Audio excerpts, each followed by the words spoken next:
Okay, there we go. What's up, Dub Nation? What's up, Alex? I promise you I'm getting to the post office soon. Promise you. If you didn't notice, the YouTube channel has a ton of videos on it. And so I've been a little busy trying to put food on the table, for example. So appreciate your patience on that. Change the thumbnail to have you on it. And oh, cool. I have 8 minutes of pregame action right here. I got to upload it though. 8 minutes of pregame action. Oops. Which was Steph and Clay. Steph, Clay pregame.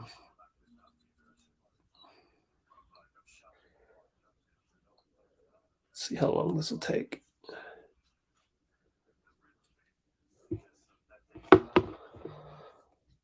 Let's see. All right, just a few more minutes on that one. Ooh, what we got here? Got Jordan Poole workout over there on the channel, just posted. Oh, a couple things before I forget. I could be wrong, but let's see. Some pregame thoughts. One, is Kerr targeting Will Barton? See new video on channel. 2, I'll guess Kuminga. I'll guess 1 gets minutes before Kuminga because Denver is a veteran team. With Andre out, I could be wrong, but I'm always the contrarian. Everybody's thinking, oh, Kuminga's going to play. Kuminga's going to play. Oops. Yeah, cut off there. I could be wrong. Anyways. William Shakespeare. Yeah. Let's see. What else? Okay. So that's my 2 cents. I was doing some, video work. Although my footage is just based on courtside footage. And to me, it turned out, it seemed like there were a couple plays going right at Will Barton. Interestingly enough, like Steph would run a pick and roll just to get the switch with Will Barton, or they would run the action where, like, Will Barton was getting targeted. If you look at my video, you'll see the action where Clay came over, then he went to the reverse side. That was designed to get Will Barton on Clay. He was late. He was dumbfounded. Steph swing past the Clay, easy 3, wide open. And I just have a feeling that they think he doesn't have great defensive IQ. If you had to choose between Monty Morris or Will Barton, staying on their guy, I feel like you'd rather take advantage of Will Barton. It feels like it. Just something I saw on the tape. And I'm not going to go through the actual game tape because there's other people that do that. And I don't really have the time. And actually, all of my footage is from inside the arena. So I think it's more fun, honestly. So I'm going to do the more fun thing to do rather than, the old X's and O's on the TV broadcast. Meanwhile, Philly's going to beat Toronto by a 15-point margin. And we're gonna have Anthony in here. So let me throw him the link. And let me throw everybody else the link here. Let's see here.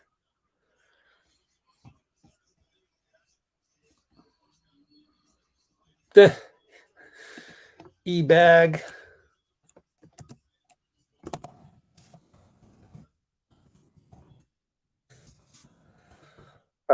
Gabe is at the game.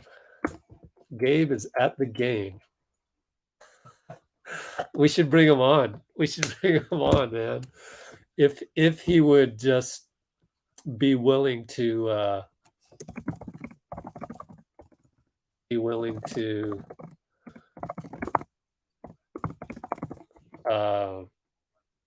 go from his phone.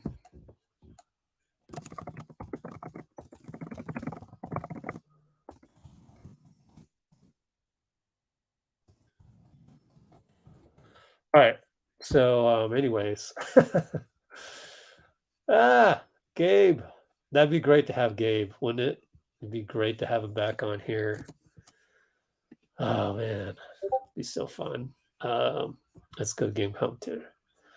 Just be distracting.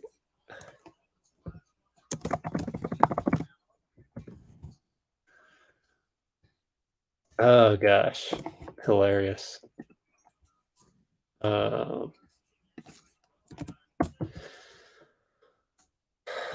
What else? Jeffy, what's up? So what do you think? You think Kuminga will get Andre's minutes, quasi, Moody? I think it's going to be Juan. I'm sorry. I just think they want to go with the veteran guys that are not going to screw up the game plan. The game plan consists of, I'll show you what the game plan consists of. It's too hard to bring up that video. I'm not going to find it. But I showed a picture of inside the coach's room on day one of practice. You got TV screens, you got whiteboards. That's a lot of information for a young guy. I mean, literally, it's like going to NBA college. No, it's like graduate school because they didn't graduate college. Kuminga didn't go to college. Moody had 1 year. It's like Warriors College, and you have to study. You have to know what you're doing. You have to live and breathe it in.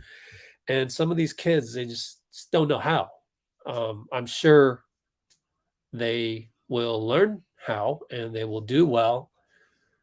But on the road to that, honestly, I would trust Juan Toscano Anderson to execute the game plan more than I would even Moody. So we'll see. We'll see. What else? What else? Oh, so give me a moment while I get all the pregame stuff up. Ooh, cool. I got it. Hang tight. What do you guys want to talk about? Let me know, bro. We can talk about a lot of stuff. Just throw it in the comments. Let's see. 1, 2, 3. I am currently doing the thumbnail, multitasking as usual. I have a bad habit of doing that, but got to put the food on the table, you know.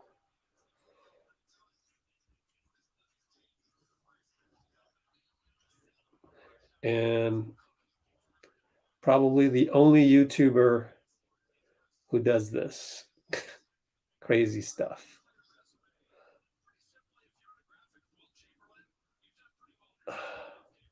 I wonder what Steph was talking to Boogie about in the pregame, but I wouldn't be surprised if it was, Sorry you got kicked out the other night, man. What did you say to the ref? That'd be funny if that's what they talked about. Steph plus Clay pregame workout, folks, going on the channel right now. Yeah.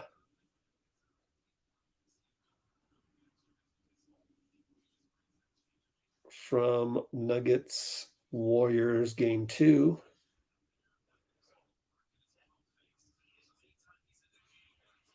Oh, yeah.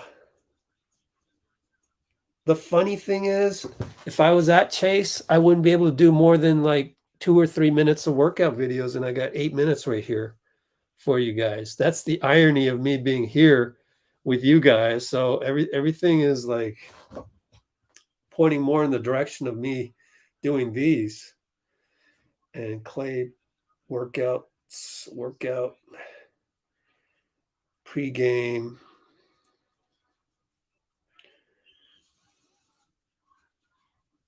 Clay rode in on a bicycle.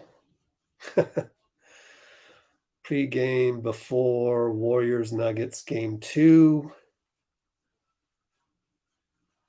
Stephen Curry, Boogie Cousins. And I ran out of characters. So let's see. That's other people's stars. Steph workout, Clay workout. Boom. Put all the tags on here. My engineering degree coming in handy right now.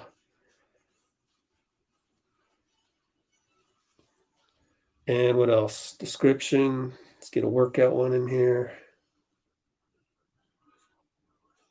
Workouts.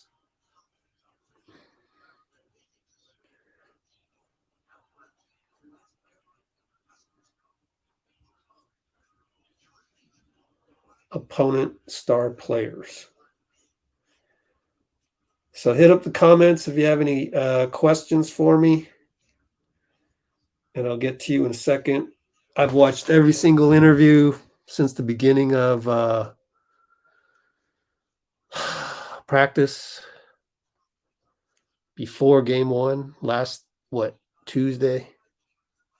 What day is it? Oh, it's Monday. Completely forgot. There you go. Oh, man. 40 people. It's amazing. All right. It's on the channel right now. Splash the like button. Thank you. Steph on the bench. Oh, yeah. Steph's coming off the bench again. And that just tells me he has another minutes restriction. That also tells me if it ain't broke, don't fix it. You just played your asses off in game 1. You played awesome.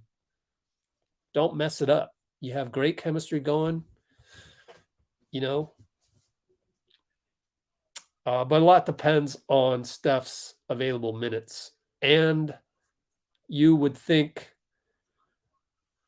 we're not going to go 16-0 with this starting lineup, right? So at some point, Steph will return. And I think you just do it when he's ready 100% to play 36 minutes. If he's available to play 36 minutes per Rick Celebrini, do it. If not, Nia Damson in the house. She's going to do the national anthem. We're gonna get the 28th pick this year because they had a drawing between us and Miami, and Miami won that one, so they got the 27th. I think at that point,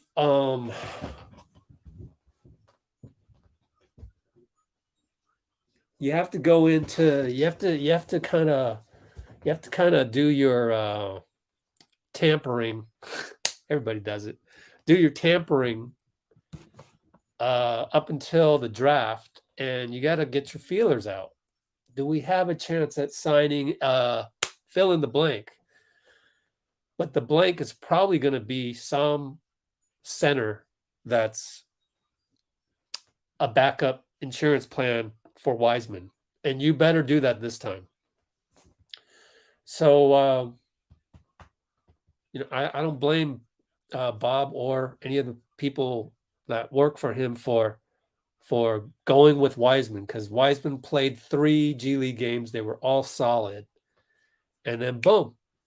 So now you don't have that. And if you can't identify a pretty sure thing as a veteran center to come in and basically plug and play the role of James Wiseman, if you can't find that guy, then you better draft him. And that's where the 28th pick comes into play.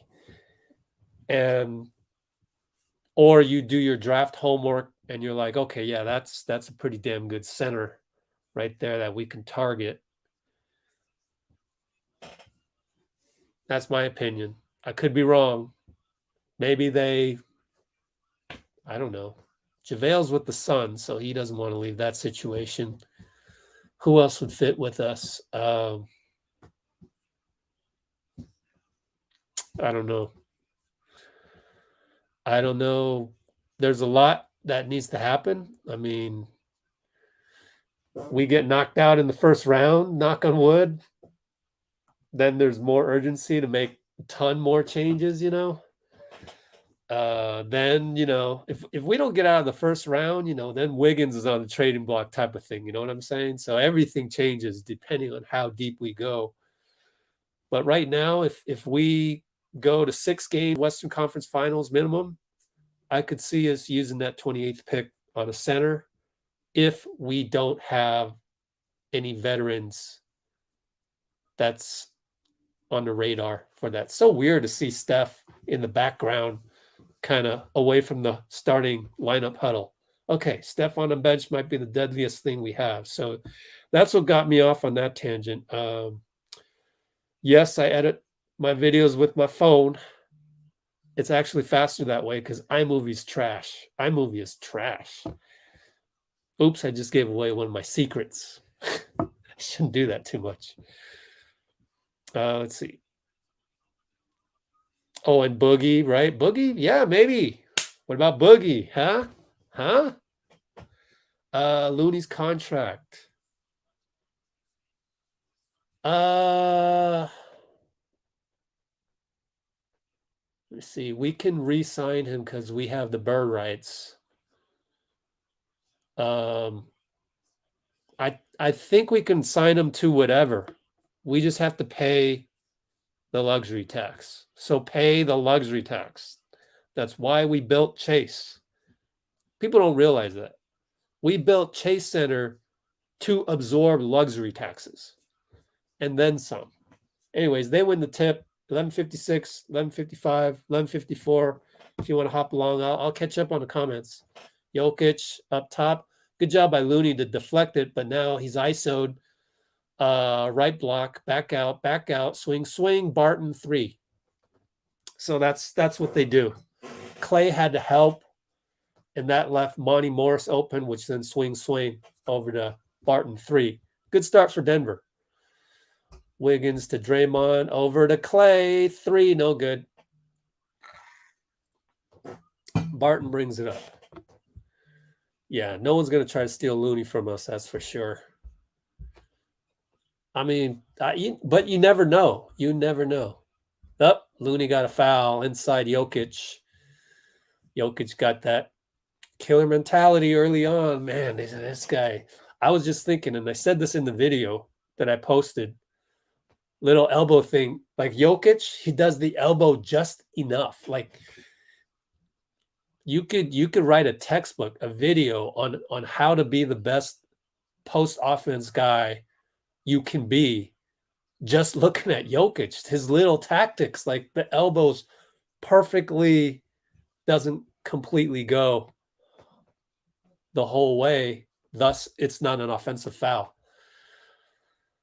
So with Looney, you would think that he wouldn't fit anybody else, anywhere else, but maybe other coaches are thinking, "Oh, I like Looney." We'll never know until it happens. Clay finds Draymond in the corner. Back to Clay, right wing, dribbles in, finds Draymond, reverse layup, no good. It was partially blocked by Jokic, I think. Here comes AG downhill. And Barton misses a three, but it's a long rebound all the way back out to Monty. We got to get those. I don't know if we were out of position or whatever.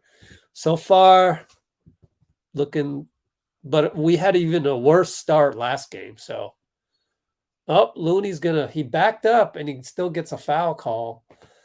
I think we need the help there. Let's see. I wonder why Draymond didn't help right there. These are, me wondering why Draymond didn't help is like the casual fan. So that's 2,000 Looney. Be careful. So that's like the casual fan saying, fire Steve Kerr. Let's pull up some. I'm a little behind on some of these things. ESPN.com NBA. Tweet deck over there. Denver GSW. Backup box score right here.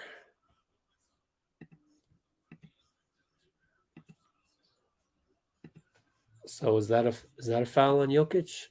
What was that? I wasn't watching. Give me box score here.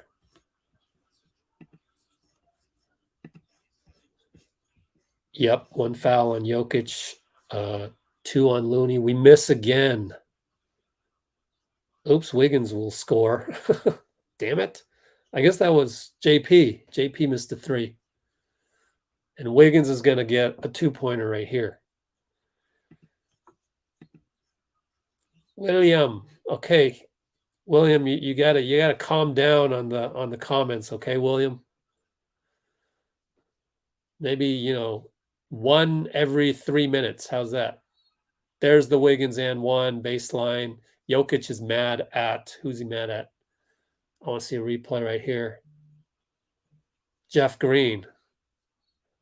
Yep, they got confused right there. And was that on Jokic? That's two on Jokic. No, they called it on Monty Morris. Never mind. Oh, Wiggins missed again, but he's smirking. He doesn't like his own misses out there. Oh, well.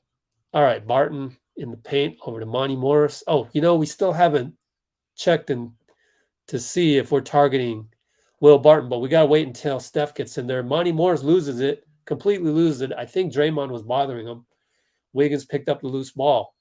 Now Monty's all over Draymond. Bodies collide, and that's going to be a foul on Monty. So that one was on Monty. So the one before that, no, that was Monty two times. 2 fouls on Monty Morris. It was one of those things where poor Monty Morris just got stuck. He got stuck and ended up getting cremated by Draymond. So next up in line, this is what you do in the NBA. Next man up, Bones Highland. Be careful of Bones. Rookie, but he's effective. Draymond, three. Looney assisted, but no. Missed it. Wiggins rebound. Good job, Wiggs. Left side over to Looney, posting up. Cross court. Draymond drop pass behind the head of JP. I want to mark that down. JP shoots a three. Got it. With about 9:05. 9:05, Draymond drop pass overhead. Over behind head. How do you even describe that? Jokic right post against Looney, who has 2 fouls. No resistance. Nothing you can do there. Nothing you can do. We're gonna get crushed right now if they just keep going to Jokic down low. You might want to you might want to consider switching, but yeah, and there's Aaron Gordon, just low IQ. These guys, some of these guys are low IQ, which benefits us, which is why I don't see us losing the series at all. I said that in the video. JP right around AG, easy. You just had Jokic score an easy 2 on Looney inside the paint. Go to him again. What are you doing? Like, Barton shoots a 2-pointer. No. Wow. Barton and AG are just, I don't want those guys on my team. I'm sorry. Like, I love Aaron Gordon as a person, and he's a pretty damn good, Bay Area baller, but he just doesn't have the IQ. Look at Jordan Poole give some physicality to Jokic, and great defense by Wiggs, but the rebound bounces over to AJ. Great defense by JP. Yo, 7-12 mark. Great defense. Q1 JP defense versus AG. Wow. I'll catch up to your comments at the break, because I'm liking what I'm seeing. We're only down 9-7, and we're starting to pick it up. See, there's Draymond now. We got Otto in there. Draymond bothers Jokic. Oh, what a matchup to watch. Jokic against Draymond is fascinating. Draymond's so good. Wiggs finally dishes out to Draymond, wide open. Backpack 3, no good. AG rebound. They just post up Jokic. Oh, wait, Looney's out of there, so they're not going to do that. And Jokic there manhandles Draymond. Draymond's mad about it, but I didn't see anything egregious. And that's what's great about Jokic, is that he can get away with a lot that you can't call as a ref. Oh no. Now they got to check for a clear path. So JP, bad pass, and fouls Jokic in the process. And we can't be doing that. 11-7, 6:32.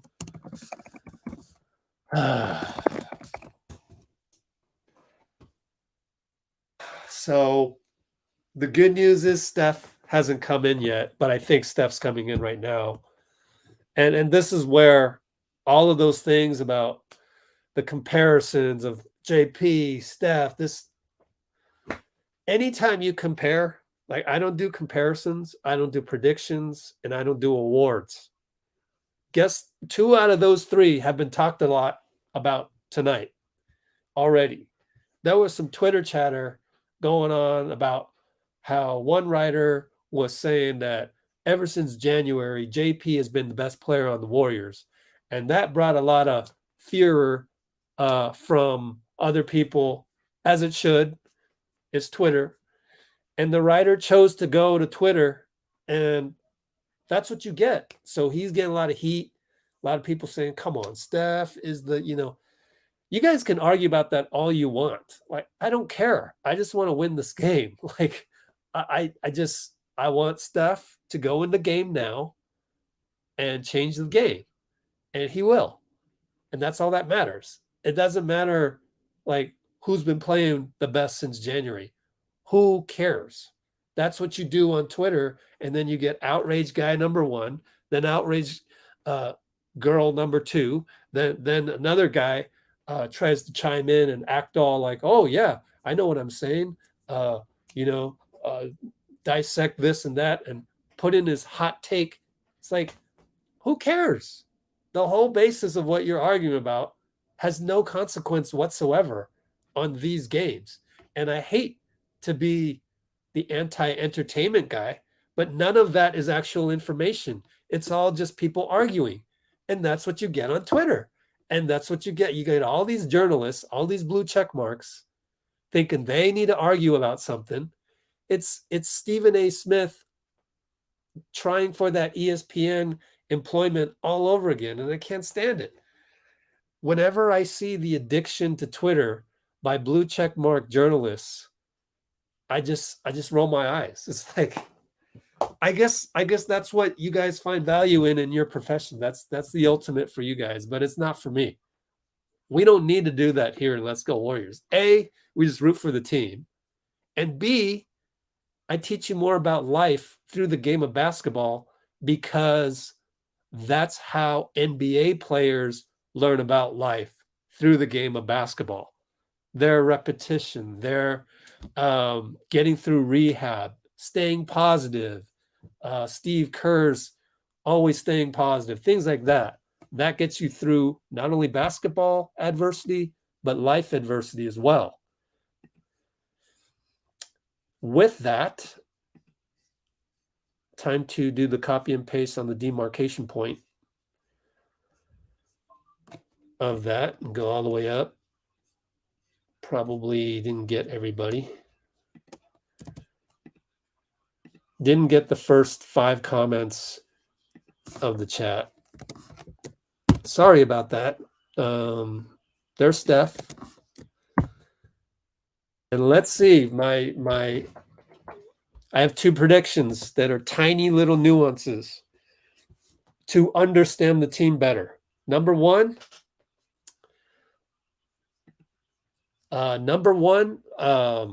William did not win the giveaway, unfortunately. I forgot who it was, but I wrote it down. It was Quick FX.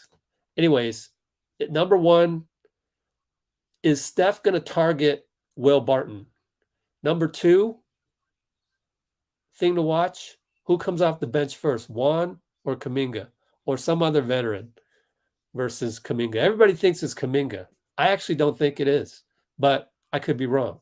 Flip a coin on that one. But it'd be fun to see who wins that one. Jokic easily over Steph right there, and that's what Denver should do. They should just muck the game up, make it really ugly. Don't run with the Warriors. There goes Steph against Bones. Pulls up, 2-pointer, left baseline, ISO, good. You wonder if that was freelancing or if Steve specifically wanted Steph to take Highland. Don't know. Aaron Gordon, 3, back rimmed it. Not there to get the rebound, and that was Otto and Clay, and that turns into 3 points, guys. I'm telling you, man, offensive rebound is already killing us. It's at least 5 points. Oh my gosh, Steph threw the ball away. Andrew wasn't looking. Will Barton scores. 18-9. We've had 2 boneheaded turnovers and 2 Denver offensive rebounds that shouldn't have been offensive rebounds. And then we got Wiggs with a bad screen, and we're doing all these things that that's the next one on the list, aside from the rebounding, transition defense, and not fouling. The 4th one is that right there, offensive screens. Thank goodness Jeff Green airballed that, because they were about to go up by a score that doesn't look as pretty as it is. Otto down low, back out. Draymond to Otto. Good defense by Jokic. Jeez, man. Wiggins hits a 3. Good job, Wiggs. That makes up for the bad screen that you just had. So 18-12, 425, 424, 423. Oh, he finds AG. Great pass by Jokic. And he trickles it in. I'd love to see a replay on that. How did we get stuck? Looked like he used the little flare screen over there. Anyway, Steph's going to go by Jokic. Finds Wiggs open. Got it. Way to find the hot hand, Steph. All right. We need a defensive stop right here. Draymond and Jokic. Bones tries to do a pick and roll, but Clay doesn't have it. Great defense by Clay in terms of the physicality. And Jeff Green's left open. That's the one you leave open, though. Good job by Jeff. I mean, he airballed the last one. So Steph going to cross over, shoot a 3 on Bones. Nothing doing. With Draymond setting a pick. We're down 9. Pick by Jokic. And Barton throws it away. So mistake by them. GP So some people were guessing that GP would get more minutes due to Andre's absence. They are correct. But so far, no Kuminga. Belly comes in for Otto. Is Otto out?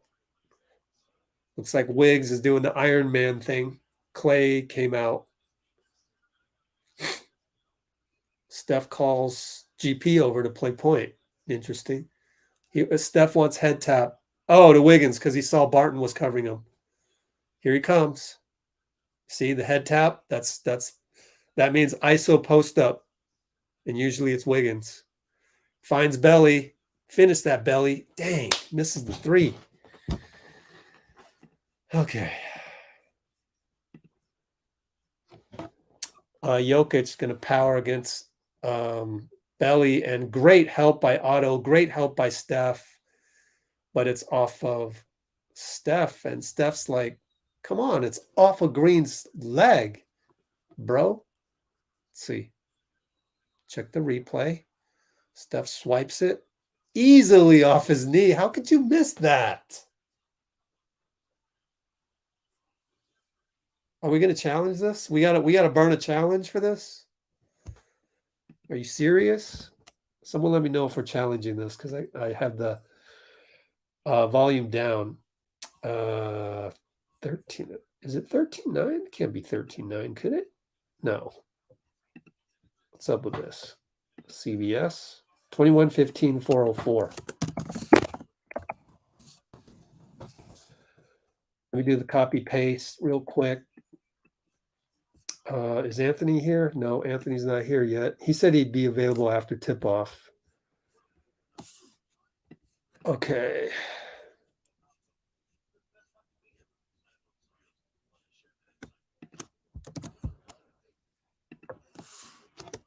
All right. The giveaway commenting is updated now. Thanks to all the blue wrenches down there, keeping it sane in the comments because I haven't even gotten there. So Quick FX won the contest, won the giveaway. Let's see. Let's go, Warriors. Am I watching it on TNT? Yes. Percy. I kind of want Boogie back on the team. I mean, I think that is an indication of how well liked he is. Like, he's a funny dude. Remember the video I had of him and he dunked over KD at practice?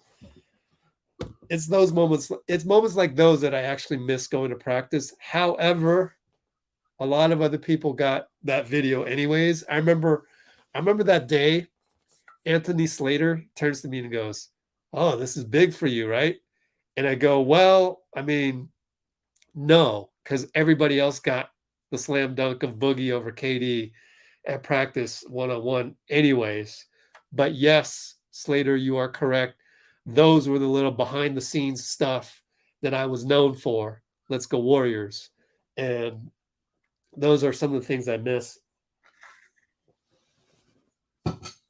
But I'm not at the point yet where I want to go to practice yet. I want to save that for next season. I just most of you already know, I was publicly shamed on Reddit, and I just don't feel appreciated. And that bitterness is still there. So that's got to subside. And sometimes that takes time. And I'll be the first one to tell you I'm not a saint.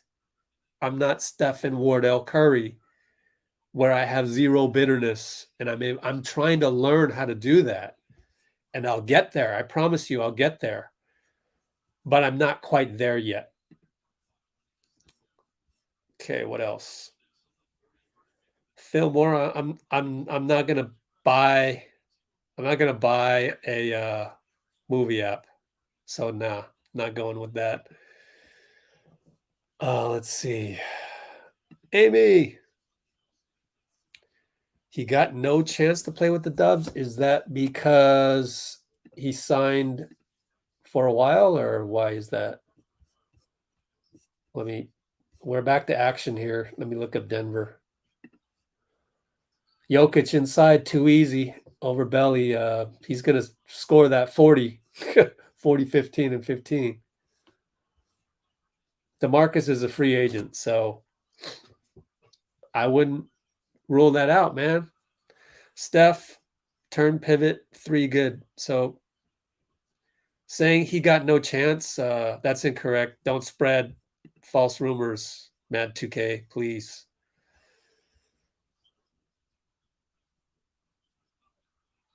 GP with a tremendous block of Jokic, proving that he should be the first guy off the bench.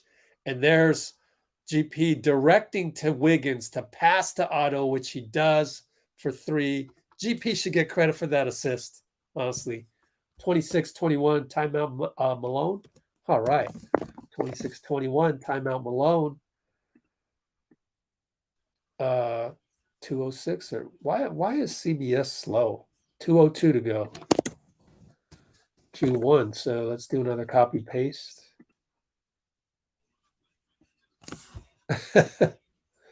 What's up, Bruce? What does that mean? Why? What happened?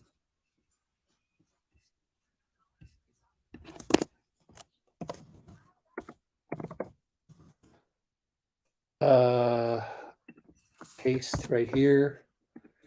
Show you guys my paste right here.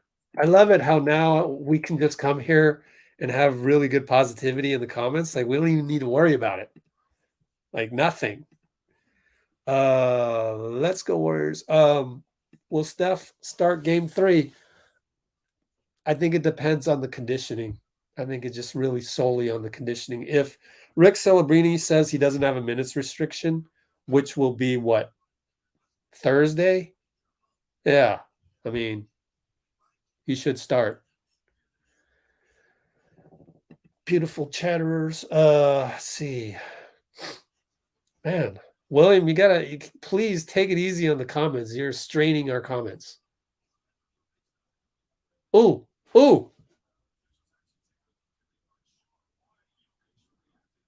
GP said something to Jokic.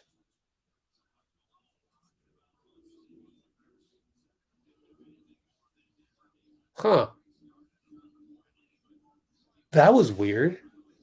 So GP said something to Jokic. Jokic wanted to go at him, and Steph and Juan stopped Jokic in his tracks. Why? You want to get a technical? I don't know. Are you guys with me on that? Like, why would you stop that? Like, I know you're not, you're not trying to. Maybe, well, GP just got a steal. Maybe they knew it wasn't. Maybe they knew Jokic misinterpreted something. So maybe it was that, and they're just nice guys. JP with the little scissor cut with the ball, step back 2-pointer, swish. Man, JP is so versatile. I said it in my video today. Some of the things JP does, as Bryn Forbes misses, belly rebound, some of the things he does, especially going downhill, Steph loses it. It's 2 turnovers on Steph. And that's what you have to do with Steph. You just have to accept that he's going to have those silly turnovers every game. I mean, even if he was fully healthy, probably have a couple of those, but that's just part of what you got to accept. So JP does some things. I don't even see like CJ McCollum doesn't do those things.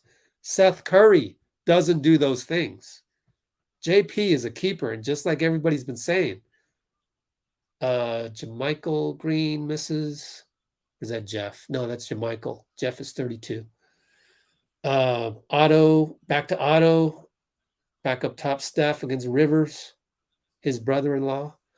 Otto Porter, free throw line. Oh, in and out. I used to hit that a lot in my pickup games, man. Feel my inner Otto. Belly cuts. Again, timely cut. And for Jokic to go out now and us being basically down, we were 26-23 with Jokic on the floor. That's a huge win for us. That's a huge win. Like, to keep Jokic's plus minus down is going to be huge for us. As JP would say on the podium, huge. That's it. Nothing else. Huge. Or what you mean. So did Bruce get back to me on the what you mean? Oh, GP slapped his butt. He's the one who went on the podcast last night and said Poole the best. Yeah, yeah. I mean, that's where you're trying to be the next Stephen A. Am I right? But if I were in his shoes, I would have to do the same. That is the career track, unfortunately. But that's what makes me and Let's Go Warriors different. We don't need that. Oh, Steph's going to take it. 1.2 seconds left. Air ball. And it's 26-25, end of Q1. Going to discuss something with Clay. And I put the demarcation point there. Let's see. Copy that. Go here. Show you guys that. Go here. Still no Anthony, so maybe he won't come on board. Let's take a look at your comments. Put the box score up. Jokic 12, 6 and 1 already. So he's on pace for 48, 24 and 4. Oh, funny. Let's see.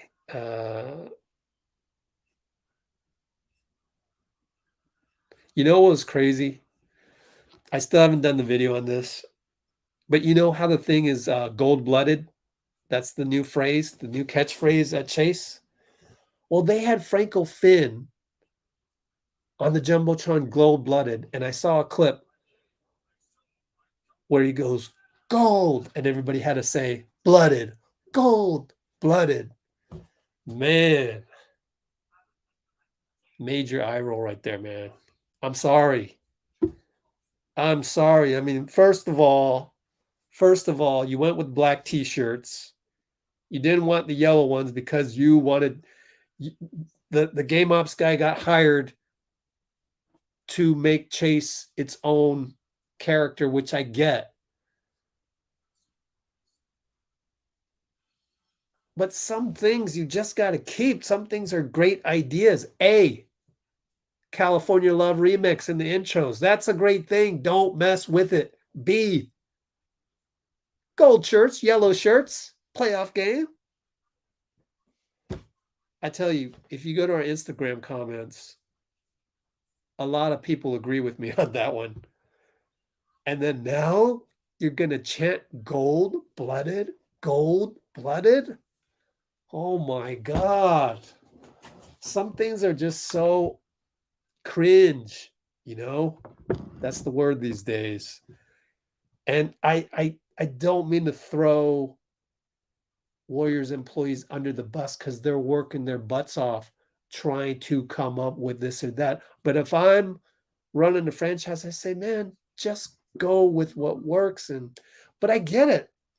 I get how they want Chase to be different than Oracle and leave Oracle in the past. And that's like Joe Lacob's mantra. But sometimes there's always an exception to the rule. Joe Lacob, I always look forward. I never look in the past. I get that.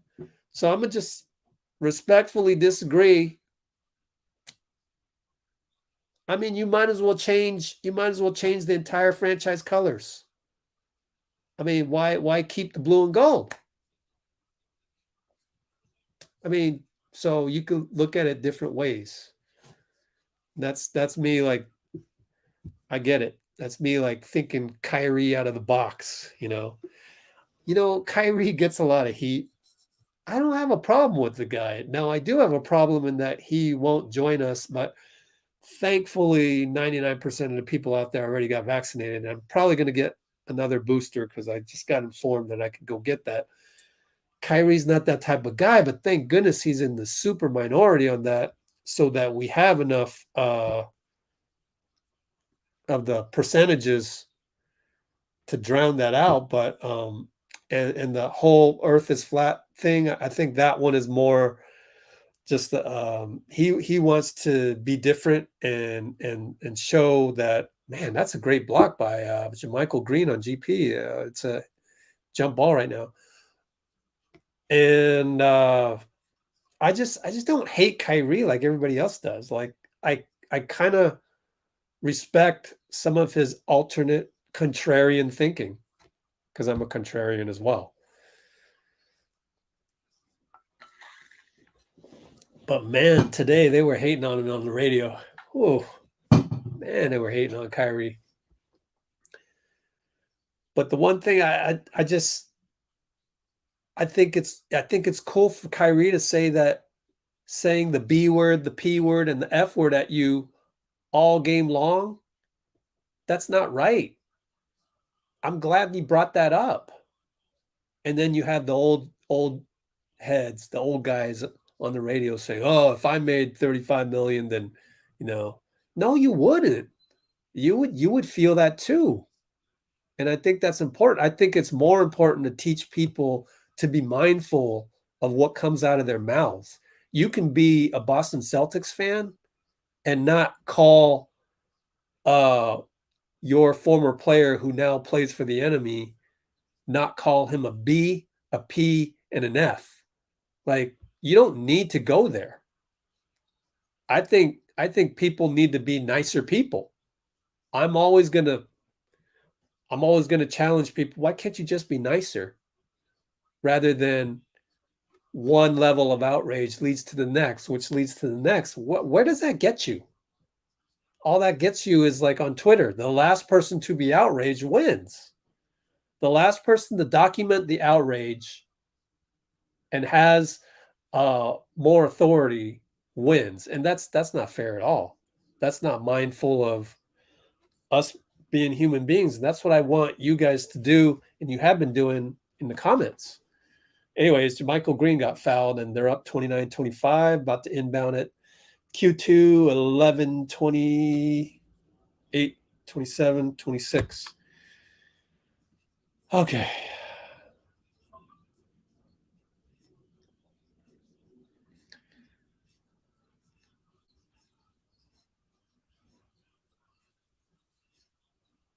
All right, JP calls off the belly screen. He wanted to take Jermichael. Auto no good. Pretty good tip by Belly, but Boogie wins that race.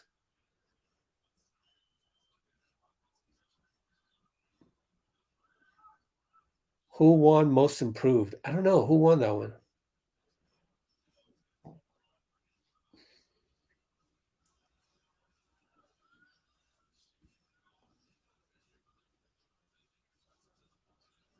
Oh, gosh. Eric, please don't be the negative Nancy guy. Man, I already hit you up in the comments on the other thing. You called Andre a bum. Like, who does that? Like, even if you were joking, you wouldn't joke using that word. Like, BUM is like a worse word now than it used to be. What are some other ones? The word trash is used more harshly than it used to be. So, I mean, that's on the same level. Oh, GP with the block of Rivers, who's hurt. That sucks.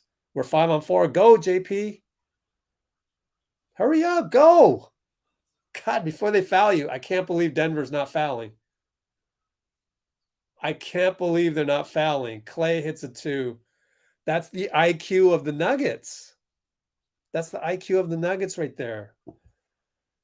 That's why we're going to win the series, because our IQ is better than theirs, and to a degree, we can handle their physicality.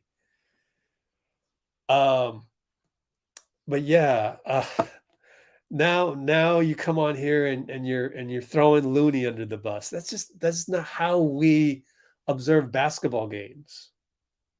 So I would hope to either have you be a more mindful fan, Mr. Eric,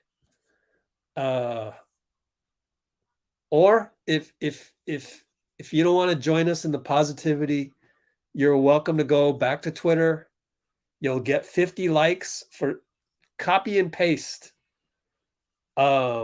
copy and paste your,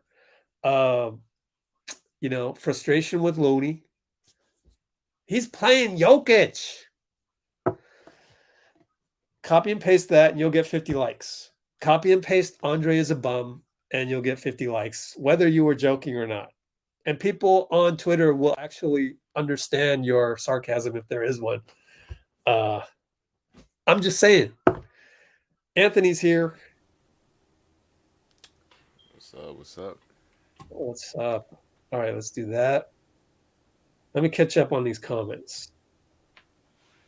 That's why I deleted Twitter. Good for you, William, especially you being, a teenager. Like, that's good timing. You don't need that app. Just much negativity for the young minds. Vitor from Brazil. Pool party.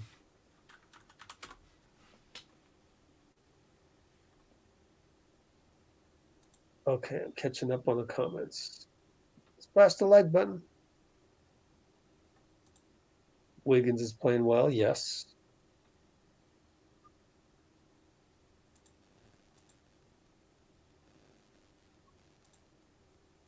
Yeah, I mean, in a vacuum, the gold-blooded T-shirts look nice. Yeah, in a vacuum.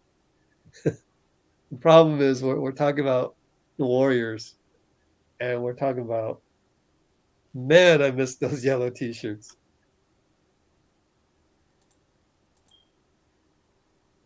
Let's see. Oh wow, I'm so slow in the comments. Somebody said off the knee, refs cheating. Yeah, that was a long time ago. Art of Blasians here. I got to email you back, everybody. It's been rough ever since tax season. Oh man. Oh my God! Speaking about that, I literally just sent mine today. Oh Yeah, my it's tough. God! It's crazy. Today was the Let's see. deadline. Let's see. Today What's was the going on deadline. It here? was so bad. Oh my God! Good Lord. Oh, Alex, it's a long story. It'll be more detailed at some point, but Reddit, either Twitter or Reddit, take your pick. You Okay, want toxicity? One of those. You want so we're down by outrage? 3. Oh man, Come on, Steph looks Clay. healthy. Well, thanks, Vitor. Clay. Oh wait, where are you at? I'm at 9:20. 9:53. Oh, I'm like 30 seconds. Yeah, can you pause it? Oh, Boogie I'm on 3. TNT. So Can you go online TNT? I can That'll slow you pause. down I mean, I'm tremendously. on 909 right now. All right, So just let me know. 9:35. Got you. I got you. I'm 909 right now. Clay against Boogie. Former teammates. Short air ball. Wow. Let me Had know an once air you hit ball 909. last game and a turnover where he dribbled off his foot. 9:17 Boogie layup. Okay. 9:12, 9:11, 9:10, 9:09, Got 8, you. 7, 6. Kelly out of bounds. Got you. Okay, let's see. Are they selling the gold-blooded T-shirts? I doubt it. I doubt it.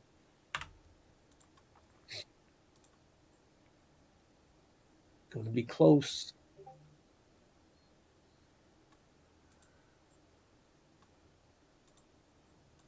Wow, I'm so far behind. Belly layup. Okay. Jokic is soft. I don't agree with that. But yeah, GP was doing some good stuff. Yikes. Ah, 3. Timeout? Wow. I wasn't paying attention. I wish I was. 37-31, 8:48. 8:48 to 2. Oh, nobody covered Monty. Wide open 3. Let's see. Let's see.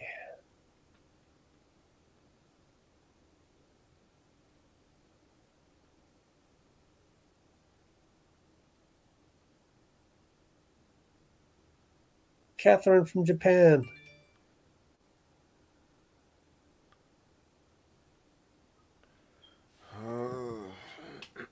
The mini center. Well, the That's game just started, Warrior. so I'm not worried about anything. So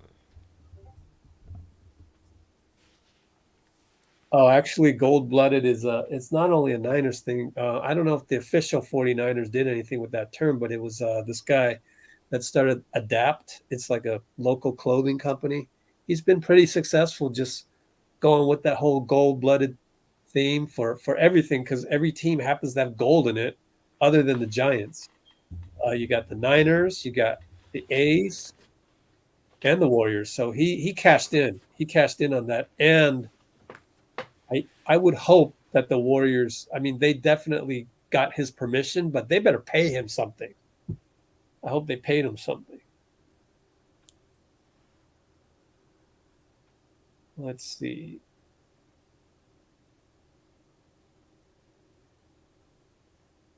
Oh, okay. William texted me something about JP.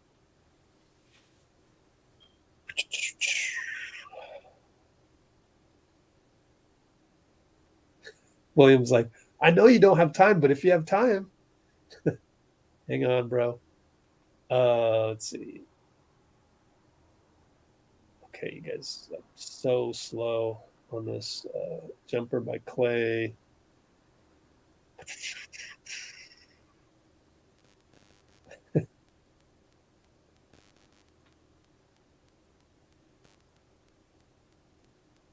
Just scrolling down.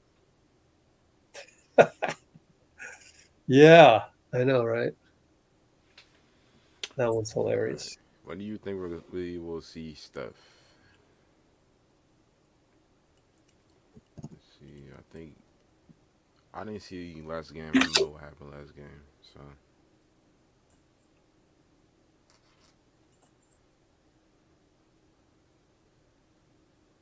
said it already, Marie.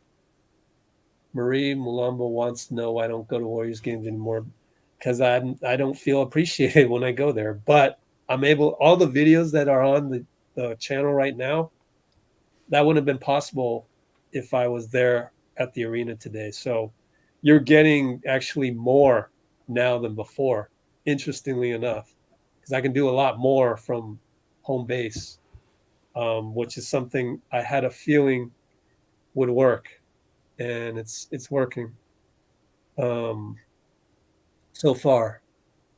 Maybe I'll go sometime in the future, but like I said, I gotta I gotta get to a point where I'm comfortable with that again, and it's not going to be.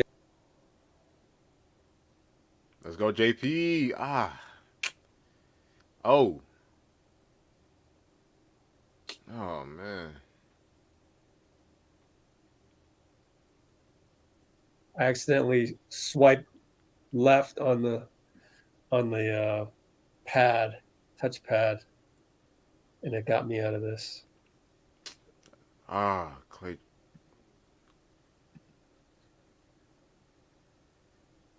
Let's see.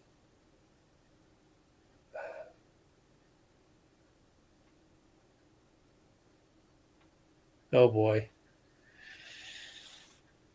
I knew it.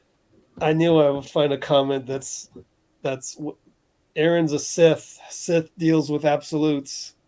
Playing Steph 20 minutes is useless. Oh God.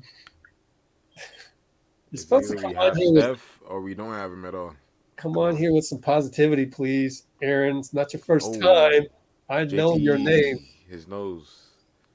JP got whacked. Uh, Man, he's a tough kid, though. I mean, he always gets right back up, no matter what.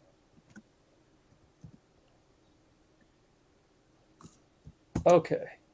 Oops. What? yeah, come on.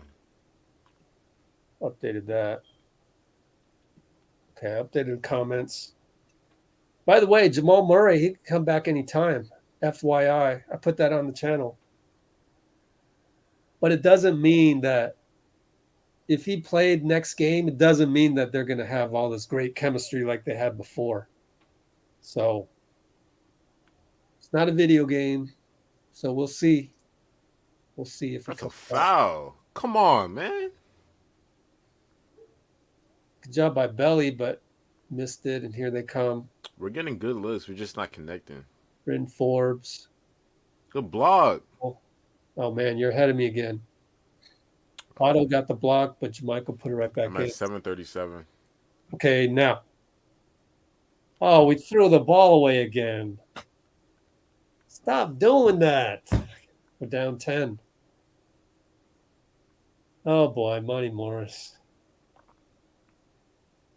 So I haven't been paying close attention the last couple stretches. Suddenly we're down 12. I didn't even realize it. Dean Chambers. Huh. This is with Steph on not Oh, on. good pass. How are you ahead of me again? Oh, okay. JP. I'm going to pause for like 3 seconds. That was a good cut by Belly as well. I'm at 657, 56, 55. Okay. Barton back to Monty against Otto up top. Boogie screen. He gets back. All right. And that leads right into Good a steal. Come on. run out steal. Hey. Come on. Down 8. Michael Malone says, Jokic, get back in there. 6.5 to go. Will Barton. No. Thank goodness. Bryn missed it. Otto tapped it to Wiggs. Draymond. Somebody cut. There you are, Belly. Yeah. Ah, Yeah. Wiggins bricked it. And here comes Barton. We're all back, though. Good transition defense. Oh.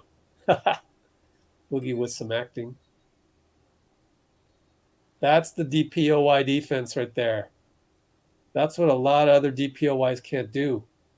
Is suddenly W, reach in with your 7'1", 0.25 wingspan, knock the ball off your leg. Our ball. It's DPOY. Hey, William, can you just be careful on that? You don't need to say let's go Warriors twice in a row.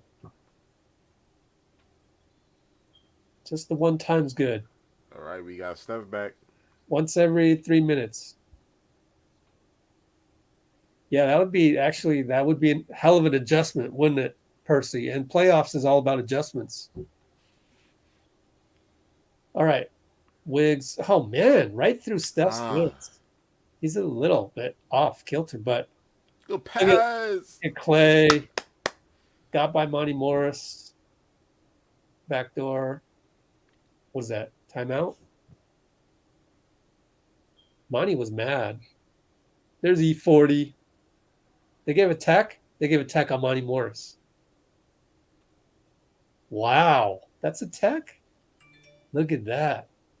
Steph gravity works right out of the box, man. The gravity. How much time is left? Better mark that down. MVP chance. Hey, okay. Wow, MVP chance for JP? Nah, Steph. Oh, Steph? Okay. I thought it was JP shooting it for a sec. I wasn't paying attention. I was tweeting. Steph hasn't even played 2 games. He's already getting MVP chance. I love it. And that would be funny. I love it. Let's see. Who's on the floor? There you go. Roland got you there. Okay. Pay attention for once. We're down 5:43 to go. I got to pay attention. Wait, why are they not all wearing like the Warrior shirts? Exactly. Nobody wants to wear the black ones. Like if it's like if we're at home and we're wearing white, we all need to be wearing white. It sets the mood, man. Like exactly. It's a fail, man. It's a fail. You don't go in there, I want to wear this black shirt. You know, this looks just like a regular season game. Like, come on. Exactly. They screwed up. I already had that diatribe a few minutes before. Steph. Oh, Steph. Clay. Damn. All right. That's a baby, Clay. Come on. Gotcha. Monty can't handle that. Only down 3. We're on I think we're in like a 10-0 run or something like that. Oh, come on. Are you gonna fall for that acting? That's nothing. That's absolutely horrible reffing. Let it go. That's not a Come on, call. Jay. Come on, Jay. Oh my god. What? He had his hands all the way up. What? That's no harm, no foul. This is playoff basketball, Kane Fitzgerald. That's Ah. awful. Oh my god. Is that Kane Fitzgerald? I'm not sure if that is. I'm pretty sure it is. Yo, how did you Oh, fall for it, Draymond? frustrates Damn. me to no end that refs would do that. Good D. Let's go. Come on. Gotta go. Yep. Let's go. Come on. Shot I clock love this. violation. I love this. Come on. Why is Oh, nobody wearing the shirts? Come on. uh-oh. Hey, don't spoil nothing, Percy. Steph, bye-bye. Adios. Yeah, I can't be spoiling it too much. Got to be able to look at my comments and be able to talk about stuff. Don't spoil the game for me. They got What? to call that. Nah. Let's go. They got to call that. Wow. Come on, Draymond. Come on, baby. Let's see the replay. One TNT. Huh. Yeah, that's just taking advantage of a guy who is just not aware of his surroundings as much. Aaron Gordon. All right, Steph, Dre, pick and roll, Ooh. Ooh. spinning. Oh, Oh. that's amazing. Steph! Steph! Oh, Steph! he just spun right through Jokic. Oh, Steph! Let's go, baby. Come no, on. we're up now. That's He's incredible. he, We're he up. said he's back. Come on, baby. Come on. Wow, what's Aisha Look at doing way up Aisha. there? Ah, Aisha. Usually she's Aisha. back on the balcony. But yeah, She got we are just taking over Aisha got courtside today. events. Yeah. So I just updated this. What's going on in the comments, people? Man, that's crazy.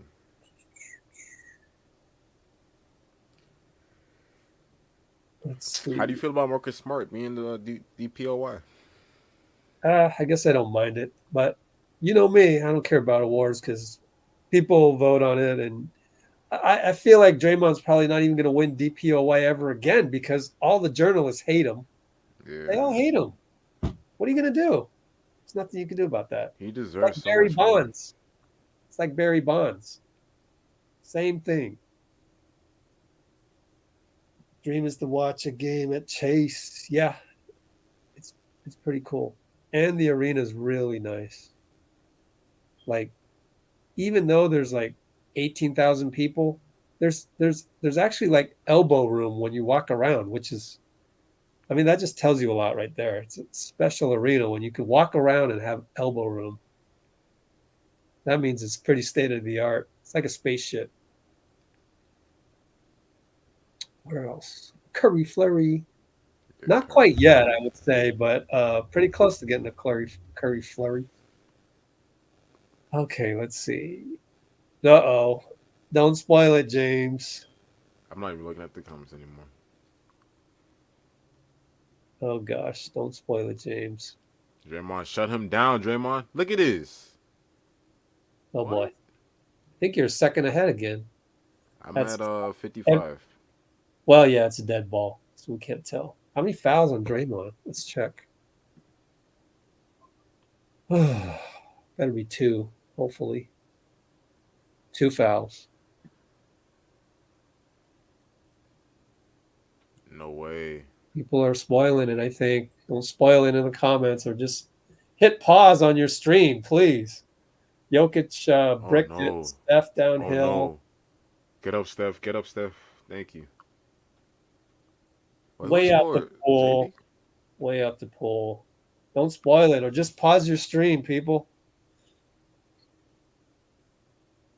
Jokic against Draymond down low. I'm just glad they didn't call nothing. See how Draymond doesn't get dislodged? That's amazing. 322 mark. Oh, too athletic, Will Barton.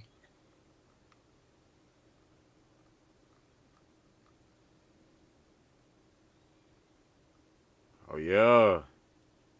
Ooh, ooh, ooh, ooh, ooh. Come on. JP is unbelievable. Reverse layup. He's gonna get the max. And one. L max extension. And one on Is he eligible for it? Monty. Oh, well, I mean, there's a scale. There's a scale for the 28th pick, I believe. And it's some like 20 million a year. I think it's well worth it. And then 5 more years of that. I don't know. I got to look it up. What about JK? JK still on a rookie contract, right? Oh yeah, you don't have to worry about JK for first 4 years. Okay, cool. Cheap salaries for 4 years. And then it could balloon. But then we can keep them. Let's go. It's got to pay the luxury tax. Dre is so awesome. I mean, He brings the energy. right there is Oh, the keep him. POI. Why am I echoing? You echoing? You hear me? Feels like it. I am when I'm loud. That's unbelievable DPOY defense right there. Very few people can do that because very few people who don't get dislodged in the paint are able to also swipe down with the long wingspan. So we got timeout. What do we got? Did they film this commercial at his house? 232 Q2.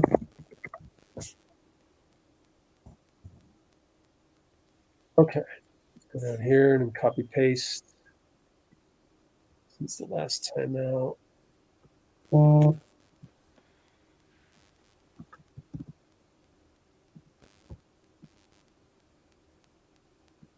Okay, let me screenshot this. Let's see.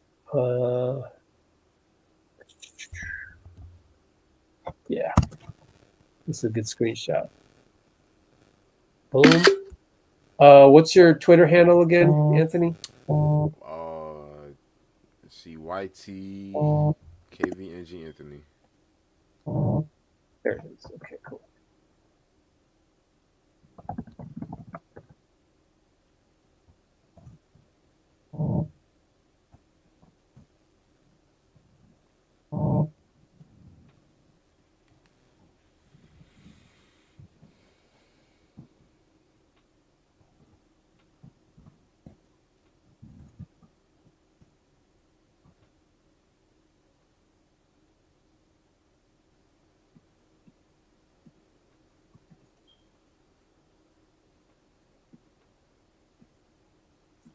Double teaming Steph like always.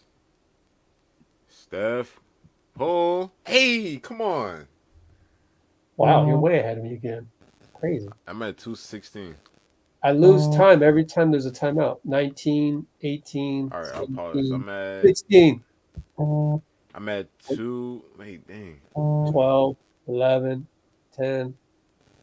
I'm at 2 minutes flat. Oh boy. Let me know. And go. Gotcha.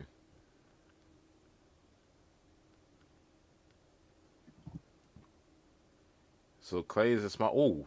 Oh. No good. Why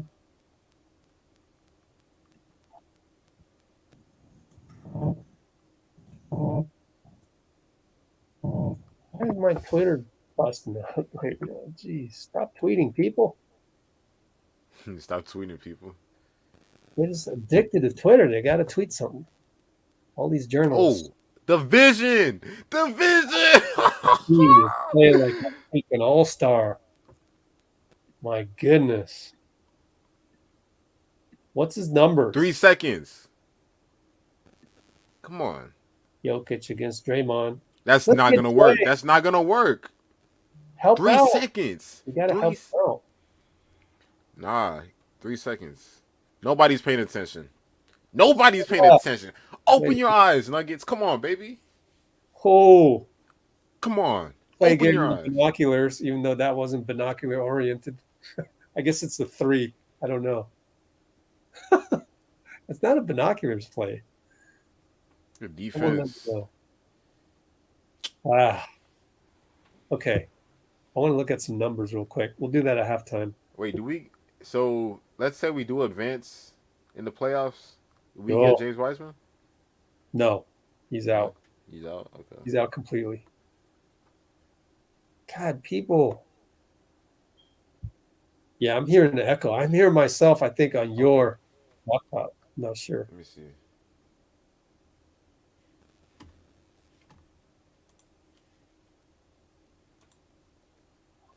Wait, talk. I'm gonna mute myself.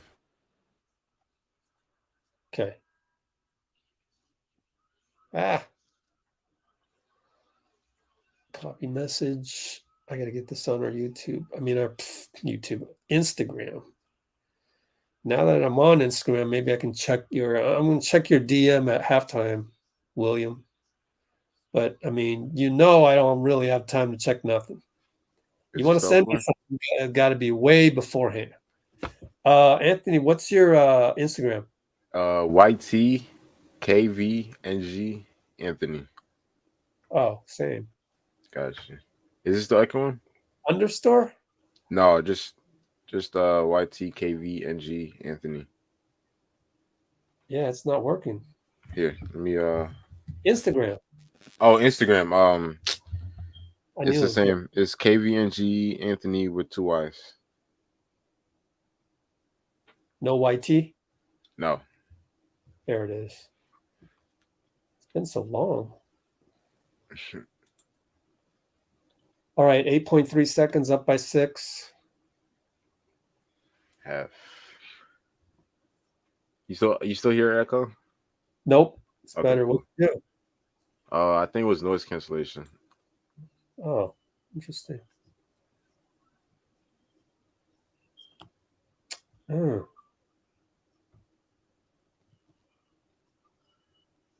Come on.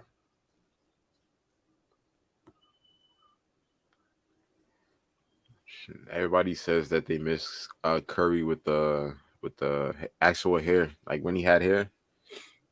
I know, right? Yeah. Otto. Got fouled. Oh, shit.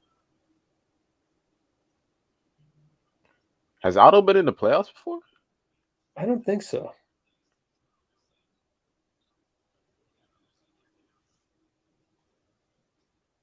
Because I know he was with the Wizards, the Bulls, I think the Magic for a little while. Yeah. What's going on here? Oh, Austin Rivers. No?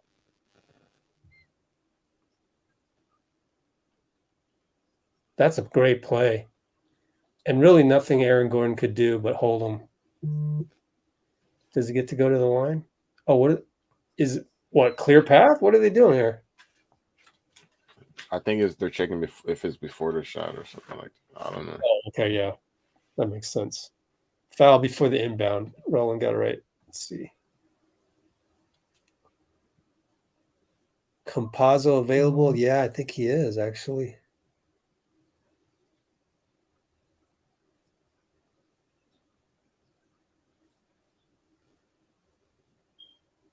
What did he say?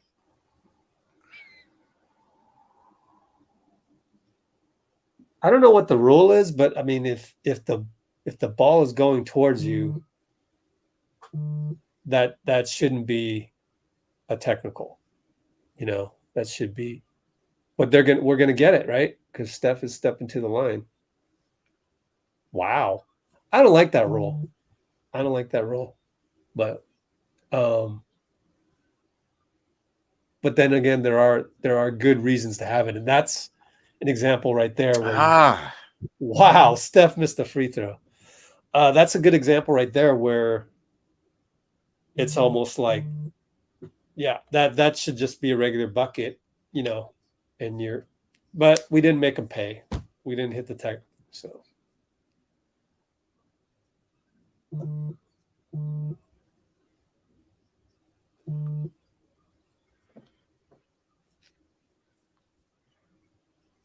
Steph. Ooh, put it You up. know what's Put it crazy? up. Ah, I'm hearing some back chatter here, and I wonder if it's. let's You know see. what's crazy?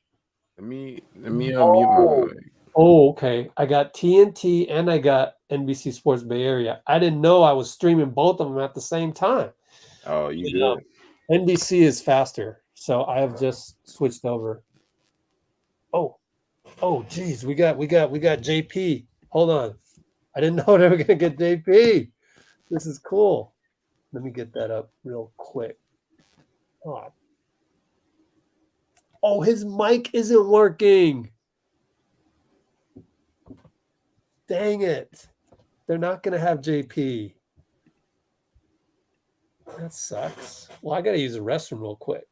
I gotta go get some water. Oh, no. Get some water right now. Go. Okay. I got to use the restroom too, but I got to also log on to this real quick. And I have to leave you guys for a second. Oops. Sorry about that. But I guess we're not going to get JP. I'll be right back. So will Anthony. Let's pull up a box score. Share screen. Window. Box score. Let's find a good highlight for you. Find a good highlight. All right, we back. I got my Okay. gallon There of we water. go. Here you go. Put this on loop. 11-second loop here for you. Thank you. Be right back.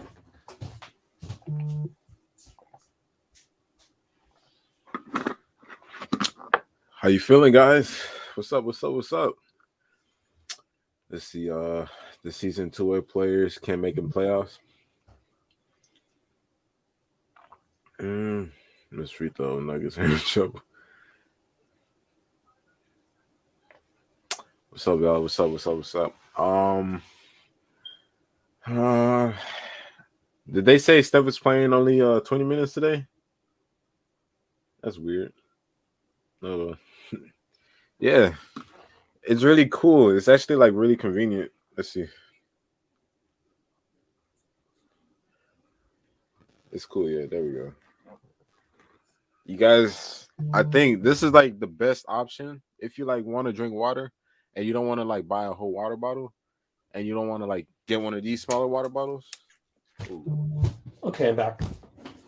So I don't think they ever got JP on. Nope. That's too bad. What's wrong with my mic? Where are we? Where are we in the comments here? Okay. What else we got here?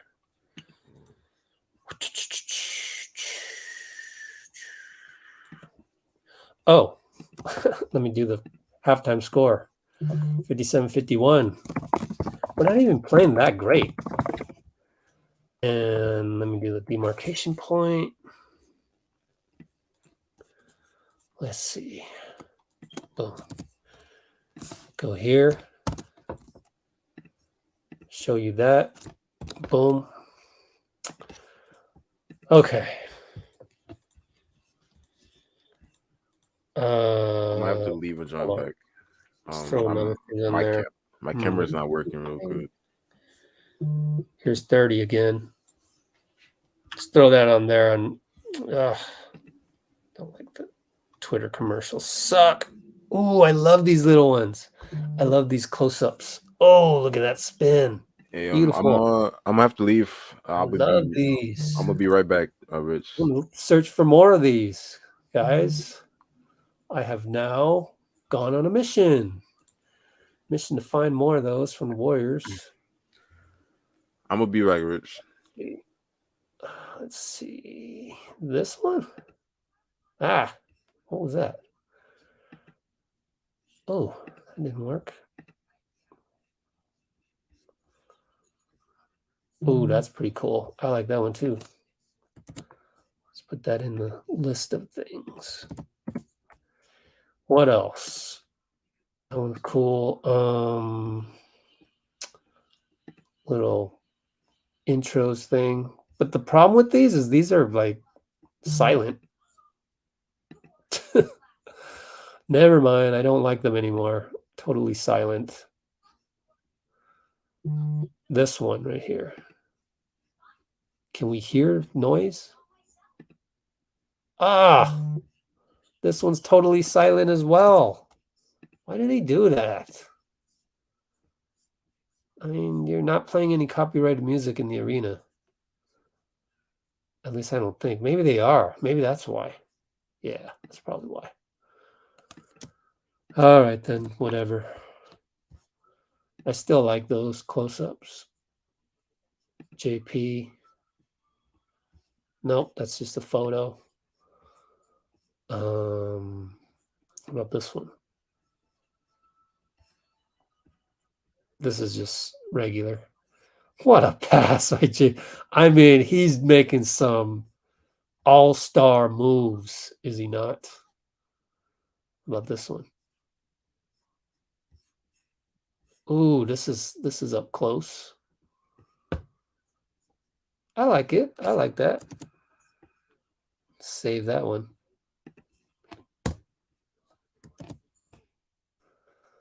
What else? I already did that one. 3,000 playoff points. That's insane. Okay. Anthony's back. Yeah, Okay. my camera was messing up. Caught up on the comments. Otto has 33 playoff games. Two-way players cannot play in the playoffs. Correct. Wait, they can't? What else? What? So Chioza cannot play?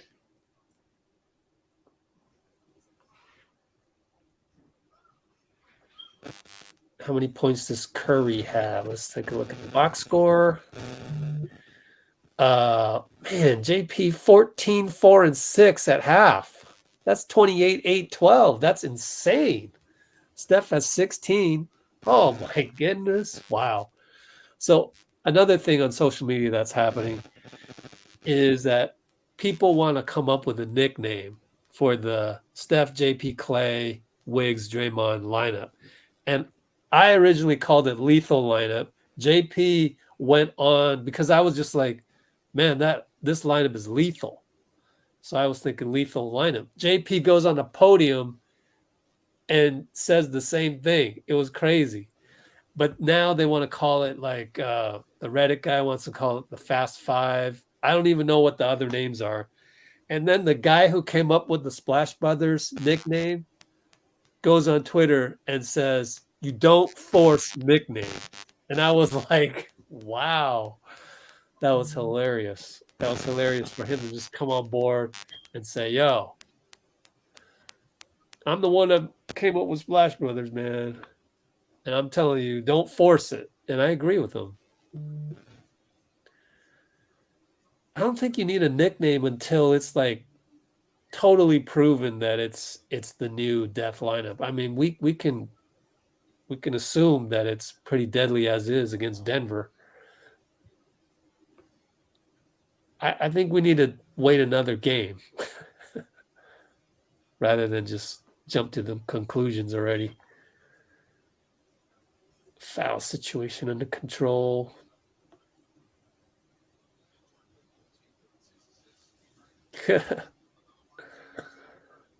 Well, James, on the copyright music. The other thing though is on, it's not YouTube's fault. It's not Twitter's fault. It's the recording industry. They're very aggressive and predatory on that. Almost you would call it.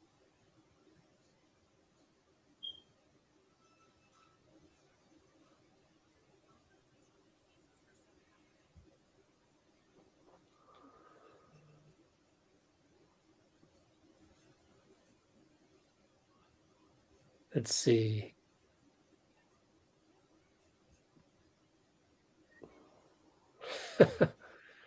Riders on the Storm. Deadpool. Did anybody bother reading Tim Kawakomi's article? The moment he said he posted a nickname in the article, I made sure not to read it. I'm sorry. I don't mean to throw people on the bus on here. I'm just not interested in that one.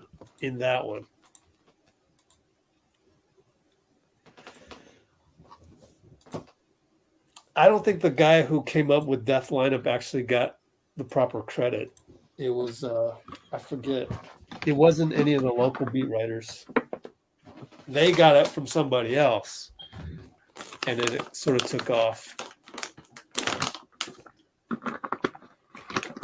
Last party.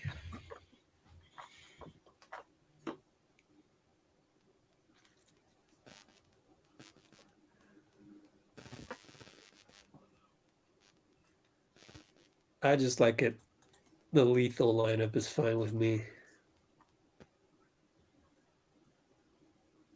Robbie! Oh, Splash Party and Draymond. That's hilarious. Oh, man, that's hilarious. Oh, no. Delane wants to get employed by the Warriors. That's very congruent with the Warriors marketing plan. I'll give you that. But I'm tired of the gold-blooded thing. Like that gold-blooded to me was 10 years ago. That's when gold-blooded came out. And now they're using it for this. I can't get behind it. I just can't. Especially when Franco Finn is on the Jumbotron going, gold-blooded, gold-blooded.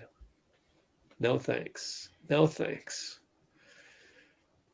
But I do like that other one, Splash Party and Draymond. Let's see. Splash Party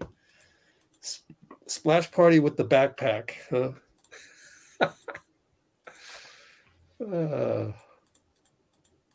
Gold-blooded killers. Gosh. Dean wants to get employed by the Warriors. Oh, funny. Let's go back to box score here so I can eat some snacks. So Anthony, how have you been? Where have you been?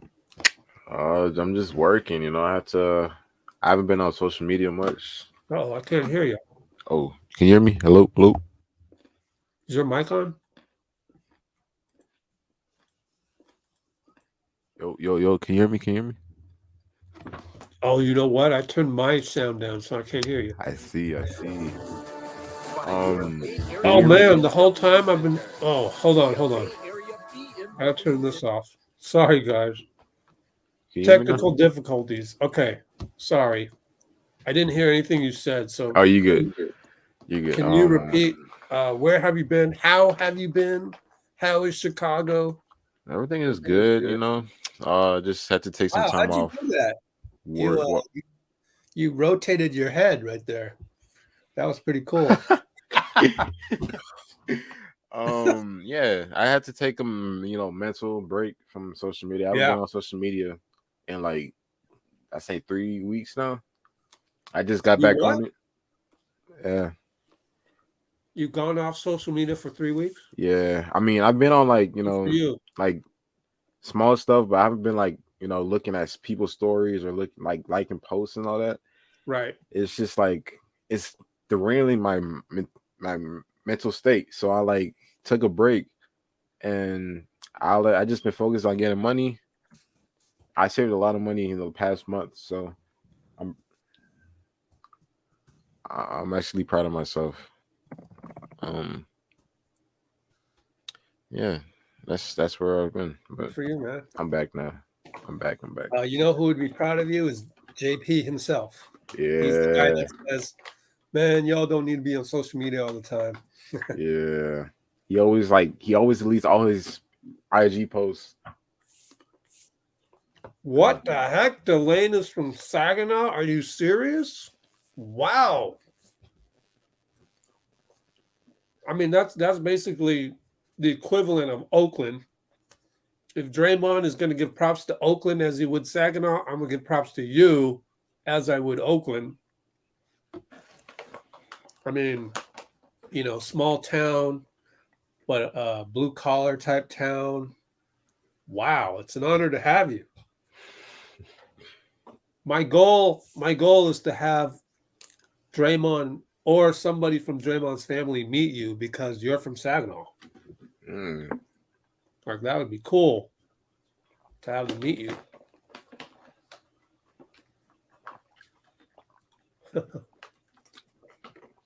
Yeah. Or Oakland, Midwest. We want Scott Foster. I know, huh? Suddenly, Scott Foster is one of our favorite referees. I got to say, personally, I think Scott Foster has improved over the years. Has he not? I think he's improved. He's having more fun, it seems like. Good for him. It should be that way. Anything else I'm missing? Any other behind the back times by JP?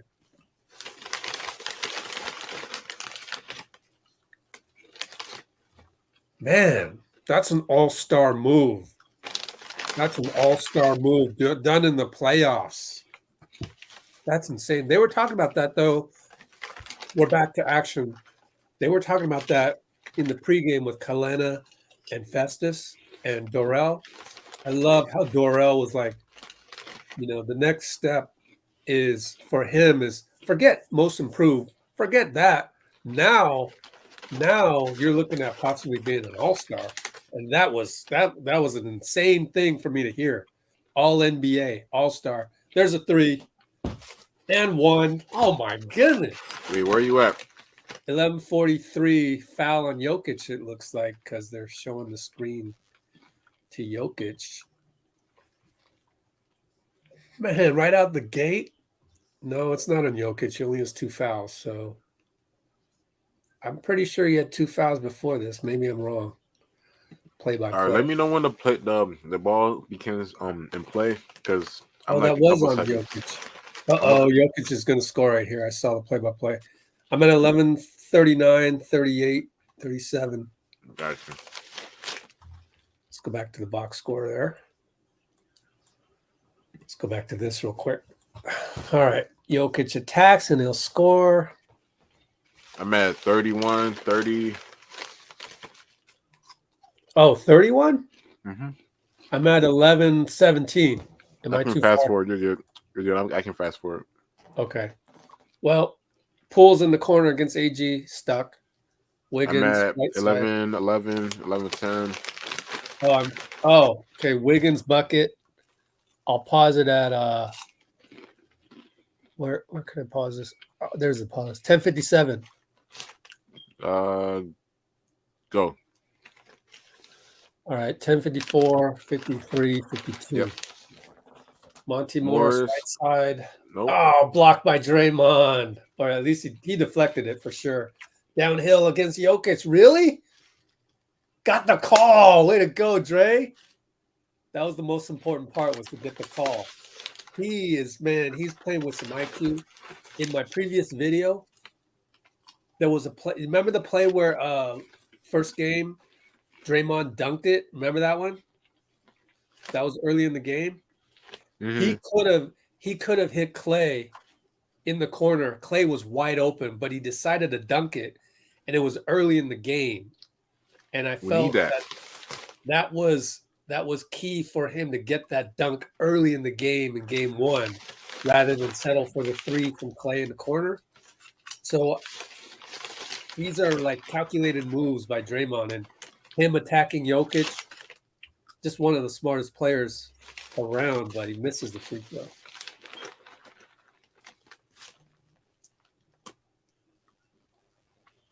Aaron Gordon, no good. Clay. Clay missed.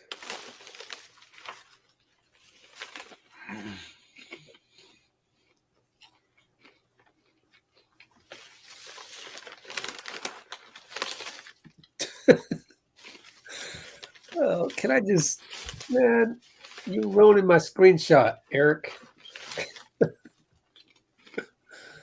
Uh, Let's go. That's a foul. Come on. I'm done with Eric if you can't say something positive. Vitor's right on it. Man, Slow down. Slow down. Jeez, I can't even screenshot that, man. Killing me. There. All right. You got foul again. Oh, good. JP got foul. Yeah. We're up by 11. Man, it doesn't even feel like it. He's hurting. He's hurting. Eric must be a perfectionist. He needs JP's everyone to hurting. play. He needs everyone to play like an all-star, otherwise he's mad at them. Man, try to enjoy it. We're up 11, by the way. See the positivity in that? Looney's doing some, you know what? Next possession, I'm going to play-by-play only Looney, just for you, Eric. I'm going to show you all the things that he does well that doesn't show up in front of your screen, blatantly doesn't show up on a box score. Wait.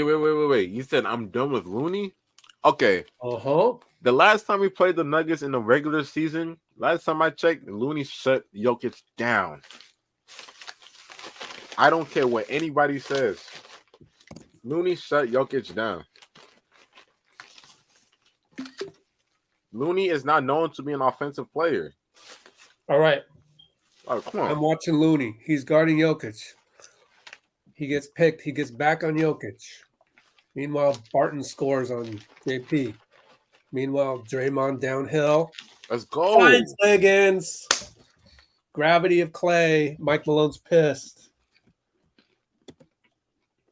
GSW 6955. Oh, I love it when Mike Malone gets pissed. He's so old school in that. Look at Draymond's play call. He said, Clay, go this way. Drew, go this way. Do that. I love it. Jeff Green doesn't have enough IQ to. That's why I said that in the video. I'm telling you, the IQ of Denver is just not high enough. In terms of, not everybody has Jokic's IQ out there.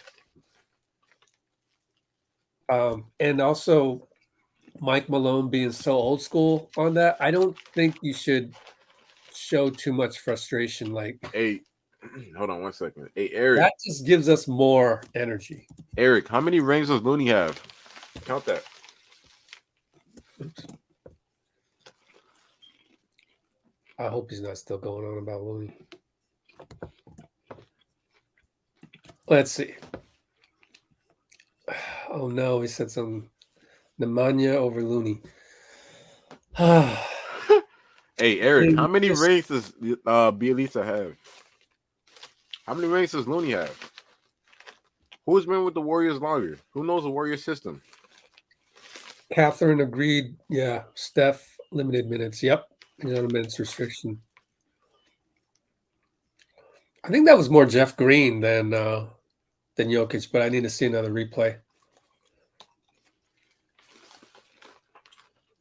Don't bounce, Eric. See, with Eric, I feel like we can have an influence on Eric not being as mad at Looney. We can reduce that a little bit.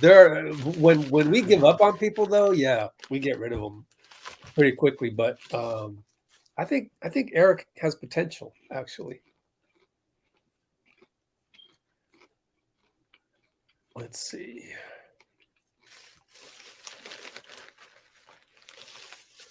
And that isn't that the thing, Vitor?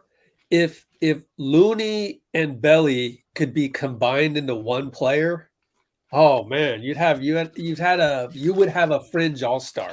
But that's how the NBA goes. You're never gonna get, this guy doing everything and that guy doing everything. So you just learn to embrace those guys that are towards the end of the bench that are just contributing in a certain specific role that they're good at.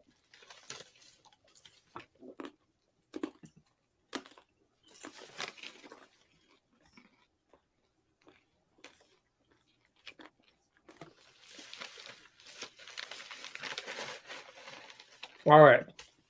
Let's look at a highlight or two.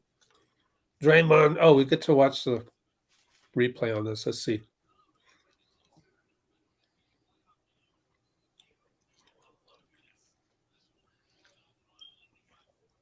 I mean, Jokic was definitely mad at Green. Let's see.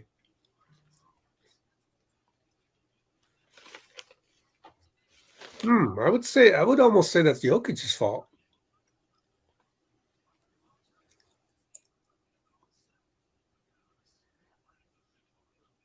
That's just a beautifully designed play. Just beautiful. I don't know who to credit. Draymond, Steve, both.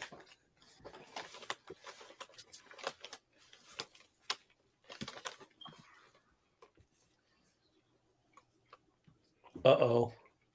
Don't spoil things, Duke. Did JP do something? I'm at 909 foul on JP.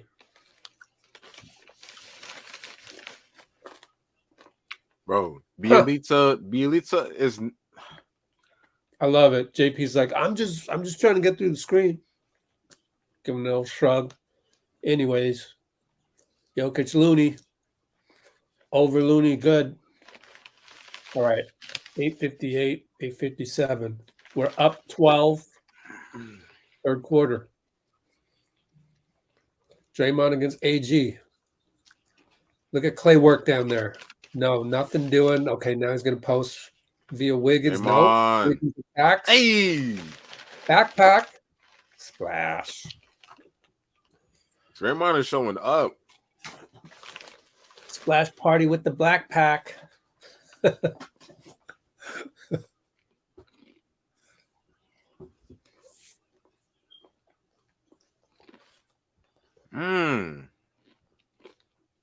think you're a second ahead of me. Morris down the lane, nothing. Jokic over Looney again. Good. That's the one thing we kind of got to give up, though. Jokic is so good, though. Hey, we'll trade 3 for 2. That's exactly what Chris Mullen said. Clay post up. Bricked it. Bricked it short.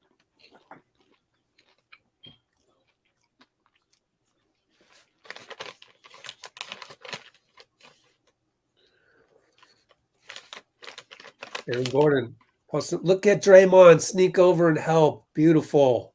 Without really, he was guarding 2 people at once. Oh, up and down. Come on. Man, mark that down. 735.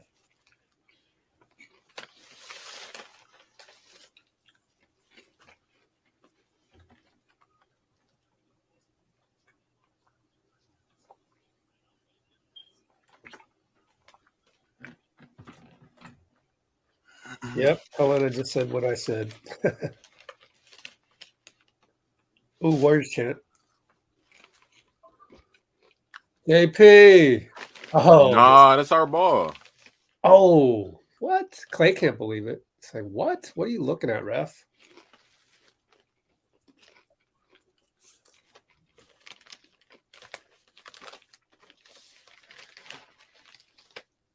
Look at Looney making him uncomfortable. That was one of the 3 things they want to target on Jokic. Now Draymond switch. Looney's looking around. Oh my God. Oh my God. Draymond. Draymond's so good. He's telling the whole world right now on national TV, I should have been DPOY. Clay, Draymond up top against Will Barton. Wiggins against Gordon. Wiggins I mean, that's Money ISO. Morris, my fault. ISO. Wiggins, step back, tough shot. Good defense by AG. Barton. Strip. JP, great defense. Great defense, Hell no. guys. Oh my God. Money Morris, baller.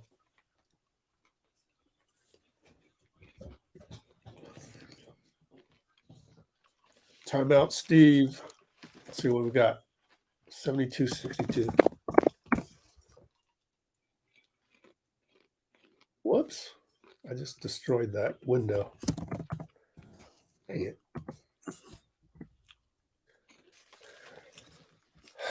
Let's go back.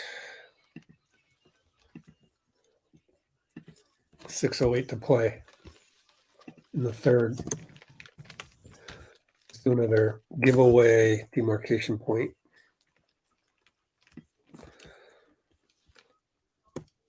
All right.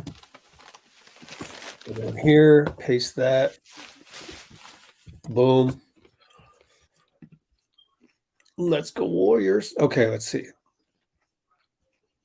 What do you think of Wiggs since Clay's return?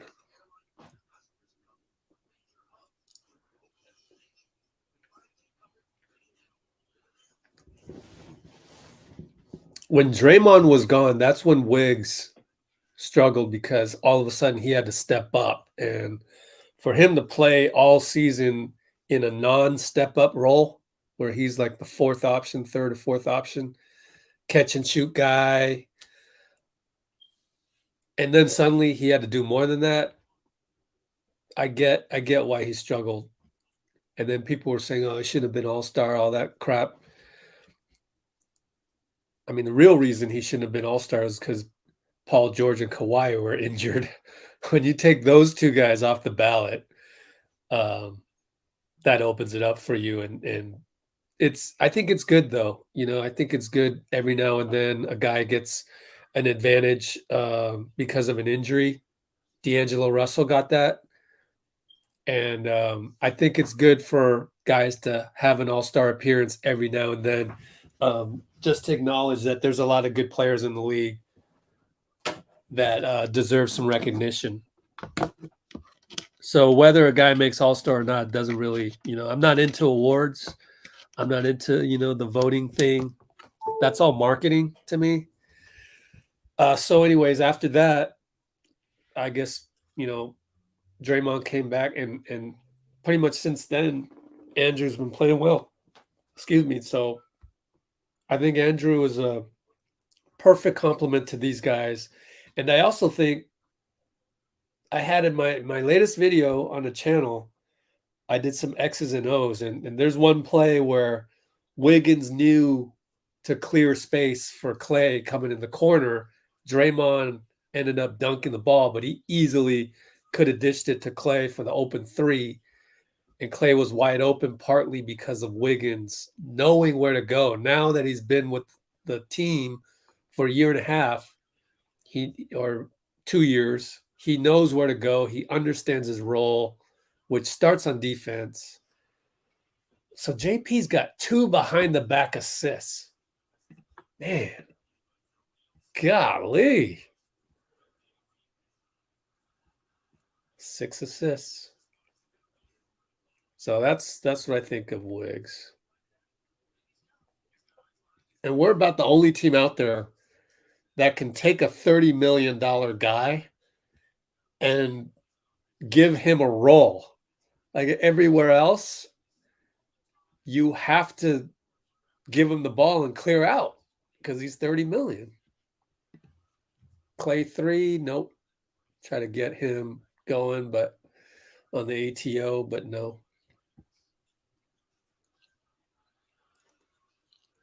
Dre against Jokic. I'm just glad they didn't call foul. And Jokic must have a lot of 2-pointers tonight. Let's see, 9 for 16. Steph trickles in. Let's see.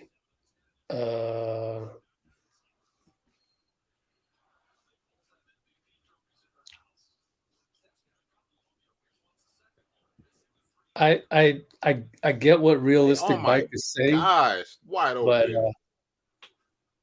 I think Looney, Clay 3 from the corner. I'm at 509, 508, 507. 50. I'm 500 flat. 500. 5 minutes. 5 now. 459, 458. I'm gonna pause. All right. I'm at Jokic 450. 3. I'm at 450. No good. Okay, go. Aaron Gordon, offensive rebound. Little Clay's keeping busy down there against Jeff Green. No. I think that's good just because Aaron came from the left side, so it looked different on the screen. Anyways, up 11. Steph, Dre, pick and roll. Careful, Steph. Oh, man. Otto, thank you for saving that. Play. Chaos. Hey. Chaos play. That'll break your back sometimes. Chaos play. Up 14. Their second unit's about to come in. They got some Will Barton and Aaron Gordon don't agree. Jeff Green corner. They're not even looking at Aaron Gordon down low. So he'll shoot a 3. Oh, got lucky, but Jokic. Wow. Rebound. Got lucky because Wiggs decided to help inside, and Gordon had a wide open 3. Clay's wide open. But anyways, somebody said Looney isn't cut to be a starter. Yeah, he is. He's starting right now. he just showed you he's cut to be a starter on this squad. And we won 53 games or whatever it is, and we're leading 1-0. Looks like we're gonna go 2-0, knock on wood. And you're mad that Looney is our starter. I just don't understand that type of fandom. I don't get it. Just if you would just come through the door happy with everything, why can't we do that? Why do we have to be mad about something every single damn time? I'm tired of that. That's for Twitter. Go post that on Twitter. You'll get 50 likes, Mr. Bike. I'm going to guess you're male. Take a wild guess. Clay's on fire. They're going to go back to him and back to him and back to him.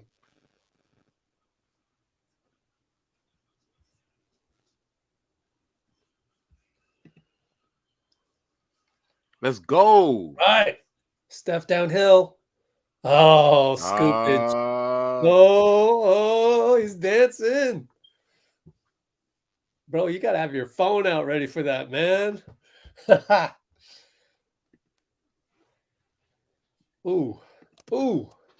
What's our score, man? What's our score? Man, that's what happens when you can score by threes, get a defensive play, get a downhill layup. Oh, you can really start tearing that heart out. 3:17 to go. Are we still in Q3 or what are we? Yeah, Q3. Man, feels like a long game. Okay. 6-man Steph. Okay. Some more copy and paste right there. Right there. Oops. I just deleted it. Crap. I'll be right back. Okay. History. Reopen last closed. There we go. There's your stuff. Right there, people. Let's show some highlights.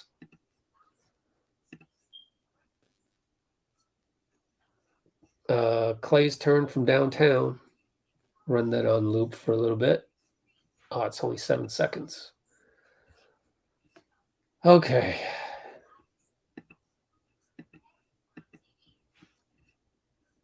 Yep.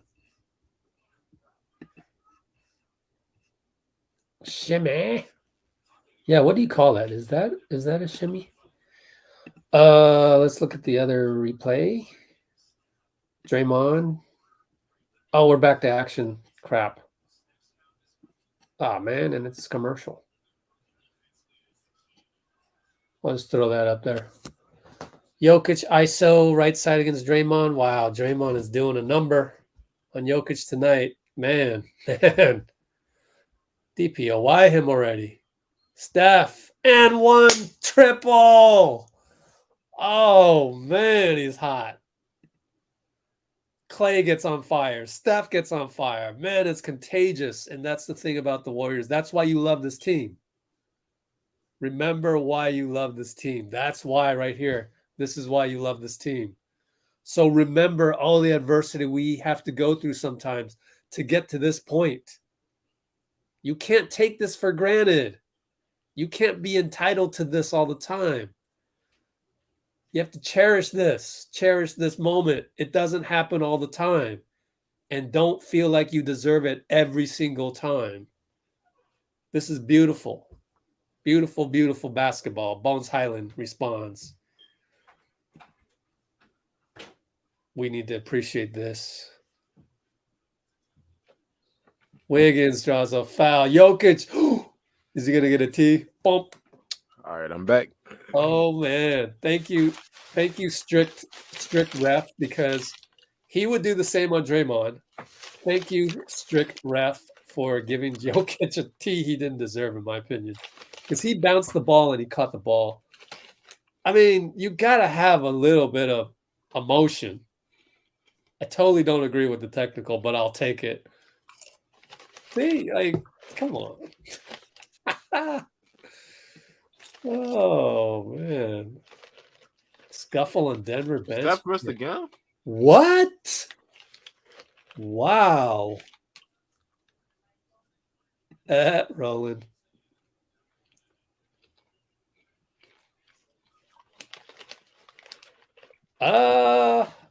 Well, I wouldn't be so quick on that because we haven't played the Suns yet and Memphis, so just hold your horses on that. Hold your horses. You never know.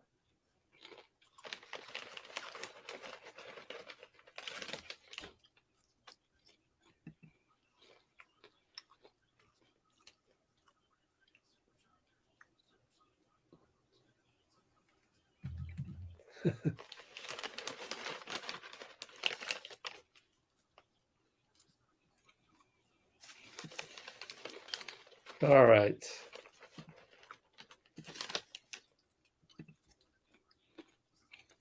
Wait, did Wiggins just make 2 free throws? I wasn't paying attention. He went 1 for 2. Again. Wiggs. Ooh, Belly knocked it out. Nope. Oh, Wiggins again. Oh, that could have been a foul right there. Boogie's saying, oh, man, I got fouled.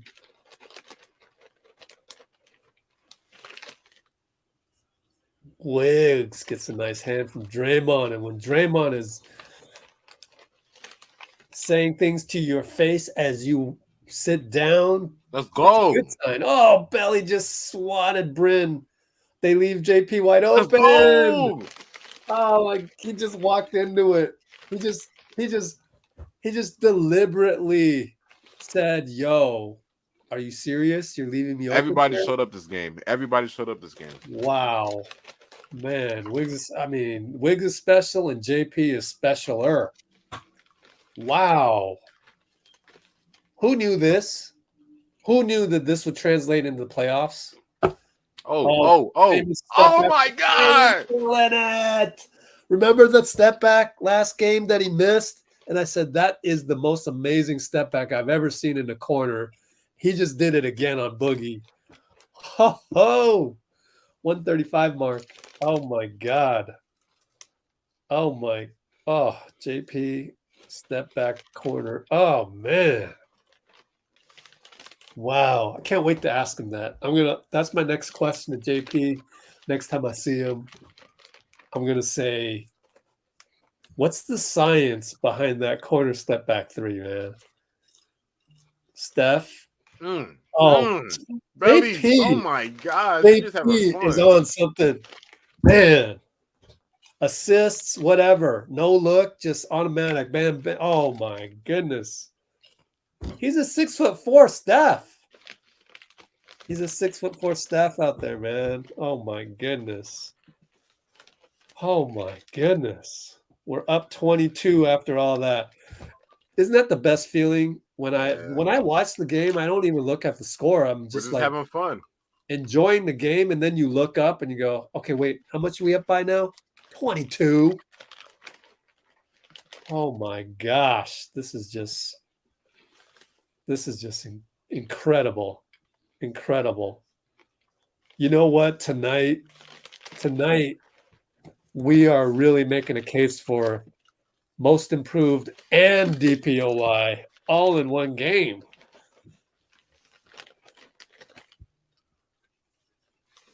Oh, jeez. I can't wait to look at these numbers. Look at that. Wiggins isn't even on your, top 3 or 4 of most eye-popping game tonight, and he's got 13 and 8. Sheesh. JP 27, 4 and 7. Steph 26, 3, 1. That's a foul on Jamichael. Oh man, wow. The casual fan is gonna come look at this box score and their jaw is gonna drop. They're gonna be like, what is JP doing out there? Wow. Man, this is crazy.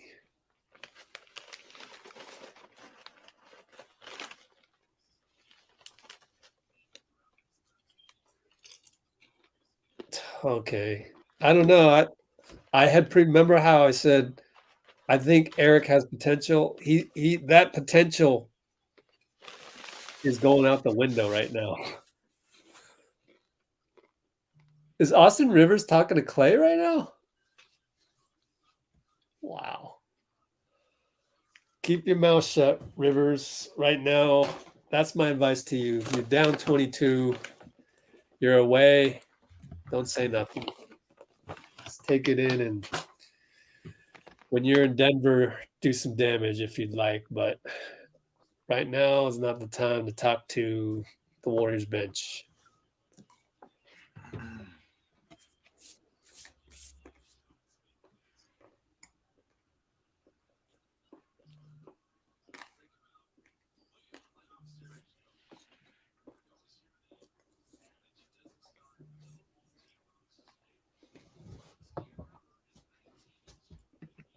Why is Eric such a ball of negativity? What is the point in that?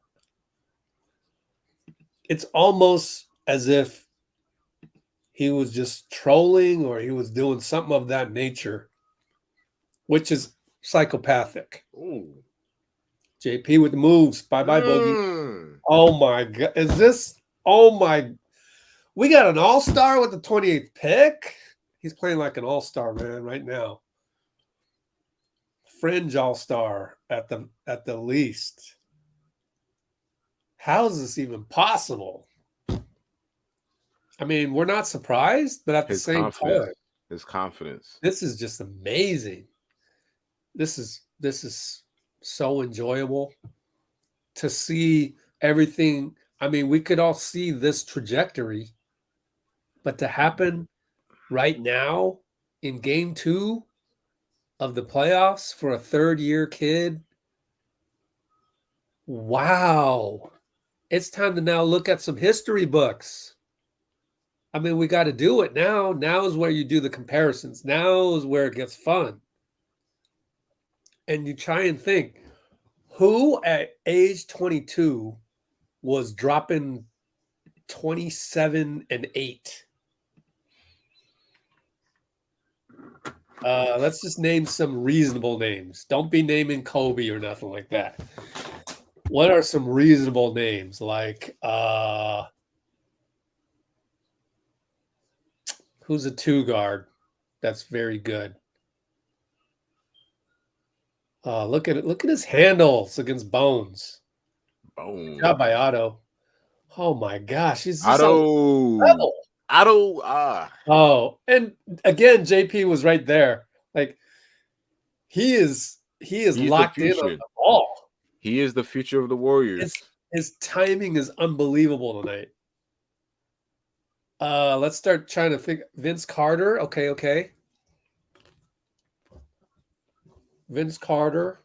Let's not go Kobe yet. Let's his name is up in the pantheons. Let's try and find a guy that was here's a guy for you. Michael Redd, right? Better than Michael Redd for sure. Monte Ellis. But Monte, did he do it in the playoffs? Maybe we believe here. And that was a 3-4 guard lineup. Maybe there is some similarities. Okay. Okay, let's do that. Let's do that. We're going to be the only Warriors channel to look up Monte Ellis stats for a fun comparison with our guy JP. 2008. Here we go. You guys with me? Yeah. Oh man, this is going to be fun. Scroll down to the playoffs. Where's the thing where you pick to look at the playoffs or not? 2008, right? Regular season. Man, how come I'm not getting it? Is it because this is Safari and Safari's crap? Hey, Eric, man. You see one like decent slump from Andrew Wiggins, and he's gonna get traded next year. Come on, man. Come on. Yo, how do I find the playoff stats? You know what? I'm gonna look in I'm just gonna look in Chrome. I think it's a browser thing. All right, what's Eric doing now again? Do we need to time him out again? Good, you timed him out.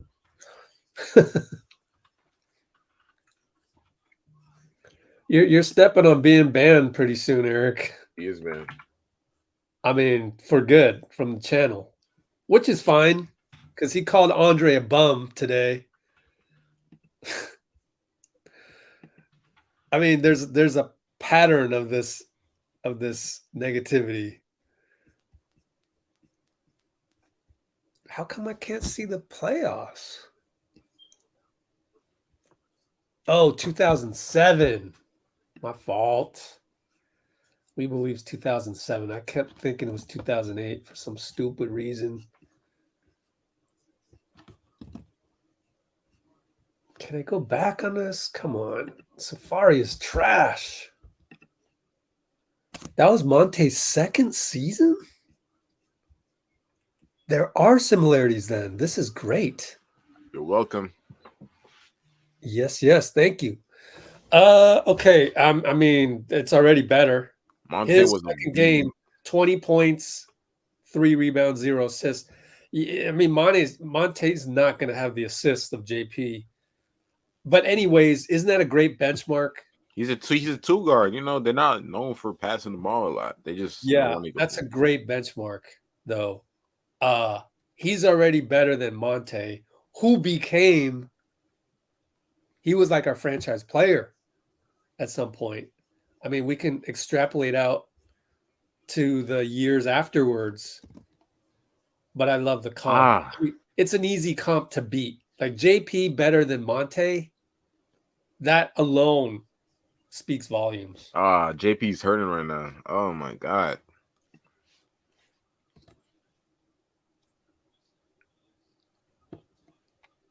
215 mark of the live stream. JP greater than Monte. I need to do articles where we talk about all the hot takes that we had.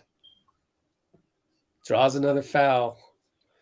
All right. Where are we? Monte was a scorer. Yeah. I mean, yeah, but do you have a better comp on that? We need a 2-guard comp. And what I'm saying right now, what we have discovered, thanks to Anthony, is that JP is going to be better than Monte, and that's a pretty good draft pick.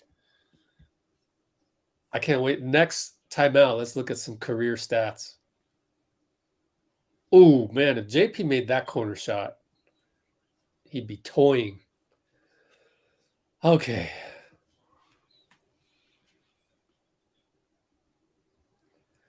Have we banned Eric completely yet? I hope so. Someone just banned him from the channel. Clay, I mean, what can Denver do? Like this whole time we got JP in another zone, and then Clay just drops another 3. 3 for 7, 9 for 16. Wow. This is beautiful.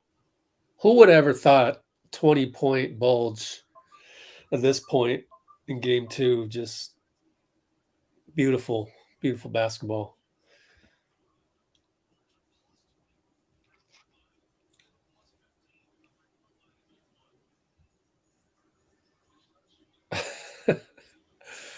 Tanaya's calling Jokic And Nokic. boy, Otto, Nokic. Oh man, that's mean. That's mean. I don't know if she meant that on purpose or that was a typo.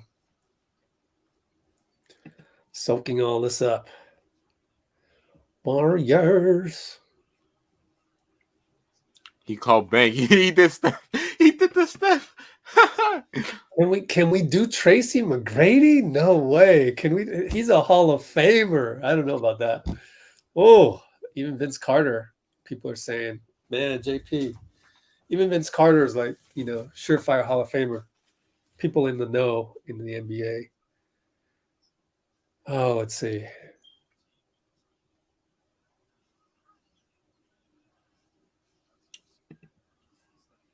Here we go. Giving Play. JP thanks to Boogie. Way to not hunt that, Clay. Let's go, GP. GP. Man, GP's everywhere.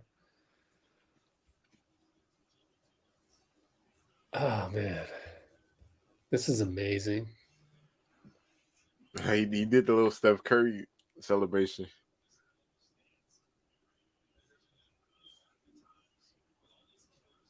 I know Monte was not a playmaker, but that's what we get with JP. I mean, who was a playmaker scorer back then? I mean, are we really? No, we can't go Iverson yet. Nah. Like that same pantheon as Kobe.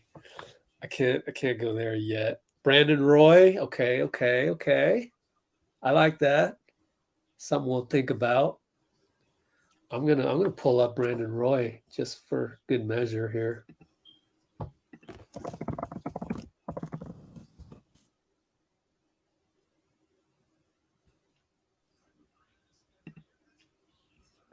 Deadpool.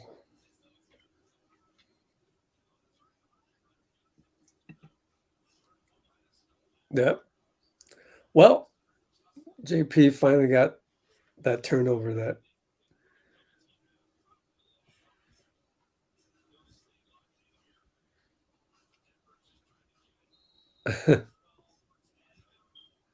Timeout Warriors 901, 107.89. Hell, 9 minutes. That's a lot of time. I hope I copied and pasted the right thing last time. Did I? Let's go here. Dean Chambers, 6-man Steph. Oh boy. I have a feeling I forgot. We have had a lot of comments since the last one. Okay, cool. Oh, that was Q3. My gosh. Woo! That's a lot of comments, but that's great. Boom. Let's go here. Okay. Monte career. Where do I go with this? Points per game. There we go. Ooh. Yeah. Oh no. Hey, I got one. Jamal Crawford. Okay. Come on. Okay. BKRF.com, Jamal Crawford. We got to look at early years. I'm not too familiar with his career that well. Let's see. Okay. So later on, hit 20 at New York. Okay, 2008. What's his assists? 5.0, not bad. 20 and 5 in 2008. He was known to be the 2-guard playmaker. The problem is he took a while to develop. But anyway, I mean, that's a good one. So you have Jamal Crawford overall as a playmaker, as a comp. Fun comp. Again, I don't like to do too many comparisons. But the Monte Ellis one is cool because Monte came into his own so quickly. And let's see. Hey, he had 25 and 5 in 2010. That's his 5th year. 20 and 4 in his 3rd year. I like the Monte comp. I like it. 4 assists. I mean, 4 assists is not bad for 2-guard. What does JP have? And now VKRef.com, Jordan Poole. Where's that static coming from? Is that you? Is it me?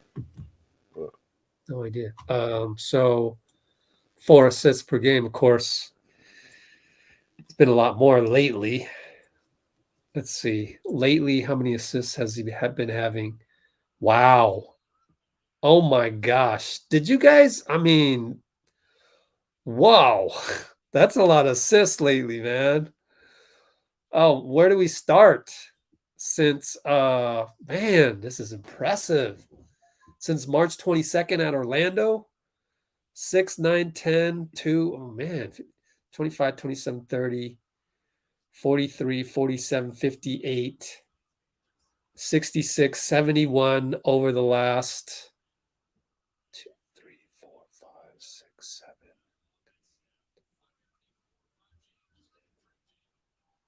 75 over the last 11 games, really? 25, 27, 30, 43, 47, 58. 71 over the last 11 games. 71 divided by 11. 6.5 assists a game. That's insane. Wow.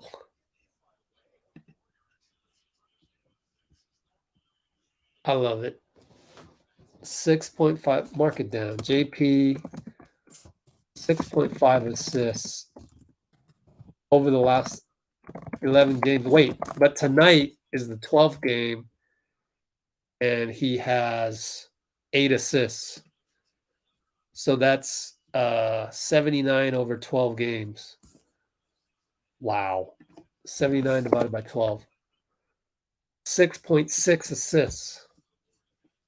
That's crazy. Over the last 12 games. Wow. So impressive. That's nuts.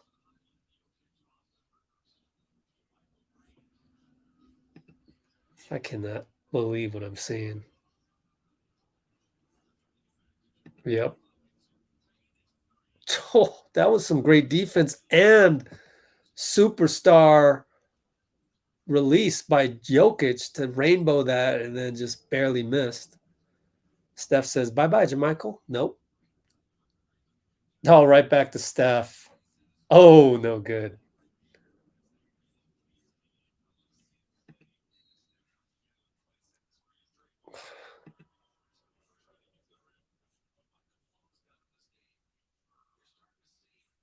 Yeah, G League has certainly helped.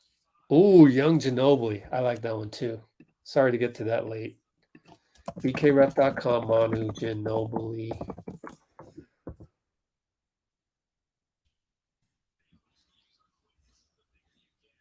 Oh, gosh. I love this. Age 22 did not play other Pro League Italy.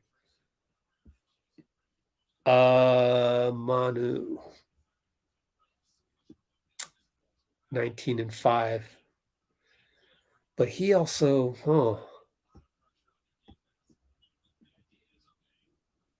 wow. Very Manu-like game. Oh, they called a charge. Man, this is the type of game that you submit to the league as evidence for DPOI. Are the media watching this? Like, oh my God. That's the problem. The media gives other media a bad name when they don't even have.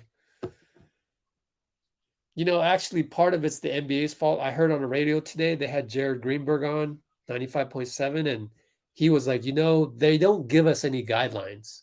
It's literally a blank slate to pick the most improved player, 6-man, et cetera, et cetera. They shouldn't do that. They should narrow it down. I mean, have a regular ballot. You don't pick the president of the United States based on an empty ballot.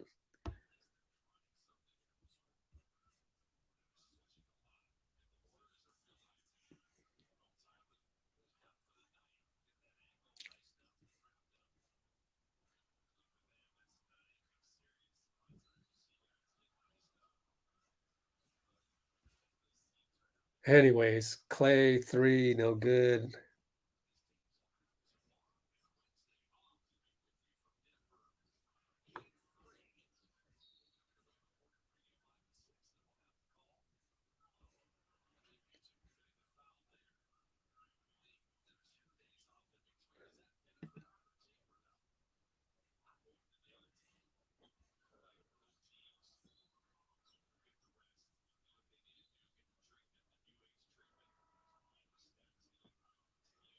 Yeah. For Steph to say, okay, I don't need to start tonight. Just keep it with JP. It's going well. Man, that's pretty cool.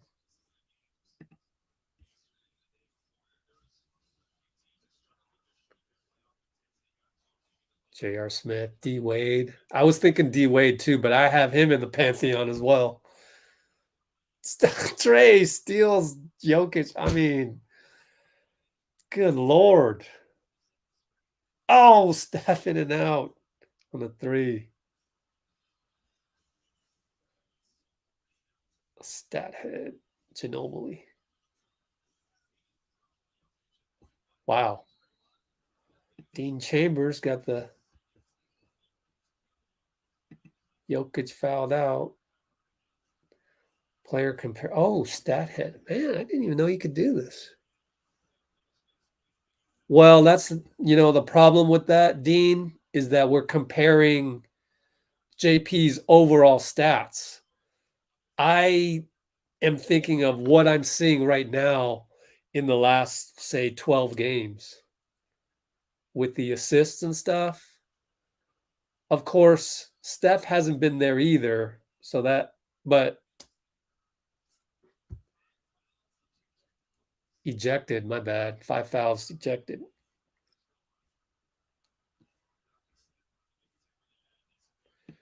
Warriors. I'm so slow on the.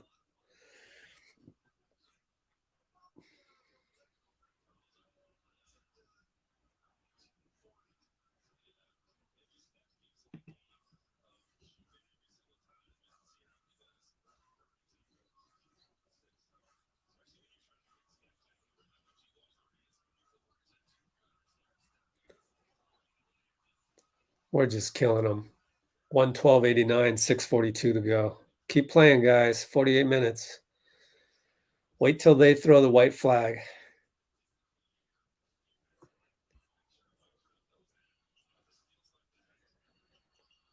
Well, I think Jokic overall is a pretty nice guy, but he's frustrated, and we're just a better team. At least these 2 nights. Again, I said it in the video. From what I've seen, they do not have the defensive IQ to keep up with us. Oh, the filet for Draymond. He wanted an and one. Gosh, Did you see Floyd? who? Floyd Mayweather? He's there? Yes, sir. Wow. He's courtside. Wow. Money Mayweather. Is my mic still staticky? Is who? My mic is it still staticky? Oh, no, you're good. Okay, cool. What was I going to say? Money Mayweather. Oh, I saw a chart. Highest grossing pay-per-view was Mayweather versus Pacquiao. Sorry to all of you in the Philippines. I was rooting for Pacquiao that night like crazy. But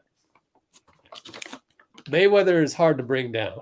You basically have to bring him down to get the decision.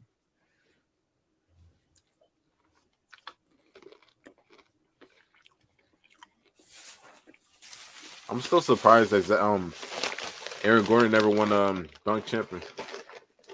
Oh, I think he got robbed one year. Yeah.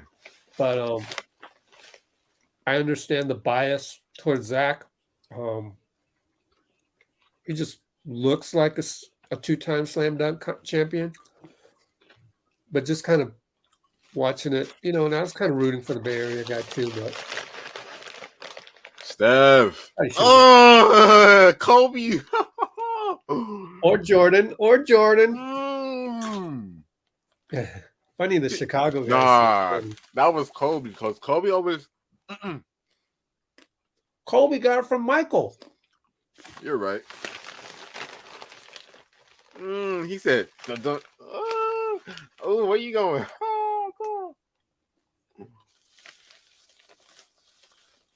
Oh, Campazzo's in. Be careful. Everyone be careful. Get your Campazzo alert on. Oh, Campazzo, he's a menace.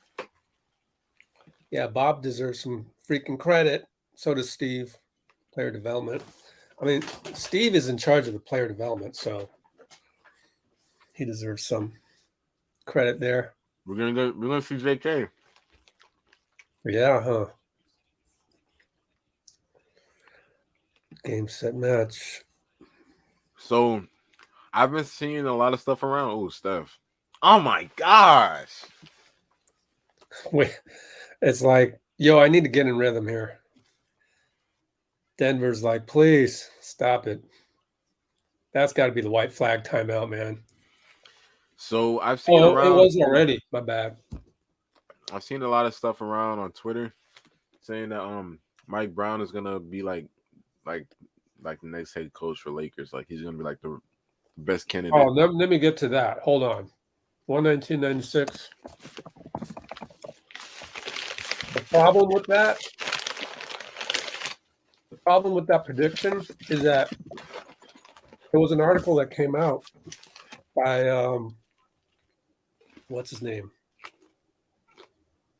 Bill Oram, one of the regular beat writers for the Lakers, and he was like, what coach would want to go into that toxic of a situation where they treated Vogel like crap, like without any human decency. They treated him. The way they underpaid him, first of all. Oh, we're the Lakers, so you don't get paid as much here, and you're disposable. They would have to completely change that culture. I just don't see it happening, and I don't think Mike Brown would want to coach there, just because of the guy that is pulling the strings on the puppet, Pelinka. Pelinka has a bad reputation now, everybody. So I don't know about that.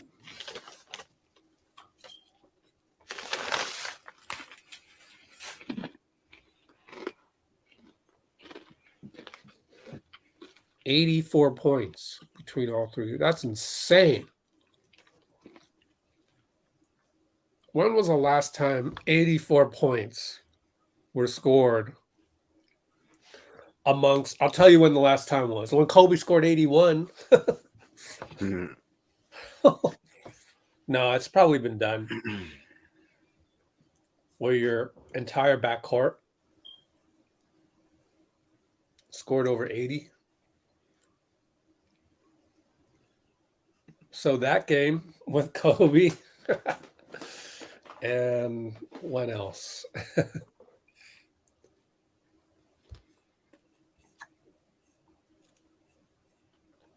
Jabs Nana.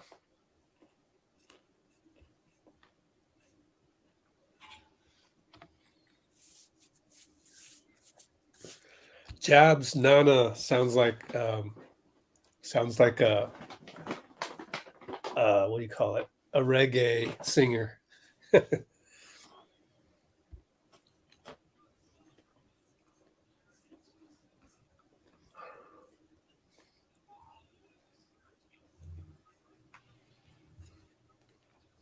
Ooh, plus minus with Steph is insane. Plus 32. Oh gosh. There it is. Run SKJ, yep. Only 6 turnovers. That's insane. Oh, whole NBA is taking notice tonight. 34 for Steph. 29 for JP. Oh my gosh. You know what's crazy? Just looking at it, I wouldn't have thought Steph had more points than JP. That's crazy. He only played what 20 minutes today? Yeah, man. Oops. Sorry about that. Mop up crew in with JP because he's so young. Might as well bring in. No, you don't want to. You don't want to injure GP, but you don't want to injure JP. So who can you bring in?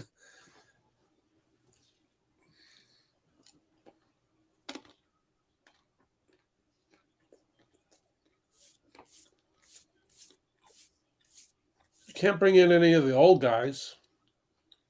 Yep, you really haven't. And no two-way players are available tonight because that's the rule. Therefore, JP has to play, unfortunately.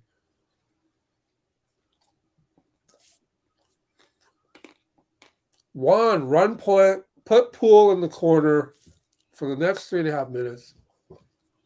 Actually, we're only up 18. Wow.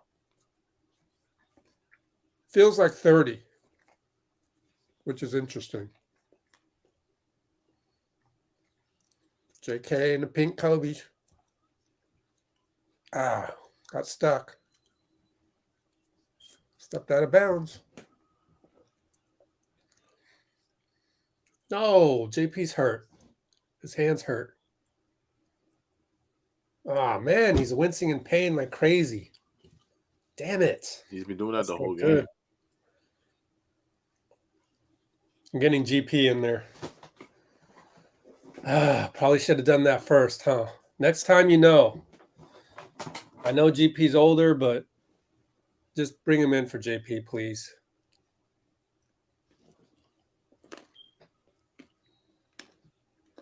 Huh. Compazzo with the foul to allow GP to come in for JP.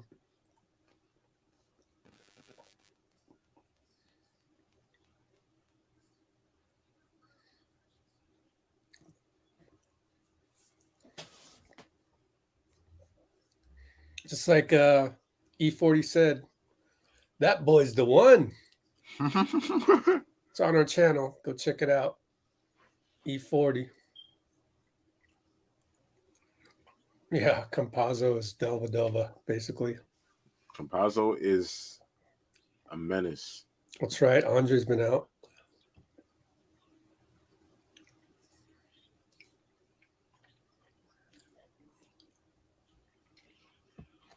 Man, that's a baby. Come on, man.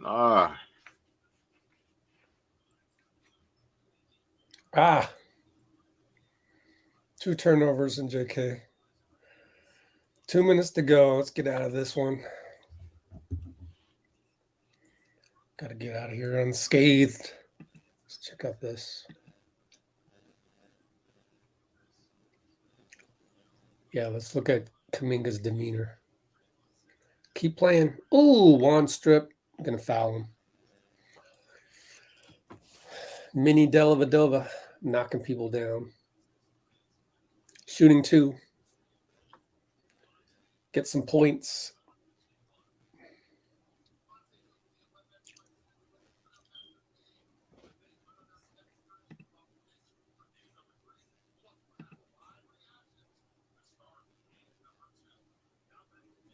How late can you stay on, Anthony? I might have to get off right after. Okay. I got work in the AM. I gotta text Dean.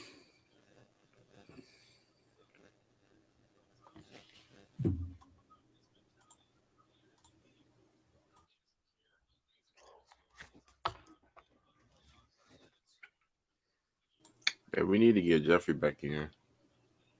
Yeah, totally.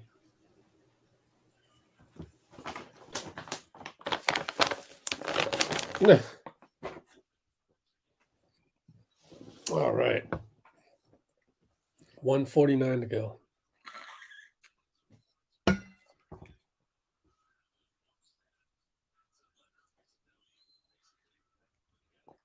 Damian Lee will get some free throws.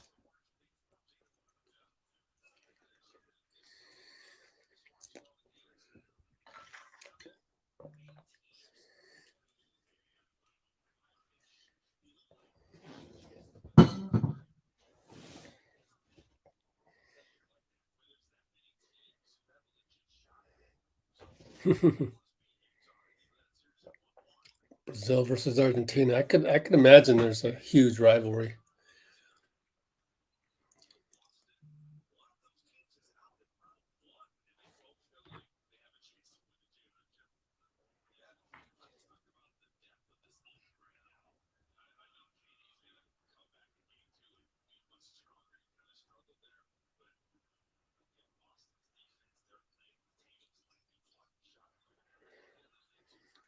All right, up 21. Our next game is on Thursday or Wednesday. Thursday. Wow. Travel tomorrow, practice Wednesday, game Thursday. Pretty sure. Let me double check that on my calendar. Yep. Thursday, Sunday. Thursday, Sunday.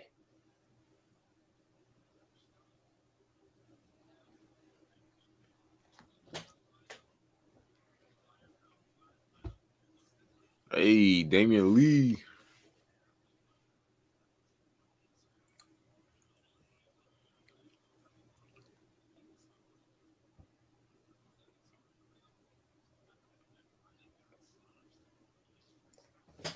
I think the important thing. Oh, JK with the little pick tip. I think the important thing for game 3 is our focus and energy. You got to just somehow keep it up. The series isn't over yet. One good thing is that Looney's fresh. He barely played. Draymond will probably bring the energy. But just coming out of the gate. Oh, my thing went out. Coming out of the gate in Denver, just really got to keep bringing the force. Let's go over him. Travel. It's okay. Only 29 seconds. Next time, shoot it. He's 3 inches shorter than you. 29 seconds, even though officially I'm seeing tweets that the buzzer sounded. Oops, I've run out of gas on this one. It's light. I can get dark in here for a second.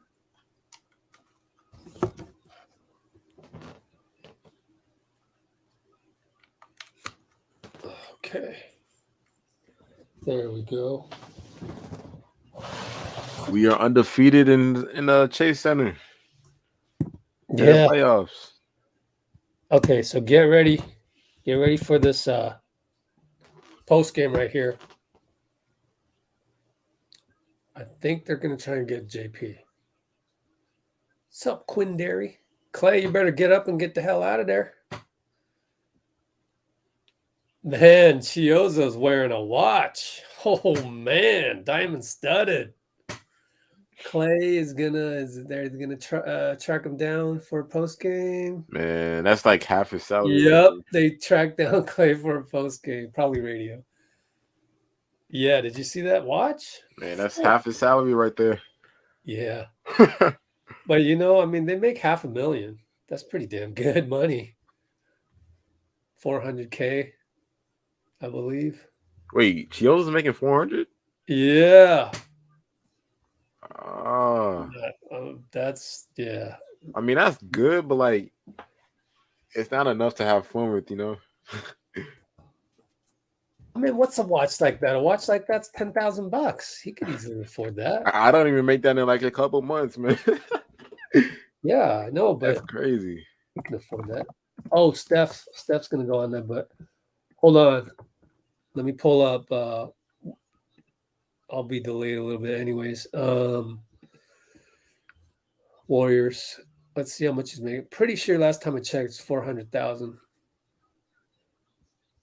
Wait, what year is this? 2021. What?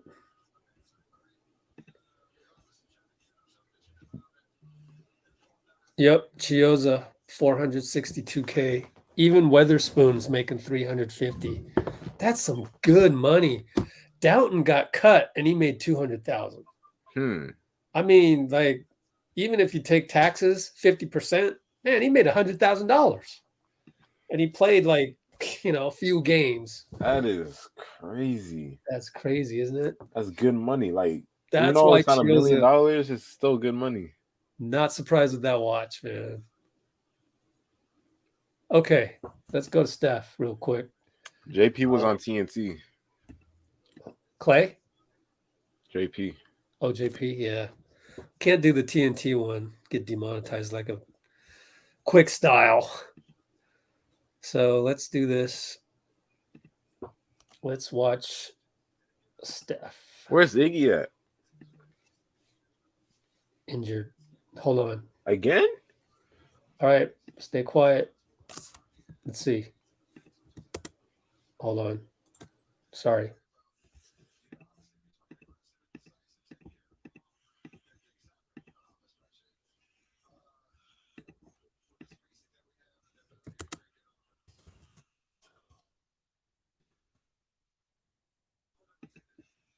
Festus Azili. Let's do this. Shoot, I got to do that. Hold on. I don't know another way to do that.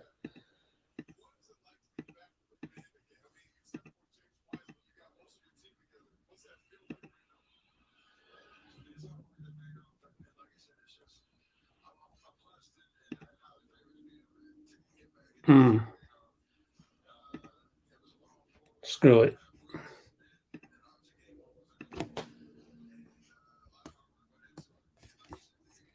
Roll tonight, and as we welcome everybody to Warriors post-game ride presented by Toyota, we're going right back inside the Chase Center, standing by Steph Curry, who scored 34 points in just 23 minutes off the bench. We'll get to that in just a second with Steph. Welcome to the post-game show. Chris Mullen, we're all right. This is Steely and Vontae Hill.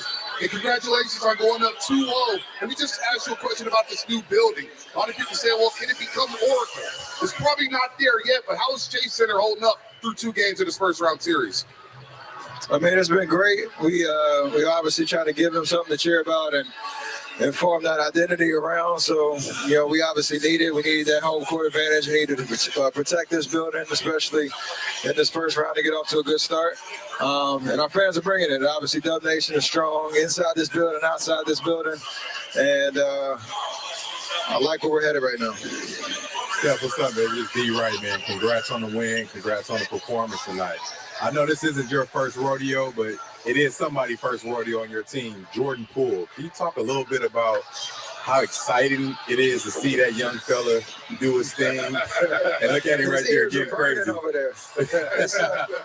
It's amazing. I mean, I don't know if you have more to that question, but it's just amazing just in terms of his confidence, his ability to create, make tough shots, make open shots, make plays for other people, and feed off that energy. And it gives us a different look. Teams have guarded us in years past, where it's, me in the pick and roll, me and Draymond, Clay spaced, us moving around. You add JP to the mix, it just adds one more element and one more variable that they have to worry about. Obviously, if he's playing aggressive and decisive, taking care of the ball, good things happen, especially, with the spacing that we have and the ability to create good offense. Stefania! What up? Release the Kraken. What up, Azili? What's up, my bro? Hey, Steph, I remember weeks ago, I'm in practice, I'm watching. What is it like to be back with the band again? I mean, except for James Wiseman, you got most of your team together. What's that feel like right now? I mean, it's hard work that paid off, and like you said, it's just I'm 4.5 weeks, and obviously game 1 was the goal, and a lot of hard work went into it. And like you said, to be in this moment, this environment after 2 years absence. Our teammates on the bench, like, there's no better feeling than this. Obviously, especially when we're winning, but just that fight, that competitiveness, the atmosphere here, it means a lot. Steph, congratulations on a great game, being up 2. 2 questions. One, will this be your role moving forward, or as your minutes get ramped up, will you be back on the floor? And do you need me to nominate you for 6th Man of the Year? If so, just let me know. I got your back.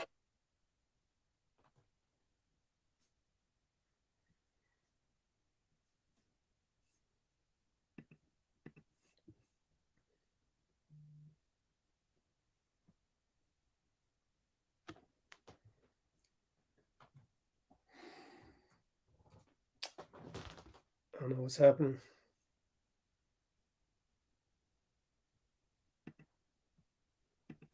All right, Rich, I'm gonna take my leave. Okay. All right, you guys have a good night. They put all night long, put Denver in turn. There's the trio right there. And that's the Warriors. How do we up in a few games to that first quarter Blaze? Wow, this is super frustrating. And we obviously feed off. Show about last night. Man, question for you. Everybody wants to Said that we'll continue to figure things out.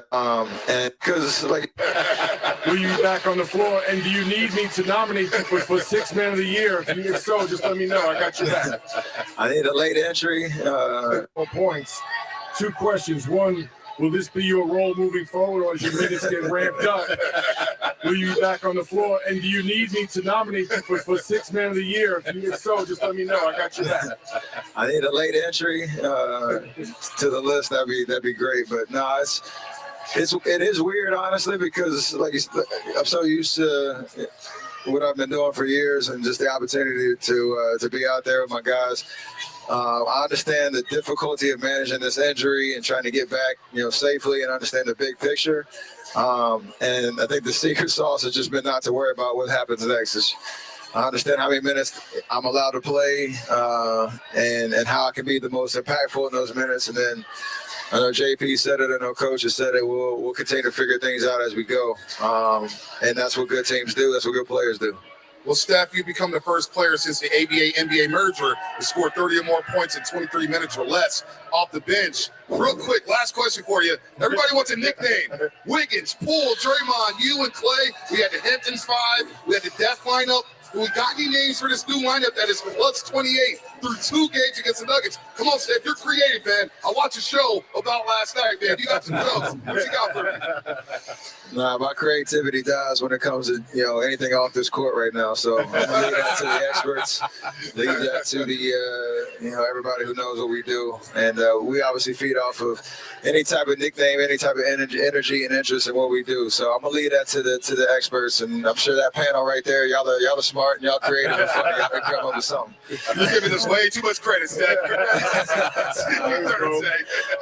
Yes, sir. Stephen Curry, 34 points in 23 minutes off the bench. The last time a Warrior had more than 30 off the bench was Stephen Curry back in 2016. We scored 40 off the bench in Game 4 against the Blazers when they advanced to the NBA Finals and lost to Cleveland. So Steph's doing his thing. Poole's Turn that off real quick. Come back to you guys. All right, thank you, Anthony, for being on. And the Jackson 5. I gotta pull this up real quick. Okay. There we go. Yo, where's my iMovie? There it is. Throw that in the iMovie real quick.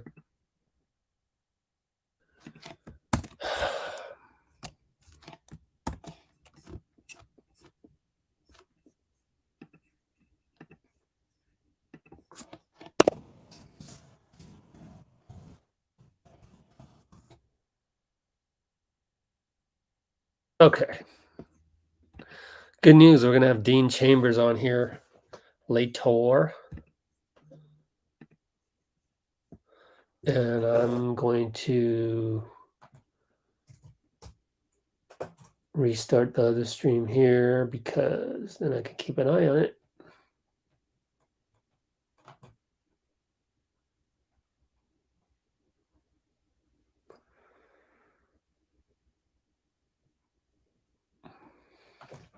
What's great is you said it, the chemistry on this in this organization is just, we know Steph so well and he knows us so well that like that particular interview can go so smoothly and so entertaining just because of the chemistry we all have and how well we know Steph and vice versa. Stop that one right there. Don't want to piss off too many people out there, you know what I mean? Pull up a box score. Okay. Oh, Bones Highland scored 12 points. Okay.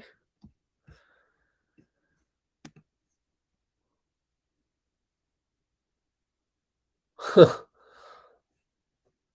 right. Chuck and Kenny. Choose not to watch Chuck and Kenny. Rather not.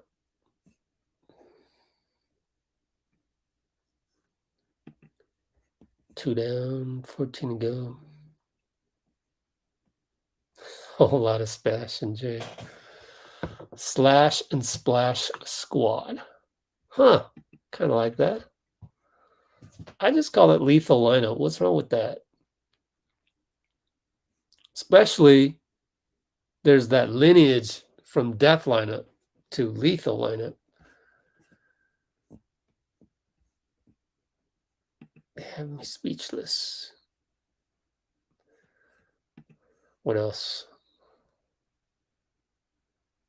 Just win the next one at a time. I'm not looking at 14 to go. I'm not looking at 2 to go. I'm looking at 1 to go. Thursday. Just keep it up, because Thursday you better come out with the same energy and the same force. And that's not going to be easy to do in Denver. I don't think Denver has the pieces this year. They have one guy who can deliver force and physicality, and really the rest of them just are not built that way. And during the regular season, you can get pretty far that way, but I think in the playoffs, you're going to be in trouble, because the real way to beat this squad of ours, first of all, you better have good, high defensive IQ. They got a couple guys that don't have that, which I said in my video. Will Barton and Aaron Gordon don't have the highest defensive IQ.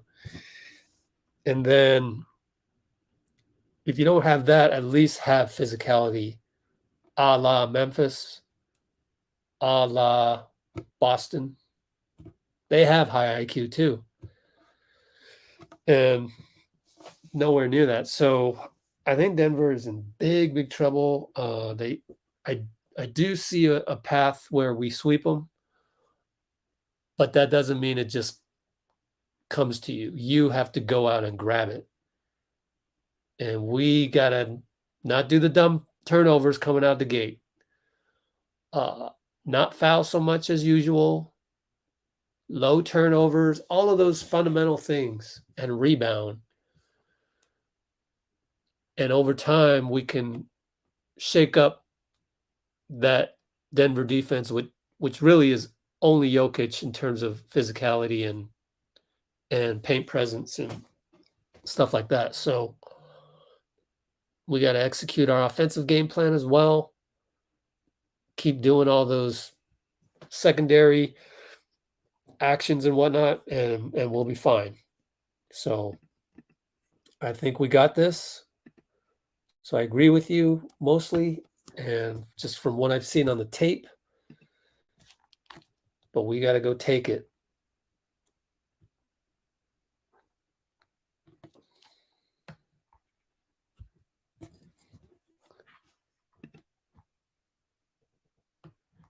Oh, okay. Why don't we do the drawing? So I'm going to just say, I forgot to, we already did one post-game interview with that, so my bad. What am I looking for? Oh, final score was what? 126-106.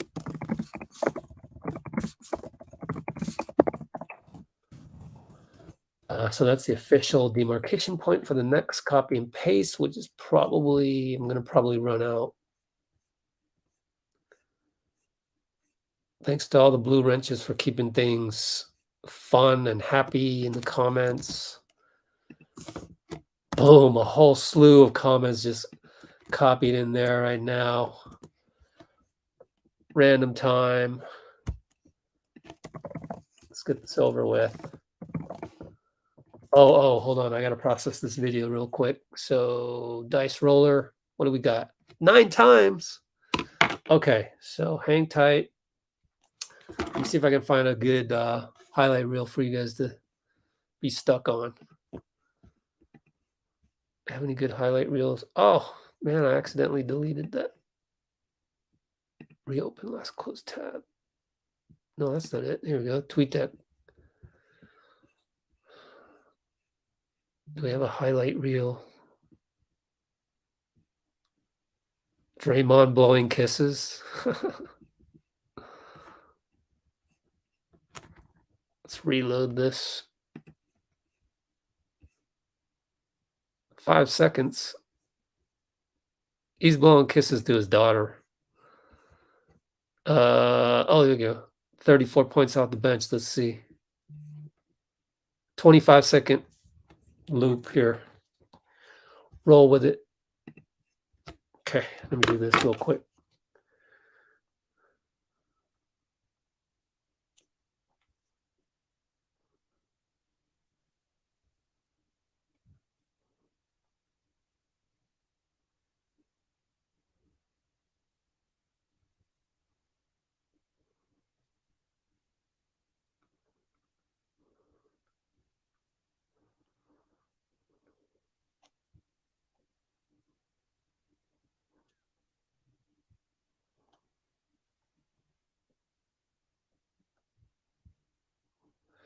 Steve Kerr's at the podium. So we'll have that soon.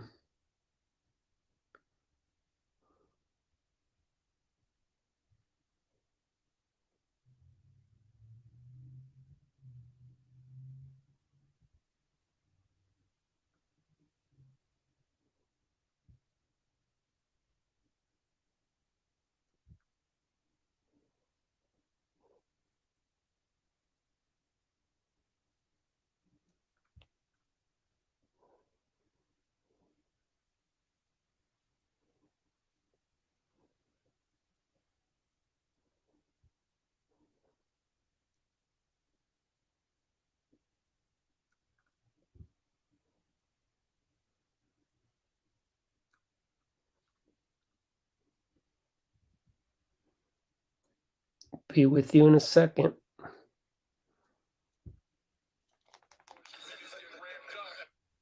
Congratulations on a great game, beating up two. Congratulations on a great game, beating up two questions. One, will this be your role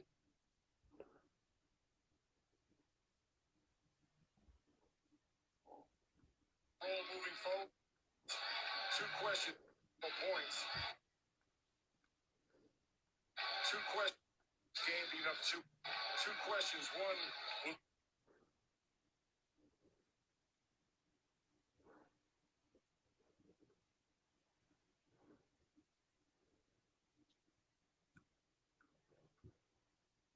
Okay. Sooner or later, we'll get Steve on here. Not yet. Okay. Splash that like button, people. Everyone, please splash that like button. How many likes do we get? 59, that's it? Come on, guys. Do better than that.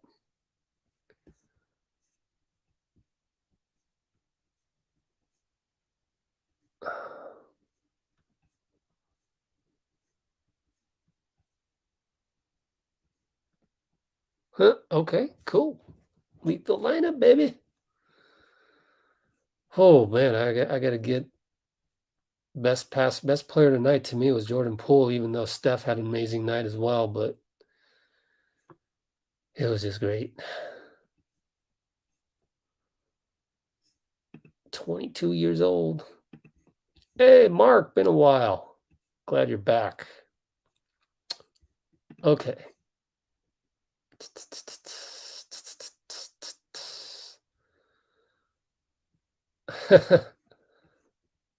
$34 likes in 23 minutes.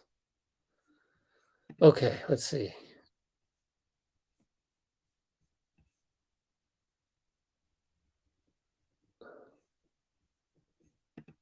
What else? Oh, really? John Morant? Okay. Let's see. Twitter.com. What is it? JohnMorant.com? I mean, John Morant. Steph posting up base sliders. Whatever. Okay, I got to do some stuff. What do I got to do here? Oh, upload.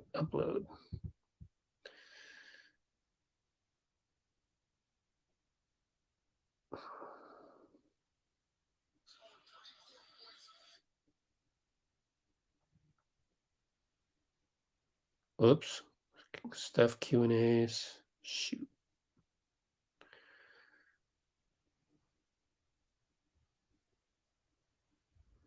When's the last time Steph did a Q&A? Why is it not on here?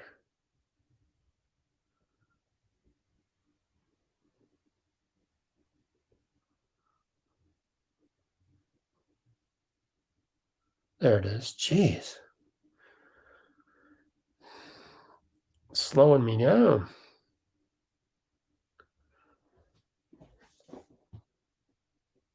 Let's see. What? My Steph and Clay pregame workout, only 847 views. I demand more. Oh, Steve's at the podium. All right, guys, I got to go to Steve at the podium, okay?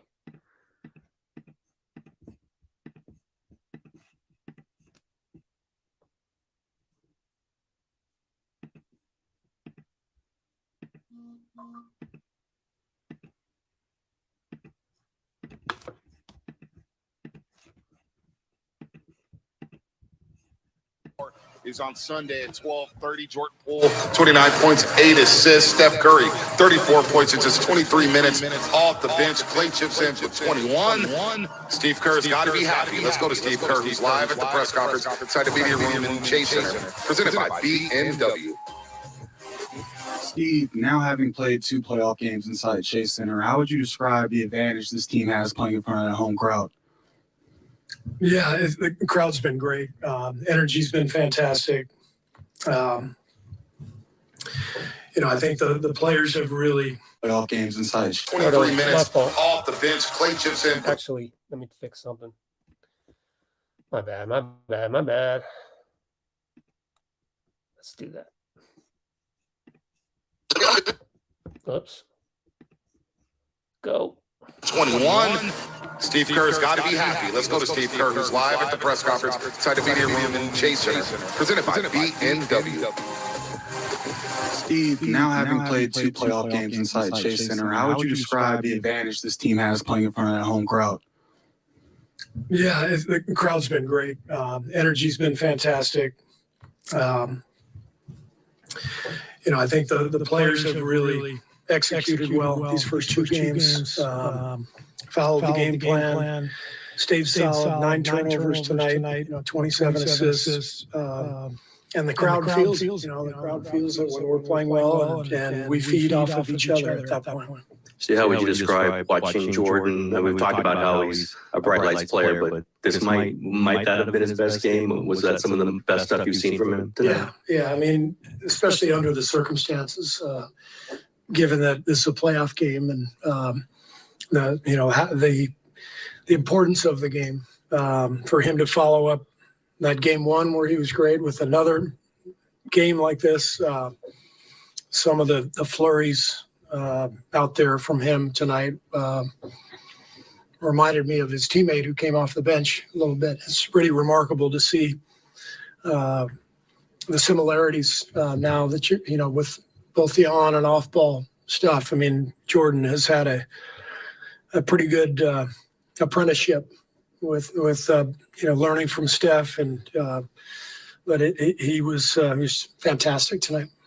Steve, how much does it help the offense to have 2 guys who can start at the perimeter and get to the inside the paint with their penetration, with their dribbling? Yeah, it's huge. It's huge. And we've been hoping to get to this point all year where we could get our whole group together just to see what that would look like. And I'm talking about with Draymond, with Clay, Steph and Jordan. Wiggs has been a great part of that unit too. You know, these first two games, closing the first half, another 8 rebounds for Wiggs tonight. You know, I mentioned before the game, that's the biggest concern when we play that small unit is the glass, and I thought Wiggs did a really good job. Draymond, I don't know what to say about him. I mean, you just don't look at the stat sheet because it doesn't mean anything. Draymond dominated that game. And he was dominating throughout the first half, and late in the half, I got a stat sheet. I looked down, he had 1.3 rebounds. He was dominating.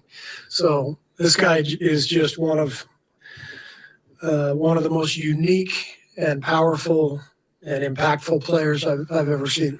You mentioned, well, you mentioned waiting to see that lineup, and particularly with that 3-guard lineup of Steph, Clay, and Jordan. We've been talking about that for a long time. When you first kind of sat down with your staff and said, yeah, we're going to do a 3-guard lineup, is that what you envisioned it looking like, or is it more than what you well, you know, we envisioned, we've sort of played this way for many years, you know, with Draymond at 5, and we've had a few different variations of that unit, obviously with Kevin Durant, and before that Harrison Barnes, and you know, Andre Iguodala was always part of that group. So you know, Clay, Steph, and Draymond are incredibly comfortable playing this style. It's the same style. It's just you know, different additions with this squad. So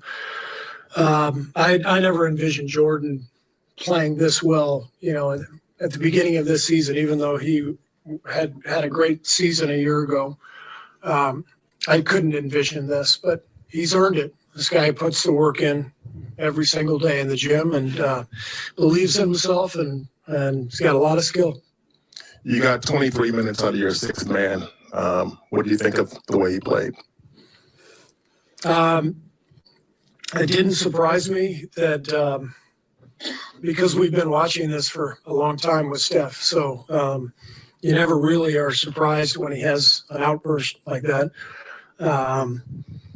It's great to see. Obviously, you know, just coming back and being on a minutes restriction. You know, the other night he had to kind of get his feet wet. But you could see as the game went on, game 1, I'm talking about, he got more and more comfortable, and you could see tonight he was ready to break out. Going back to Draymond, what do you think about his defense specifically on Jokic? Because Draymond said he sort of expected a counterpunch. Jokic 40, 15, 15, but Draymond played a role again in frustrating Jokic. Yeah, I mean, Jokic is amazing, and we have to throw everything at him to try to limit him.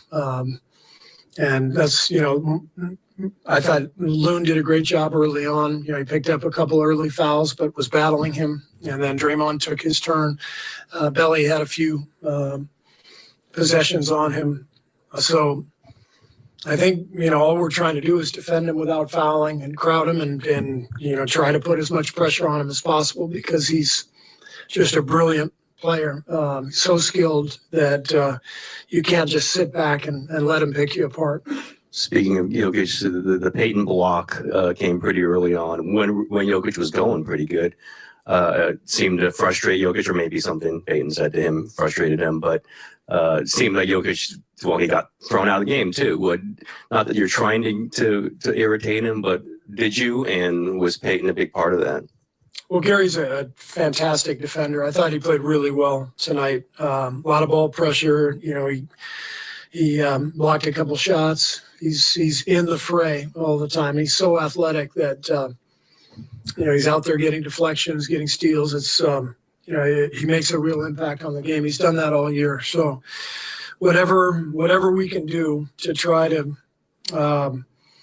deal with Jokic, we have to try to do. But you know, we've done a decent job here the first 2 games, but now we've got to go on the road, and we know, you know, how good he is, and you know what's waiting for us in Denver in terms of the energy and the crowd and all of that. So got a lot of work ahead.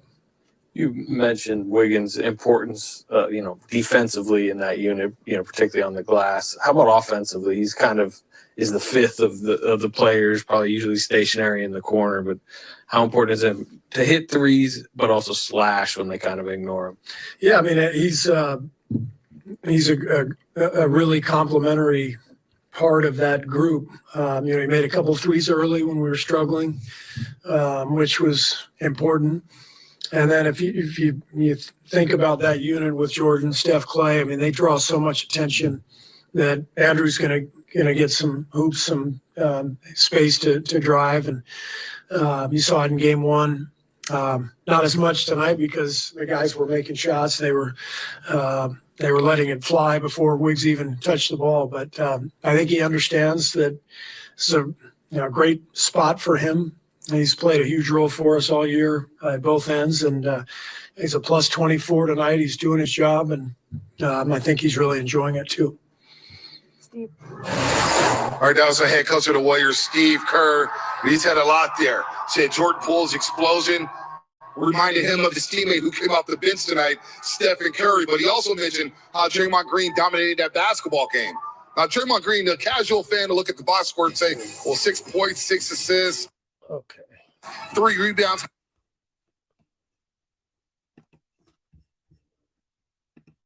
Go here. All right.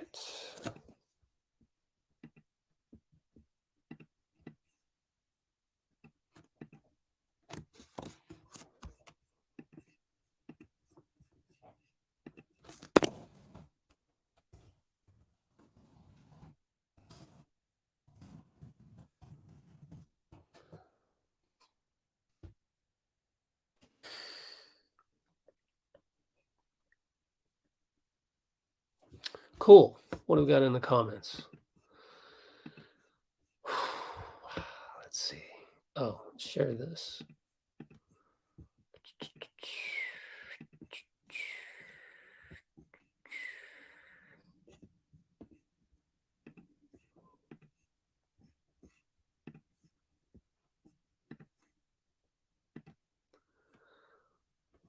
All right, Philippines. How long will Steph come off the bench? I mean, what do you think? Your guess is as good as mine, but I'm thinking he probably will start next game because his conditioning will be probably, no minutes restriction, probably. How many minutes did he play anyways? 22. So, I don't know. Why not just find out Thursday? Why do we need to know everything? It's funny.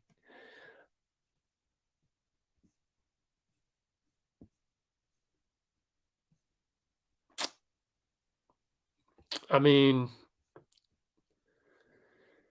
here's the problem with this comment, right? I get your enthusiasm, I dig it and everything. But what if JP, third-year player, what if he has a bad game next game? Then your comment looks ridiculous, right? So hold your horses. Stay even keeled. Don't get too high. Don't get too low. Just like Steph would say, it's good to be excited about JP, no doubt about it. This is as good as you could possibly play. And I say that from the standpoint of his playmaking and how many assists? 8 assists? 8 assists. That's an average of 6.5 over the last 12 games. I did that calculation during the game. That's very, very impressive. And so, yeah, but let's not jinx it. I don't want to jinx it, man. Let's just be excited and that's it. Let's not make too many comparisons, right? Or let's be careful with the comparisons and expectations. We already did an easy comparison, which was JP's trajectory is far more attractive than Monte Ellis's, which is, I think that says more about how great Monte was. And I just think it's just so awesome to see. All right. See you later. All right, let's see. Yeah. Man, Manisha, you got to join us earlier. You're always coming on here asking questions that we've already covered, but I appreciate you being here. Iguodala didn't play, and you could also check our community section.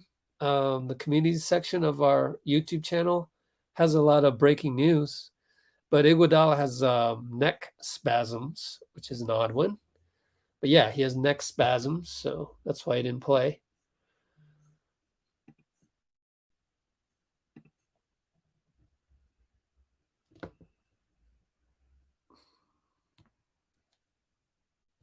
All right.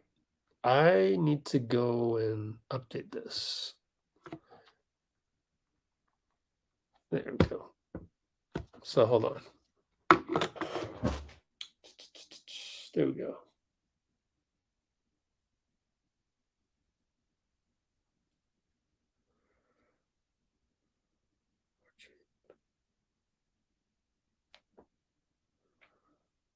Okay, I got to update this real quick. Hang tight.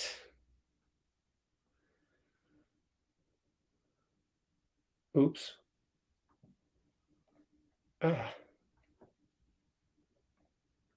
Stephen Curry. Oh no.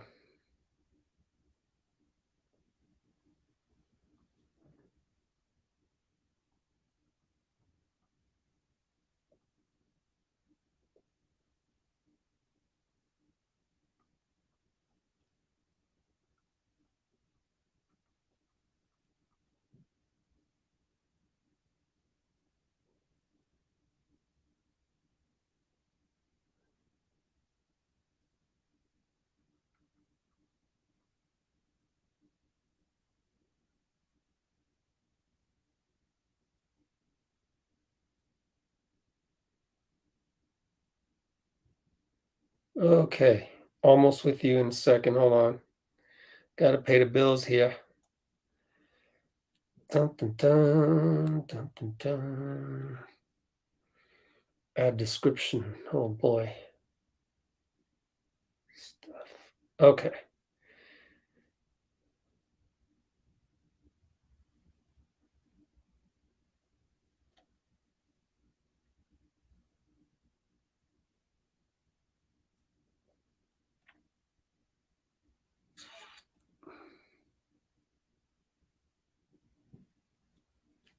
Hmm.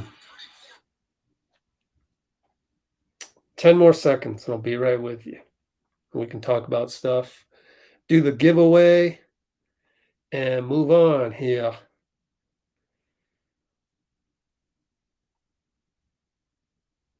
Boom.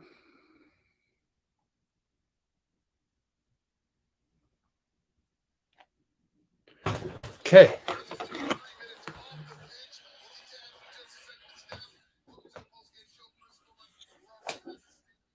Okay. Still need to do Steve Kerr. Oops. Okay, let's go back here. What do we got in the comments?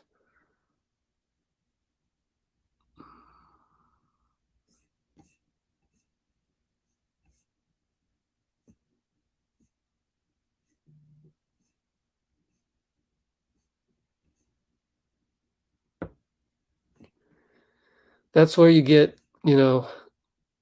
comparison's the thief of joy. Comparison is the thief of joy, people.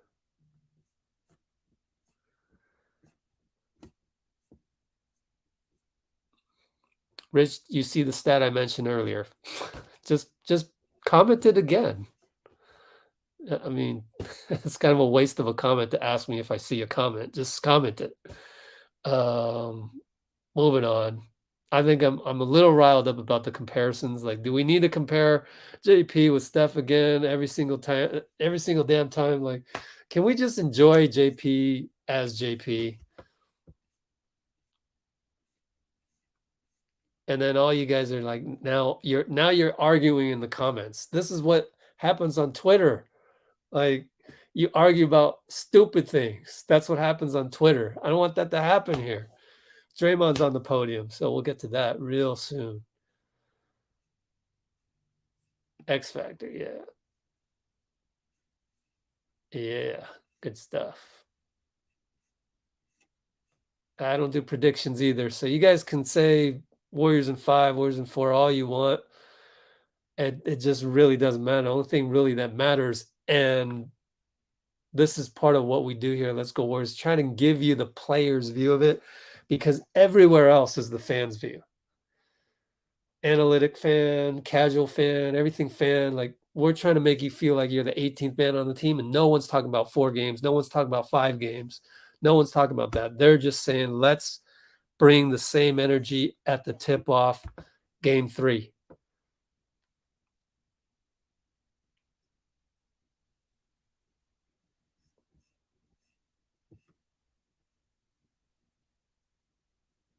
All right.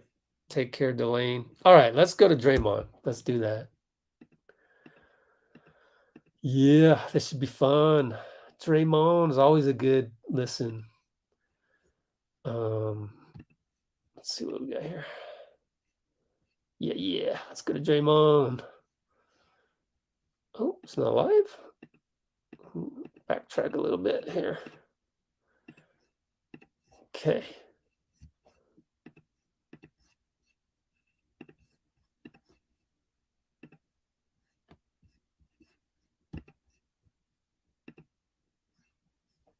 Let's get to Draymond. Let's get to Draymond Green. This should be good here. Draymond Green, standing by. Jesus. Steph plus 32. That's incredible. Wow. Hey, Draymond, in the third quarter, you ran out the half court, was getting the crowd live. Can you take us through that moment and what you saw down the Denver bench? I just saw them arguing. I wasn't sure who was arguing, but somebody's down there arguing. The crowd should notice that. They should be very loud for that. And it took me a while to get them loud. That was disappointing. I mean, shoot. And Big coach, Michael. It's good. And how fun was a game like this? I mean, we saw you dancing out the free throw line late in the fourth quarter. It was very fun. You know, when you beat a team the way we did the first game, they come out and they give you their best punch. And they did that. And, we took the punch on the chin. We responded right away. We got control of the game. Pretty much started at maybe the last couple minutes of the first quarter. And I think we had control of the rest of the game. So I think, just to see our group respond the way they did, the way we did, I think that's special.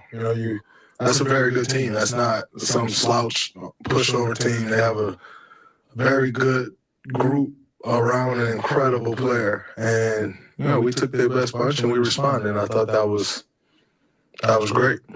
That lineup broke it open again in the same part of the game, late second. What did you like? I mean, we talked yesterday just about kind of the defensive identity you wanted to build. What did you like about those 6 minutes? I thought we swarmed. I think there were a couple loose balls that we could have come up with that we didn't come up with, and that's one of the things that we spoke about with that lineup is we should be able to get deflections, and when we get deflections, we have to push the ball and try to make them keep up with that pace. And I think for the most part we did a pretty good job. They got some offensive rebounds, which. That's what you're going up against when you do go that small is the rebounding. But I thought we did a good job of cleaning that up. But early on, I thought they had too many offensive rebounds. And that was on me. Joker was getting offensive rebounds. So when battling a big guy like that, it's important that our guards come back in and get the rebound. But it starts with me keeping him off the glass and giving him a chance to come clean up the rebounds. And I didn't do a good job of that early. He was able to get some offensive boards. He finished with 5 offensive rebounds. I think all 5 of them might have come in the first half. So if I do a better job there, give our guys an opportunity to clean up the rebounds, I think that lineup gets even more dangerous. Draymond, what's it like to be on the ball or even off the ball when you have Steph and Jordan both kind of getting their thing? It's pastor's paradise for me. You got Steph and Clay. Steph and Jordan kind of they roam differently than Clay. Theirs is more just kind of fluid, and you have to keep an eye on them because they're moving all over the place. Clay's a little different. Clay is going to roam when it's time for him to get to a spot for a shot, and so with those two guys, it's a little different than reading with Clay, but nonetheless, you got those three guys out there at the same time. For me as a passer, that's heaven. And then, the one weak shooter out there around me with that group is Wiggins. I think he shoot like 37% from three or something like that. And I'm live with Wiggins shooting that three. So for me, you can't ask for anything more on the offensive end, any more options than that. So yeah, I like it a lot. What are the things that you observe on the court that signal to you are demoralizing an opponent? You just kind of read body language and frustration. Frustration usually shows up in body language. That's just kind of what I try to read. You try to read interactions with teammates and how someone's reacting to their teammates. And, if you feel like you're getting under the skin, you press up a little more. If you don't feel like you're getting under the skin, you press up a little more. So just try to do my job, but body language. Hey, Draymond, in lieu of Jordan not being part of the finalist list for most improved, you got your petition ready to go? Yeah, it's coming. It's definitely coming, for sure. What was your reaction once you saw the list? I wasn't shocked. I wasn't shocked at all. Can you expand a little more on that initial Jesus reaction when you just look down and see Steph's stat line? What did you think of his play tonight? He was incredible. 22 minutes plus 32, that's insane. But I thought his patience was great. They did a great job of trying to take the pocket away because we got the best of them in the pocket that first game. And so they did a great job of trying to take that pocket pass away. And early on a little bit, we struggled with it. When Steph came in the game, he just drove until they stopped him. And the big was kind of shaded towards me to take the pocket away. So he just kept driving them. And I think that broke their defense down. And once he started doing that, now you got him into the paint, kicking out and flying back off for threes. That's when Steph Curry is at his most dangerous, off the ball. And so I thought the way he came in and settled our offense down, it's what you expect of Steph Curry, but I thought that was huge. And, like I said, to be plus 32 in 23 minutes, it doesn't get much better than that. You've played with some incredible offensive lineups, Steph, Clay, KD together. But what makes this trio of Jordan, Clay, and Steph so tough for defenders to match? Jordan is doing some of the same stuff Steph does, and that's tough. You're going to game plan for Steph, you're going to game plan for Clay, but now you got a game plan for Jordan, and that's a different beast. You're trapping Steph. Okay, well if you're trapping Steph and you got Jordan on the floor too, it's hard to trap two guys. You swing the ball to the second side, and a big's going to get back, and that's tough. And so I think he's been watching Steph a lot, and he's doing his best impression, and it is incredible. We won. All right, time now for the Wendy's Good Done Right, and that is a split.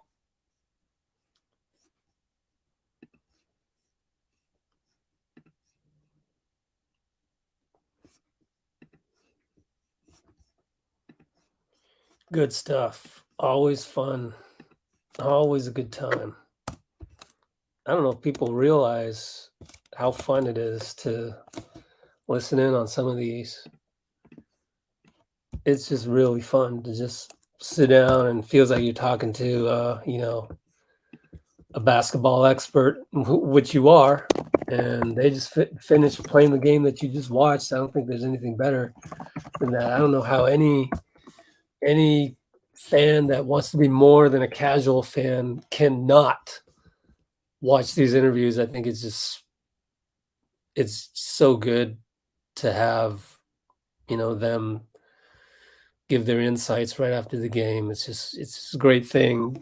This whole sports media thing, obviously it happens in every single sport, but whoever came up with that, great stuff. We owe it to the newspapers of yesteryear, probably to baseball, honestly, our pastime, reporters there, the press, asking questions all the time, the history of that.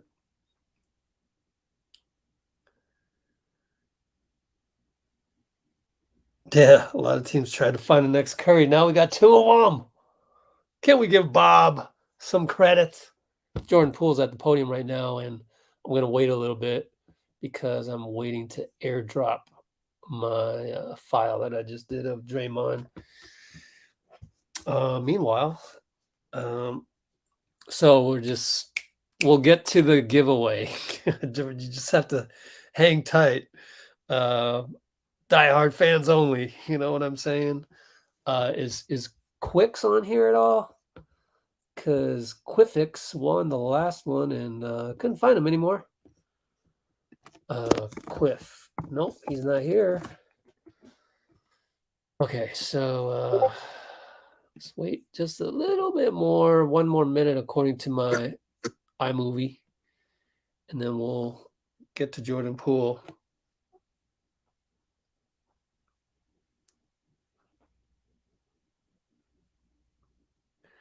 Let me get all the placeholders in place here. Tags.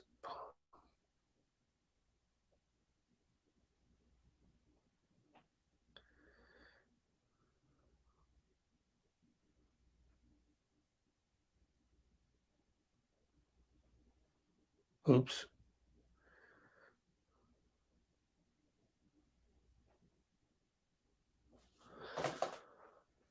That's the longest minute I've ever been part of here. So we got to cue this up. Let's go live. Reverse that a few times.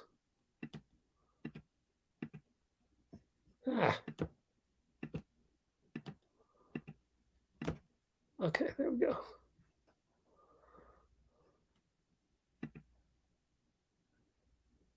Cue it up a little bit.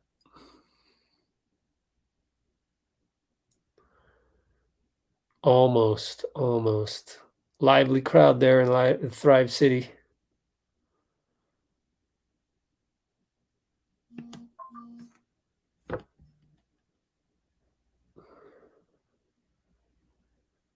There we go. So now I can airdrop that over here.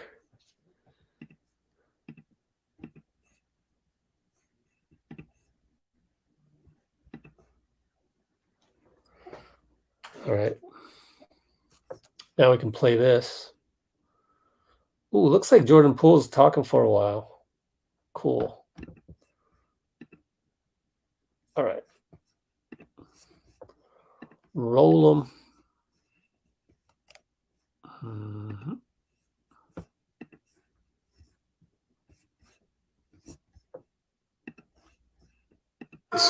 Against all smalls. Smalls win again. No. That's what happened tonight. That's not true. Let's go to Jordan Poole. Plus 42. Small ball lineup plus 28 is Jordan Poole, who had 29 points tonight. So all the big men. Jordan Draymond told us that you've been watching Steph a lot and doing your best impression. And I know you're your own man, but when you have one of the greatest shooters of all time alongside you, what are some things that you've observed from Steph that you want to fold into your game? Just the way that he gets his looks throughout our offense. Sometimes individually. I mean, he's really good at creating spacing dominating mismatches and his off-ball movement. So I'm really lucky just to be able to watch him every single day and watch him in film and kind of, add those aspects in my game. Are there ways that you and Steph are different? I'm sure some things in there probably for sure. Jordan, what is it you like about when you watch Steph's game? What is it you like about how he manages his way to the basket? We know he can shoot, but I'm talking about his dribble penetration. What do you like about it? What impresses you about it? He knows that defenders have to respect his shot, his jump shot. He does a really good job of changing paces and going from high to low in the way that he moves in his level. So just kind of manipulating the defense to kind of get to his spots is something that I try to add to my game. Do the coaches like show you Steph film, or is that just kind of something you started seeking out on your own, like just studying him on your own? Personally. And, coming out of college, you were billed as a catch and shoot guy, but obviously it's clear you're a lot more than that. Have all these other aspects of your game always been there, and you just weren't basically able to show it at Michigan? Yeah. Okay. Jordan, why'd you do that to DeMarcus Cousins? I just try to get a look. I gotta create a little bit of space. I feel like I had to go in a little bit. Just able to hit a shot that I practice pretty often. You and Steph kind of gave him the business tonight. You guys combined for 63 points. But what's it like knowing that the both of you are out there and able to work your magic together at the same time? I think it's really hard for the defense. Just because we are both playmakers, we can both play on the ball and we also can both play off the ball. And being able to have teammates who are able to screen on the backside and also slip and get their own shots makes it a lot harder for them just to defend, because we got the freedom and the offense to kind of just move around where we see fit. So just kind of trying to put the defense in a lot of tough situations to make a lot of different decisions. Jordan, Draymond said he reads body language and frustration, and if he feels he's getting under somebody's skin, he presses a little more. And if he doesn't feel he's getting under somebody's skin, he presses a little more. I mean, just what can you say about learning from the way he goes about his business out there? Obviously he was a huge part of our game tonight. He was able to take, did an amazing job on Jokic. And just being able to have that line of defense back there is outstanding. His energy, we feed off of that, offensively, defensively. And he doesn't only pick us up, but he picks the crowd up as well. And when you can get it extremely loud, it becomes hard for other teams to have play calls. And just the energy that he plays with, we wouldn't be here without him. Jordan, you get fouled on a three-pointer to start the third quarter, and you knock it down, you're on the ground shooting off finger lasers or whatever. Describe what the energy was like, for you in that moment in the building. It was huge. Just try to get a run going as soon as we can.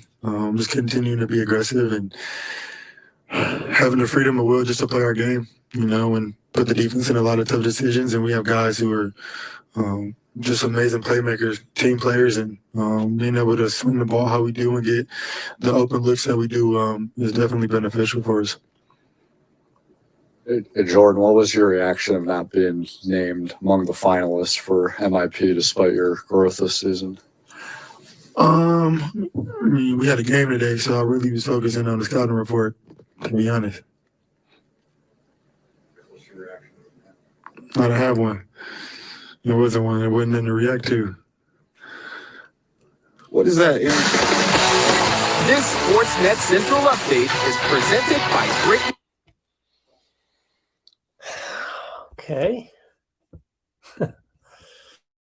What a way to interrupt an interview. Go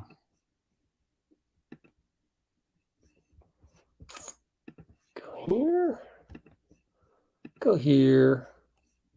What else can we show? Share screen. Oh, Dean, what's up?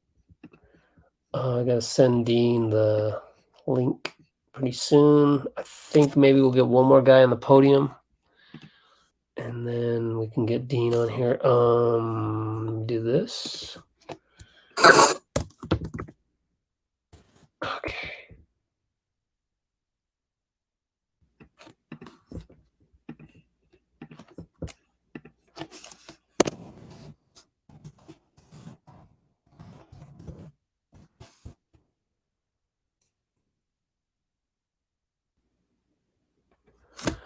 Nine minutes on that. Okay.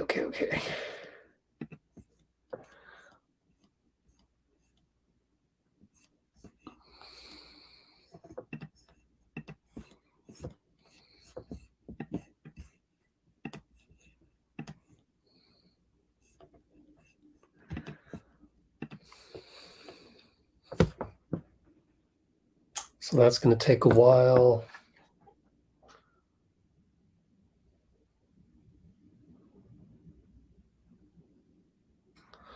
Draymond up next. Okay, Steph Curry that scored 30 in those little. Oh yeah, it's always legendary. Some of these stats.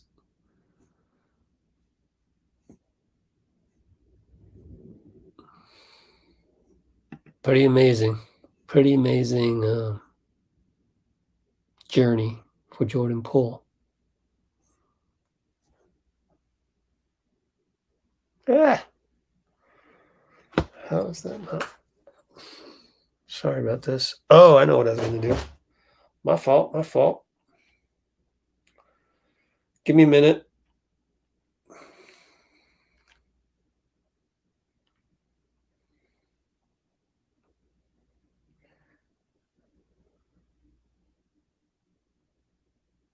Doing a thumbnail right now. What did Steve say?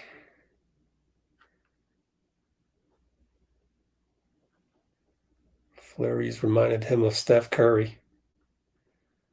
I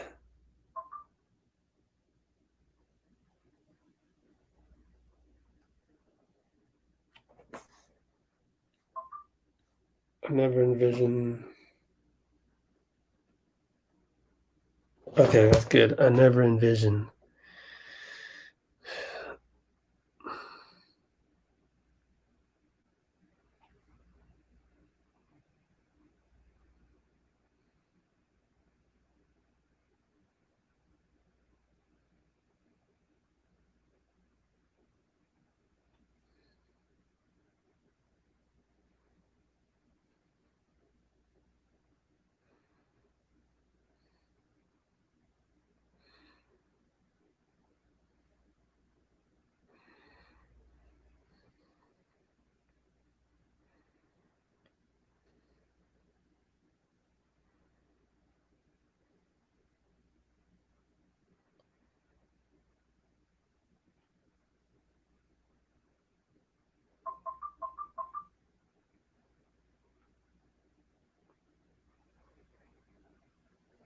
Okay, good. Okay.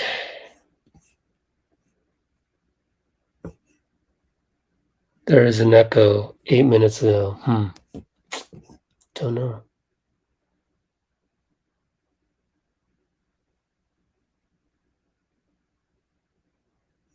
Nope. The reason why JP3 isn't MIP is because the balloting is flawed on there. It's just flawed. Like the NBA gives all of the media a blank slate.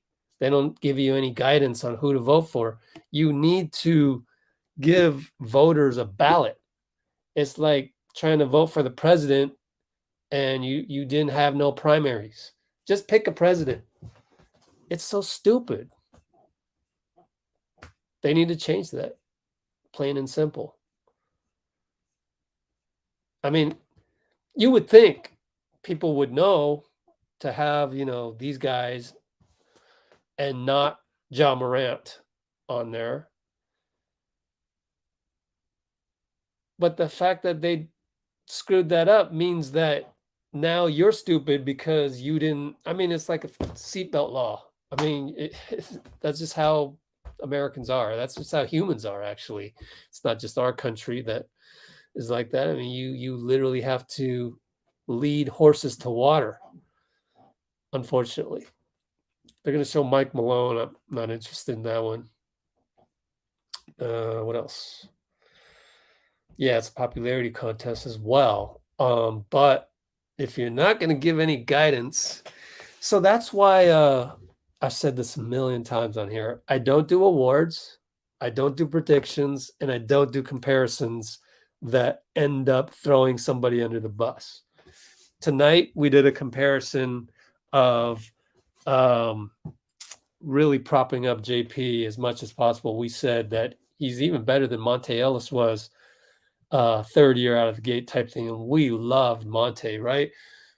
So that's just a fun one. That's a positive type of comparison, you know, so those are the exceptions. But other than that, I don't really do those, and I don't really care about awards just because that's what it is. Like, there's a bunch of people voting. There's no really rhyme or reason to it, and it's just like Baseball Hall of Fame. Barry Bonds is not in the Baseball Hall of Fame. It's a vote. We don't know who votes, and we don't know what the guidelines are, so why should we care about it? So anyways, these awards are the marketing arm of the NBA. It's to market to the casual fan. It's to say, oh, yeah, Memphis Grizzlies, we see you, because we're going to crown a champion, and it's probably not going to be Memphis, knock on wood. We're going to crown a champion. It's going to be, you know, probably the Phoenix Suns, let's say, right? And they're going to get all the spoils. They're going to get all the attention, everything, blah, blah, blah. Well, we need to have all these little awards to keep everybody else happy, to keep all the other fans happy. I should know. I used to be a commissioner of a rec league, basketball league. When I chose my MVP, I was hoping that the MVP would be someone not on the championship team. That way you keep it balanced, and you keep it you keep as many people happy as possible. That's the name of the game in marketing. So don't worry about awards. Like, who cares? There's a different motivation there. It's all weird. So it's whatever.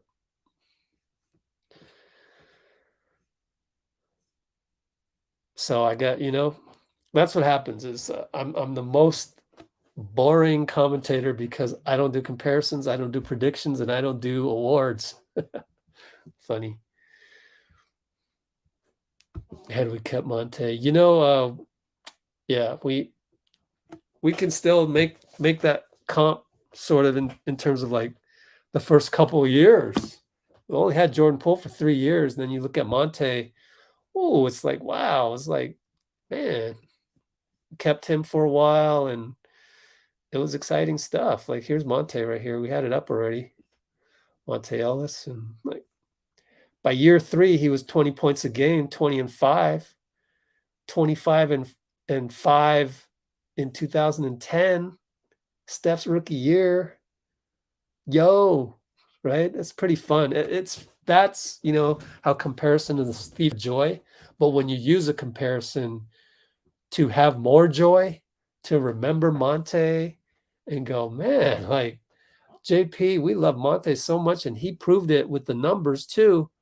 Man, look at JP. And I'm really talking about JP over the last like 12 games, possibly more. But over the last 12 games, 6.5 assists per game. Wow. So anyways, an award, Draymond, I mean, the media hates Draymond, or at least half of the media does. I remember the time when Draymond once again threw Gobert under the bus, talking about, crying, this and that or whatever, for, I think it was about DPOY again. And man, the Utah Jazz beat writers, they went ape. They went ape over that, and that's how it is. That's how it is. But what are you going to do? They were butthurt over that, and it's whatever. So Draymond's not going to get Utah Jazz votes. So no, there's really no criteria. Zero criteria. Literally no criteria. They give you a blank ballot, according to Jared Greenberg today on the radio. So I want to post this Draymond one and be able to move on here. I want to post this Draymond one. Took the punch on the chin. There were times when in that game when it felt just like the Oracle. There were times it felt just like Oracle. There were times in the game when it felt just like Oracle. What a quote. Man, Draymond played some incredible defense on Jokic tonight, didn't he? Wow. That was impressive. Like, he was putting together a little, resume of how to defend Jokic, and not like a whole lot of people can take Draymond's recipe for how to defend Jokic and actually execute on it. Super impossible, but man, talk about a clinic, man. That right there needs to go in the archives of basketball. He just held his own so many times, and just so impressive. Super impressive. Let's see. Pretty much took control of the game. I love that quote. Pretty much took control. Wow. That's a great quote. Pretty much took control. Yeah. How long was that interview? Let's see. Draymond got on there for what?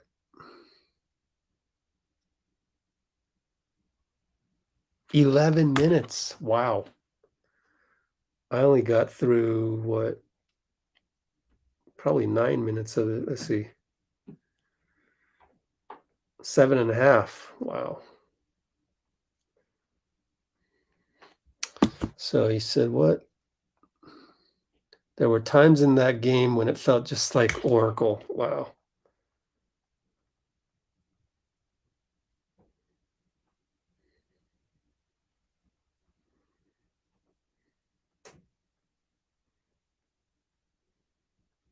What else did Draymond say? We took the punch right on the chin.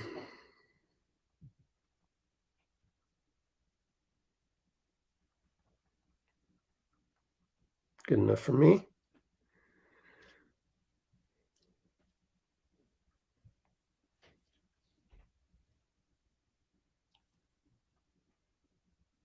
Okay, we got to do the giveaway pretty soon. Which playlist did I put on down? Draymond Q&As. There it is. Other people's stars. Yeah. There it is.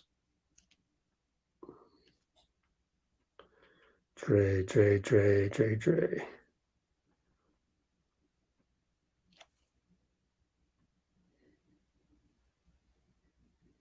Boom. Okay. Gotta do a couple more. What do we have in the comments? Started the second half at 57. Jeez.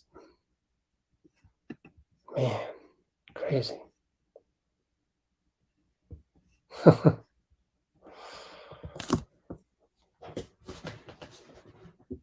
see. I don't get the whole capital small letter. What is that? I don't understand that.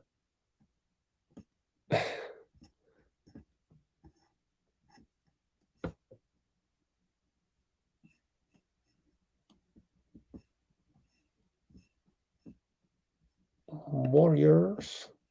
Nice emojis. I like hustle, but still don't think that's enough to describe him. Yeah, There's some IQ splashed in there for sure.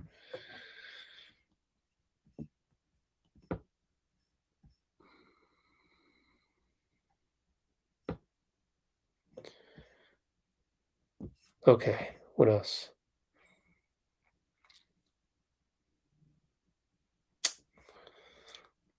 Cool.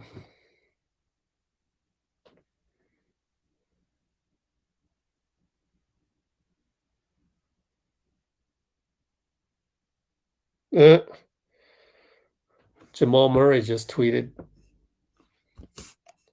Let's see what he had to say. It's right here. Oh gosh. Right here, let's do this. Oh, can you see this yet? Twitter.com.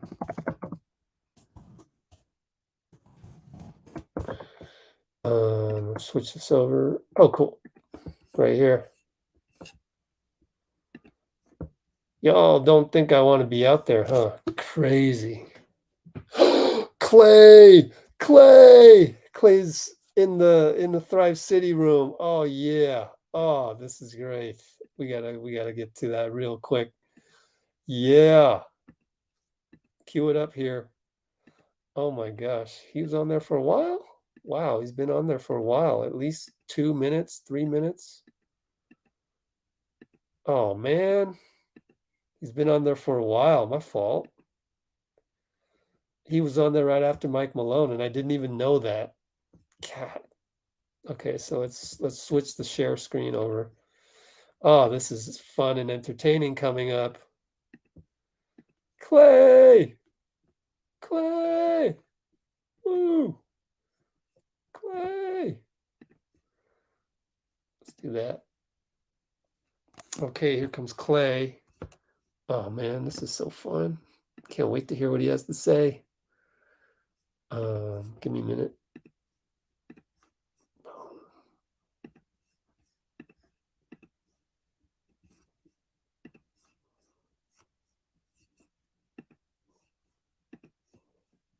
It is very, very, very effective.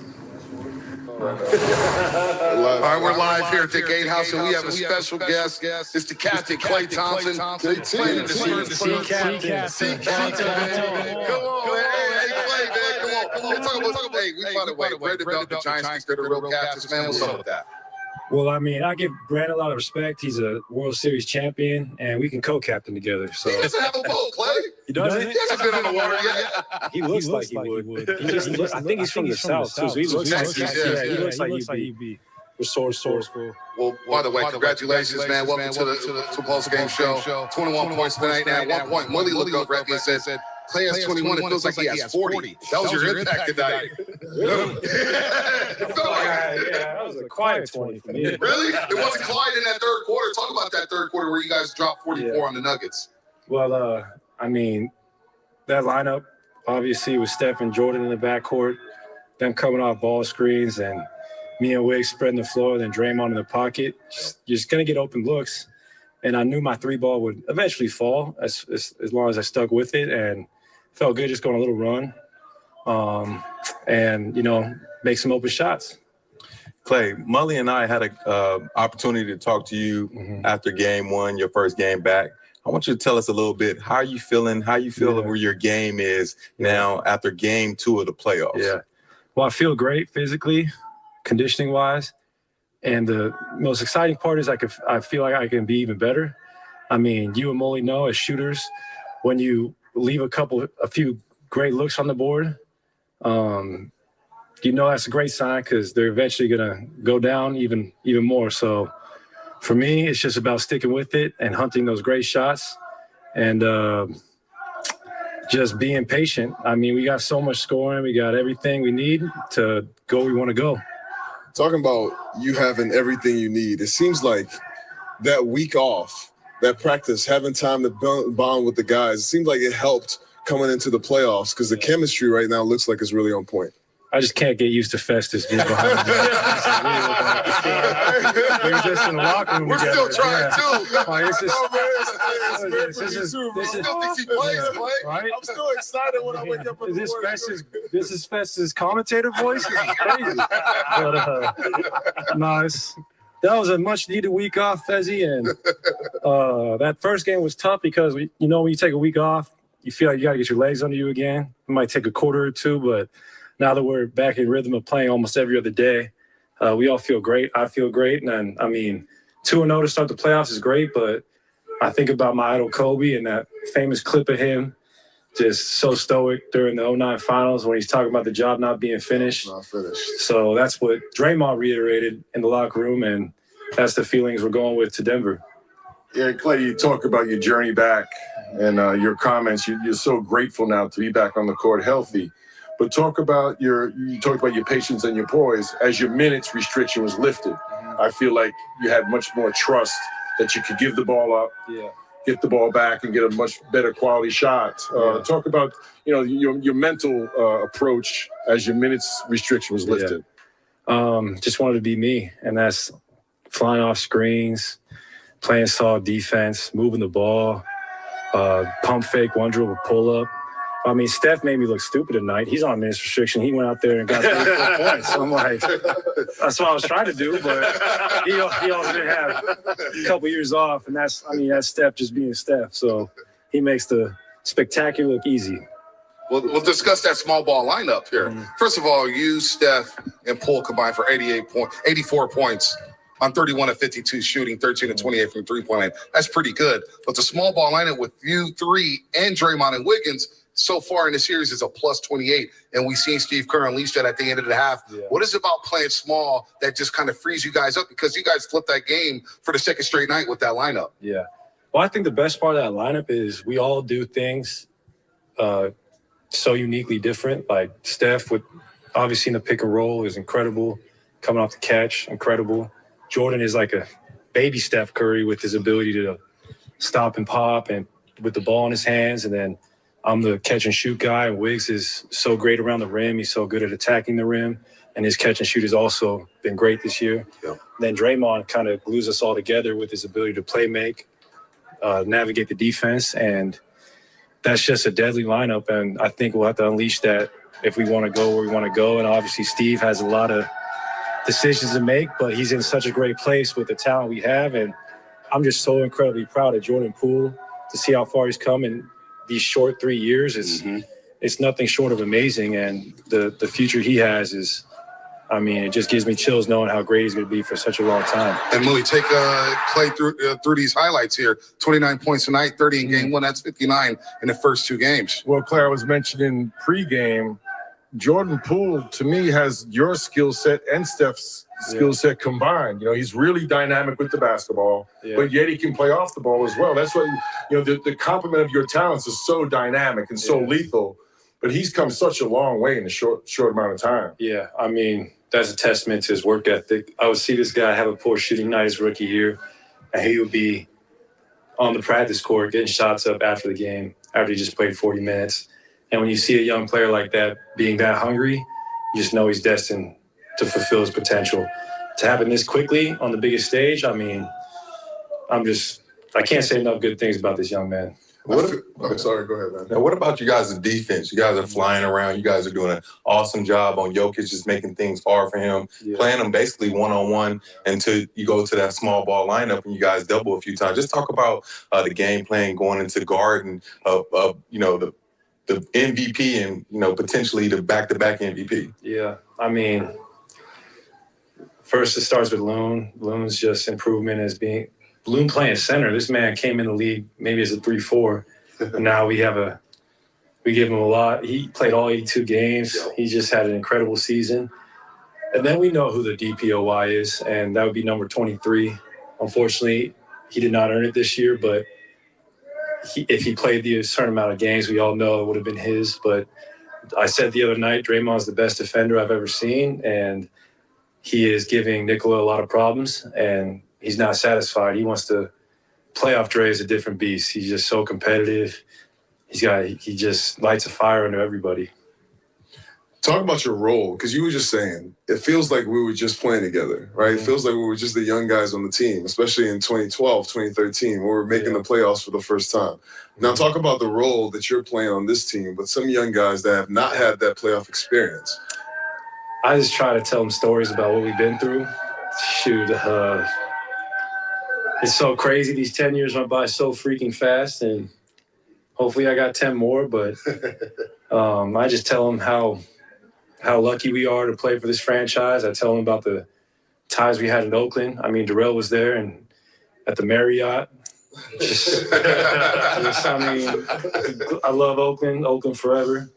So I just give them a lot of the history of the franchise. I tell them about Chris and Tim and Rit and Mitch and Nelly Ball, and I just try to have them honor what we've been able to build up, and they're all so eager to prove themselves, and it's such a bright future for the Dubs while being contenders. It's really an amazing mix. You know what I keep telling Festus? What's that? The key to longevity is shooting. That's a fact. And you got on Aaron Gordon's head the other night. Aaron Gordon's struggling so far, man. You're starting to talk trash too, Clay. Yeah, that's rare for me, but I mean, I miss that stuff. Welcome back, Clay. Yeah. He can't boost you up. No, I can't. I take pride in that. No one wants to get posted up. By the way, real quick, a nickname for that new small ball lineup. The fans are having fun with it. Yeah, what is it? The deep end, full party, Furious 5, Fast 5. You're creative, man. I don't know. I've learned in this business, you don't want to give yourself nicknames. They might come back and bite you. That's it right there. I love that. The Splash Bros are throwing a pool party. That's pretty nice. I mean, we watch your IG lives, Clay. You're a deep thinker, man. I am a deep thinker. That's right. Only on the water. I'm only live at the helm. That's the only way I go live. Let's talk live next. So y'all to drive ahead. Coming up, thanks, Clay Thompson, for joining us. Clay? Yeah, no problem. Warriors Post Game Live is presented by Toyota. Ooh. Oh man, that's some entertainment. How can you not love watching that stuff? That's worth the price of admission at a movie theater, man. That's some incredible stuff. Oh man. God, you gotta love Clay.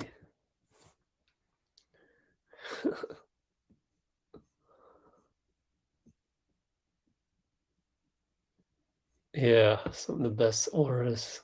Clay's a national treasure. That's got to be it. Actually, Steph is at the podium where he was. Dude, this is just endless.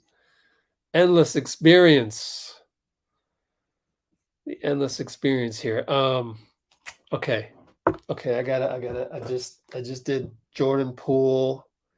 Now I gotta do Clay. Oh, sorry, almost forgot. So I gotta load this up here. Put Clay in here. Wow. 4 GB file.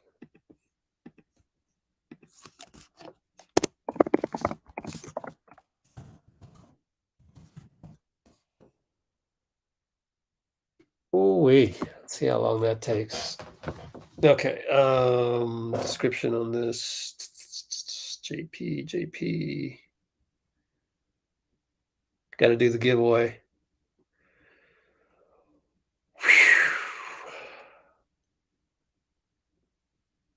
I don't have a JP one. Come on. All right. Save.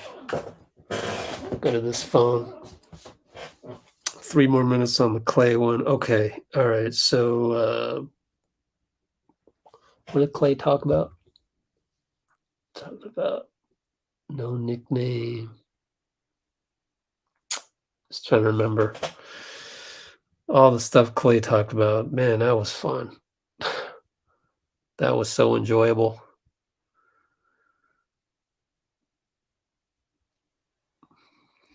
Guaranteed good time.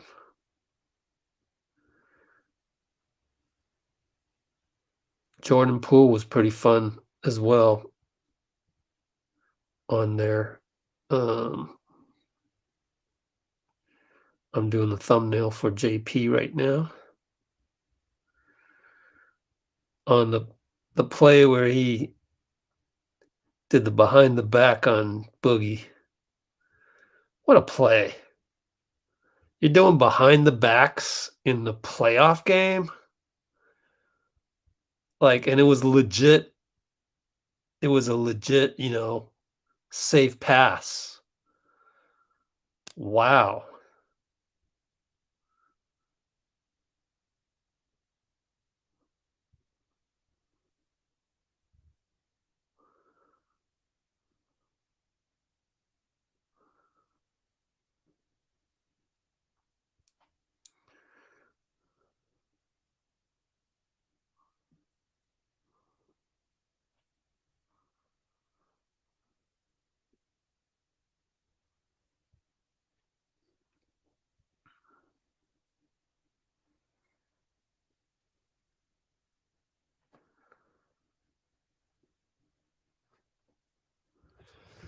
All right.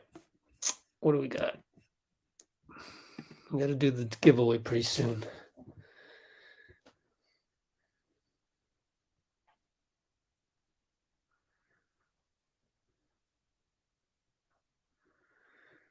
Almost. JP, boom, boom. Cool. Wow.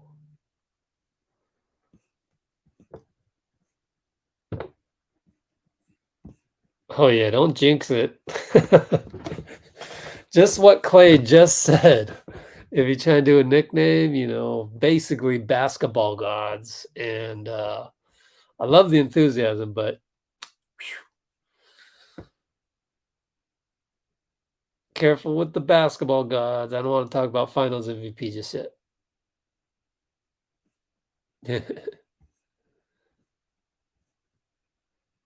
Okay. New comments. Oh, yeah. Hit the like button.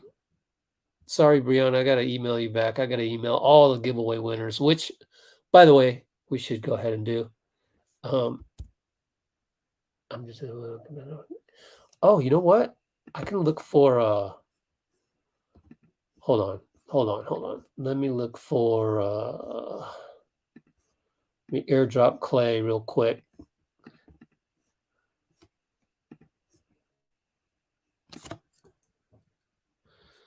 So that's going well, and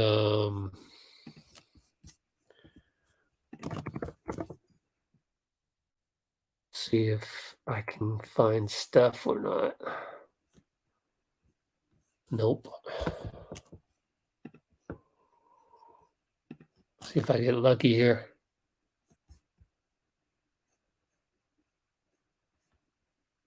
Nope. Pretty sure Steph went to the podium. Saw some tweets about it. Let's check and see what he talked about.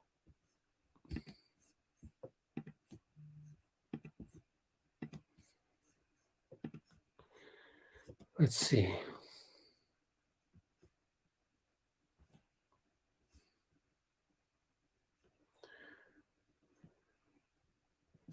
Jordan Poole is like a baby Steph Curry. I love that quote.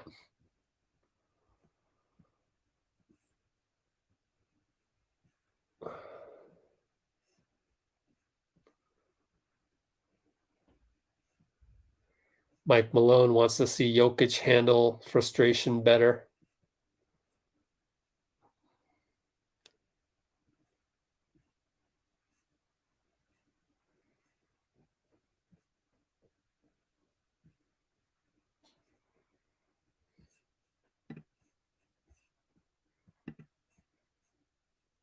Oh, Steph is on the live. Okay. We're going to switch over again. Man, this is the best win you could ask for. Share time. Here we go again. Switch that to smaller version.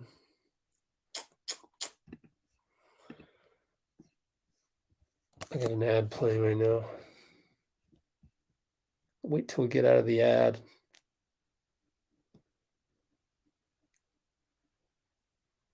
Any day now.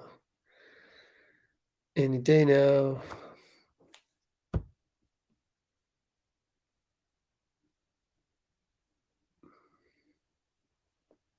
Wow. A lot of ads, man. So you get thrown in ad universe and you can't leave it until the ads are done. It's very weird technology. But whatever.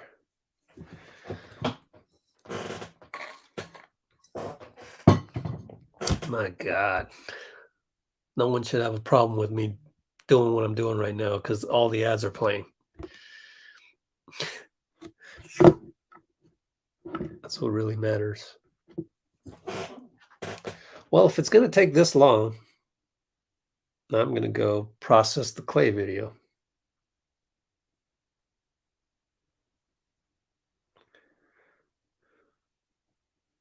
Wow. That can't be another one. Really? Now am I caught in ad hell? I can't even hit the live button. I'm stuck.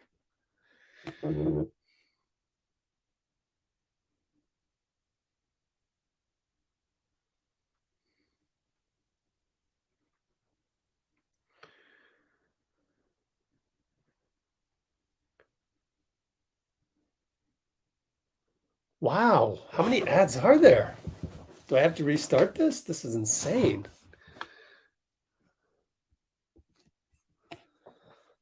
Oh man, here, let me charge my laptop here. How many ads is that? Like 7 ads? What the hell is going on? I'm gonna have to restart it. Wow. I'm restarting this. That's some BS, man. That's some BS.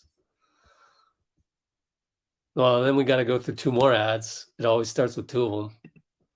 Wow. This is unbelievable.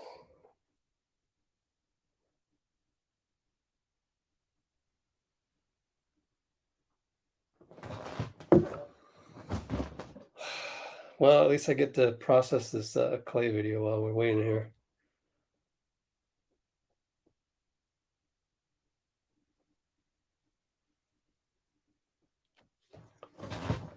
Finally. Oh my God. Can you please reverse? Like just work the way I want you to.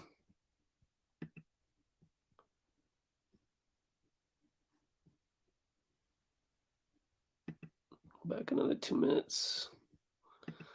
He's rubbing his eyes, so I'm wondering if he just got there at that time. It refuses to go back. God, I've never been more frustrated with the stream in my life.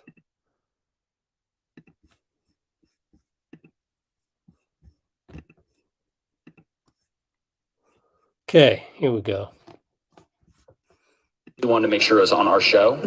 So thank you, Steph, and should we show it? Let's hear from the champ. Here he is. Steph, I think with about 4 minutes left in the second quarter, you kind of split Jokic and Monty, hit a layup, and you were running back and you were yelling, "I'm back." What in that moment made you kind of feel that was the moment to proclaim you were back, and just what were you feeling in that moment? You're just starting to find a rhythm. Like first game, missing that much time, coming off the bench, trying to get used to the speed of the game again, and somewhat impactful first game, but didn't really feel like normal. Like you had the real flow, and then next, the first half, I had a little pep in my step, and body felt good. Was able to kind of get to some spots, and you make certain shots, it feels a little different. Feels a little bit more normal, and more emotion kind of comes out, especially like that with that layoff. So it was a nice feeling. Can you take us through that exchange between you, Gary, and Jokic in the second quarter? Nah. Steph, you look to be, I guess, determined to get to the rim, especially when you had, the lineup out there. How much of that was you saying, I want to get inside because we can, and how much of that was just the floor so spread, the lanes just look wide like that? It's just trying to be decisive where we're getting. There were one possession at the end of the second quarter where I forced up a little tough side step to the right shot, and I was thinking about that for a long time just because, like you said, the floor was it was spaced. There are a lot of driving angles. Even if you're not the one going to be finishing, that's when the reactions from the defense starts, and we have so many shooters and playmakers out there. You kind of have to make them pay, and that's where all the flow starts to happen. That's where all the good open shots, and we love to play that way, and it's demoralizing for a defense. So just trying to be very decisive on don't force anything, because if you get attack to the lane or a swing, you get them to react, somebody's going to be open, and you just knock them down. Well, what are your thoughts on watching Jordan specifically get to the basket? And you know how difficult it is, but he seems to have a way about him where he can wiggle and get to the cup. How impressed was you with your protege's ability to do that? That's always been a part of his game. It's just about picking and choosing the spots and understanding how teams are going to guard him and pick and roll. Again, taking advantage of the space that's out there. But teams have to respect his jumper and how lethal he is, kind of pulling up, that he can get guys to press up on him and he can blow by him. And he's obviously got a quick first step, and he's pretty crafty with his finishes, right hand, left hand, all different type of angles. So it's tough to guard, especially if you have shooter space, on either side of him. And the beauty is that he's been able to balance all of it: the shooting, the driving, and then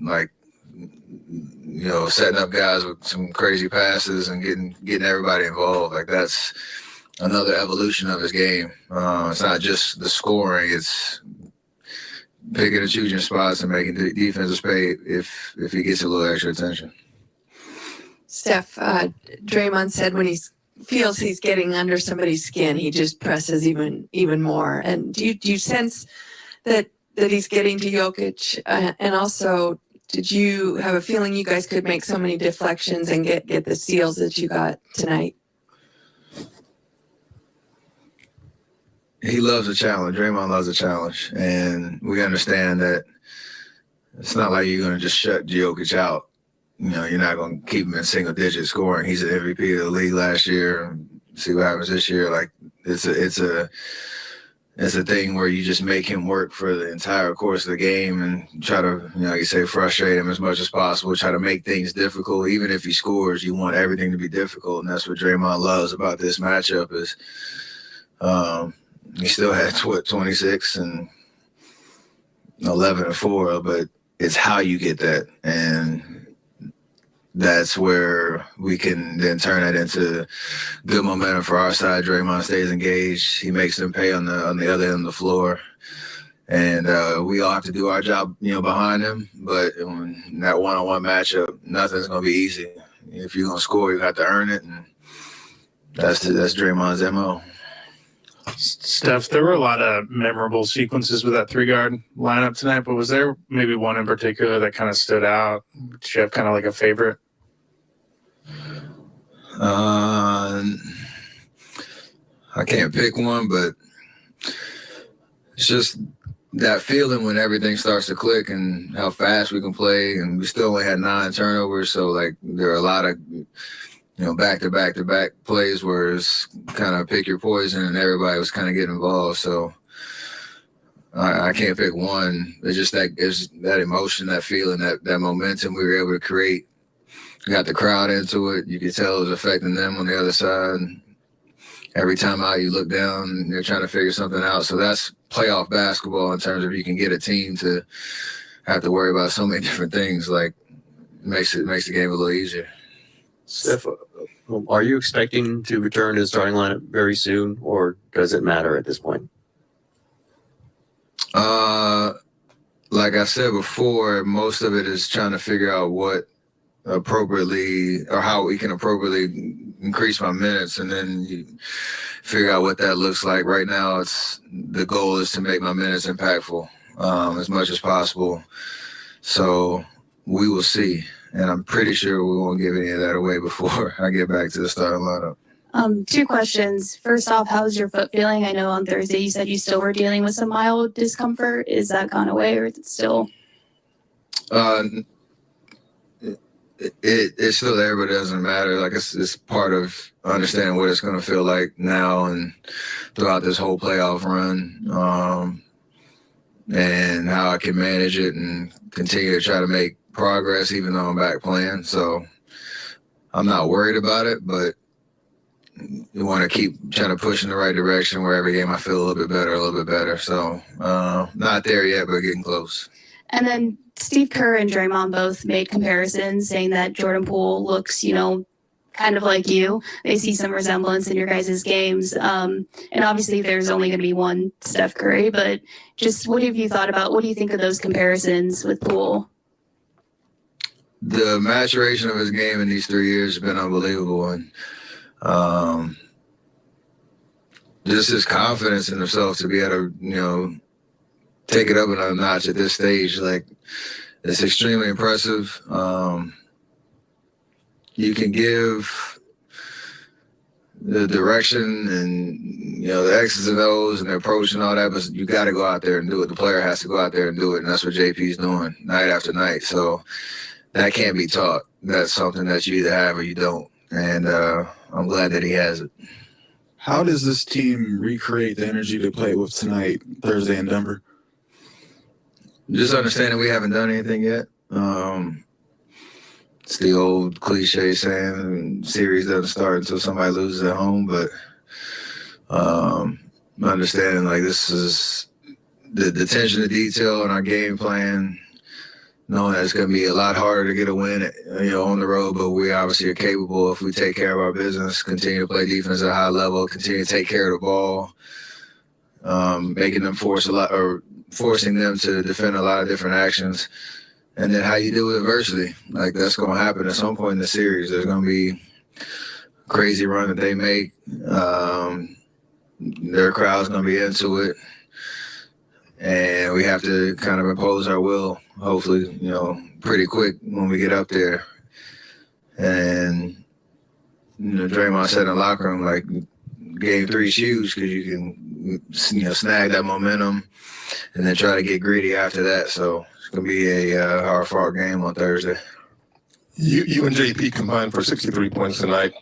What's it like being out there with a guard who has similar, in many ways, skill set with you and the things that you guys can both do that really kind of do things to defenses?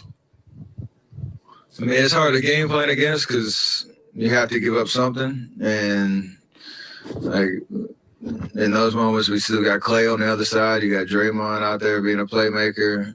Otto, Wiggs, Andre when he's healthy. Belly was out there for a little bit. Like, there's just a lot of options. And for a team to make those decisions on the fly is difficult, especially when we're playing fast. So it helps that, not that like we don't take turns, but like you can put him in a pick and roll. Me and Clay can space in the corner. There can be secondary and third options if they want to trap him, or guys stay home to us, and he has all the room in the world to make plays. All it is just being decisive. Like I keep saying that. You just know what we're trying to get on every possession, take care of the ball. Usually going to have an open shot, and we live with those every possession. Draymond got up there, looked at this guy. It's great stuff from Steph Curry and his.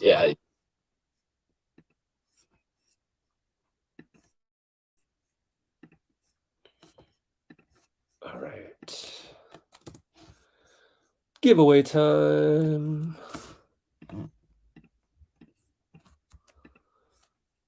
But first, let me watch that.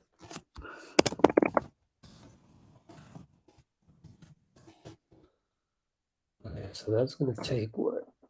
9 minutes or something. Clay's taking 1 more minute. So give me a moment while I get to Clay, because he had some great quotes. Jordan Poole, is like a baby Steph Curry. I love that one. Uploading at 87%. He gave a 9-minute interview. Oh, thank you, Clay. Thank you, Clay. Let's check the comments. Then I will finish the Clay interview upload onto our channel, and then 7 in a row. And then I will do the giveaway. Wardell.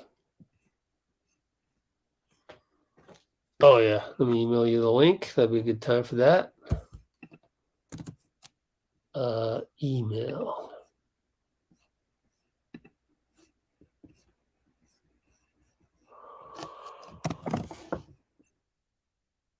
Dean Chambers.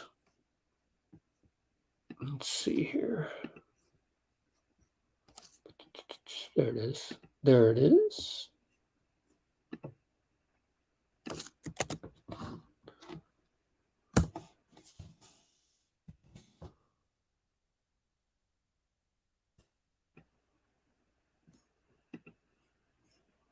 Okay, send it to you. Okay, and then I can got to do a couple edits on this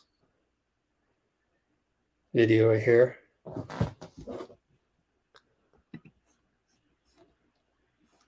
What a game.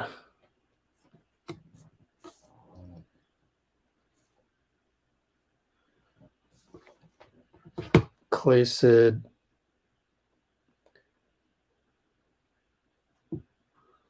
Jordan Poole is like a baby Steph Curry. Love it.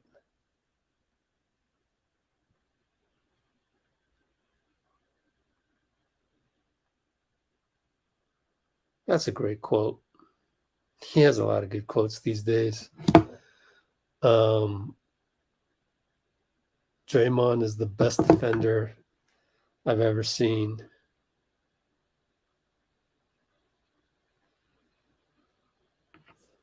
And what else did he say?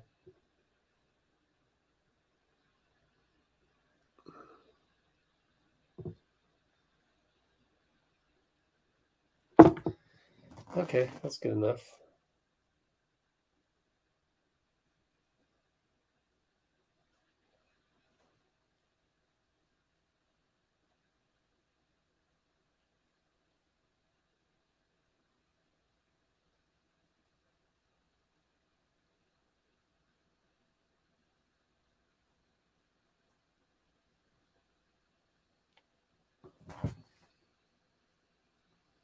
Yep, sounds good, Dean. Let's switch over.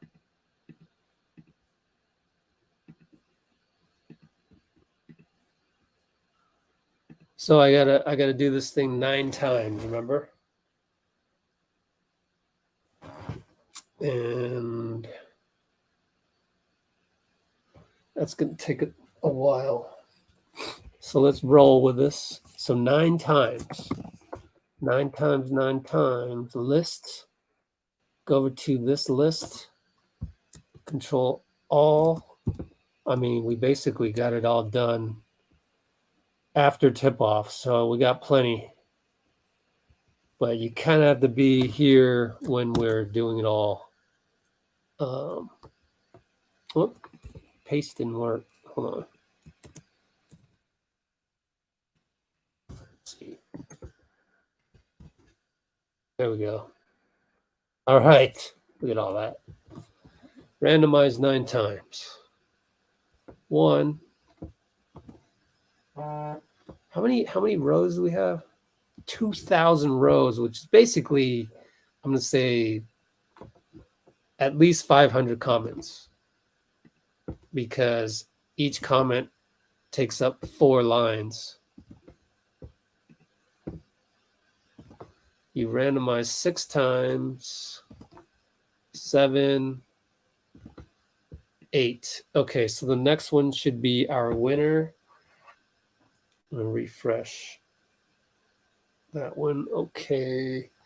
I'm gonna get Steph is gonna finish pretty quick. All right, so I've used my quota. Damn. Well, then I have to just go back. Oh, it's not gonna let me do it. Oh, hell no. Come on, guys.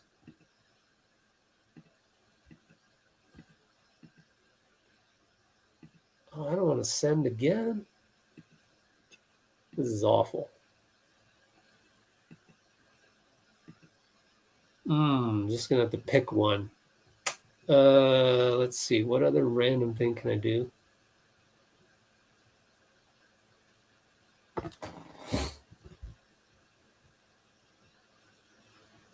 I can do it on the Chromebook. Bastards.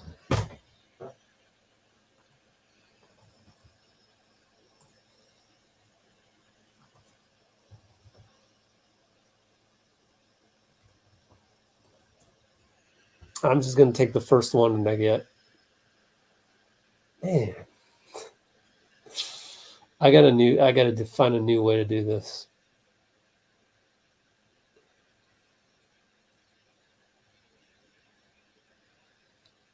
Damn, Gmail's forcing me to buy more storage. No.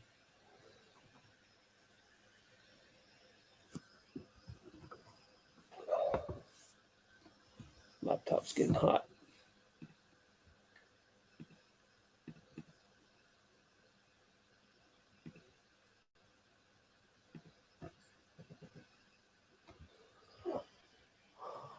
Okay, I got a copy of the thing on my Chromebook here, so because it's all Google Drive. Haha, take that, random org. Except my Chromebook is so slow. Come on. Can't click on anything because it's so slow. I don't know if I want to keep this Chromebook, man. It's so damn slow. But then the newer versions don't have the HDMI out. You have to buy an adapter, which costs $36. Maybe I'll do my research on that. Okay, so we'll go back to random.org. Mine is punch it in, take a screenshot for you. Randomize one time. Steph is a man on the mission, gets the win. So let's search for that. Steph is a man on a mission. One of you knows Steph. Oh, wait. I gotta do it in here. Find Steph is a man. Are you following me on this? Yeah. On a mission. Vitor, he already won. Let me double check that. Vitor already won, so we need to choose another winner. But yeah, he's on here already. Yep, he won on April 10th. I gotta pick another one. Let me just go down the list here.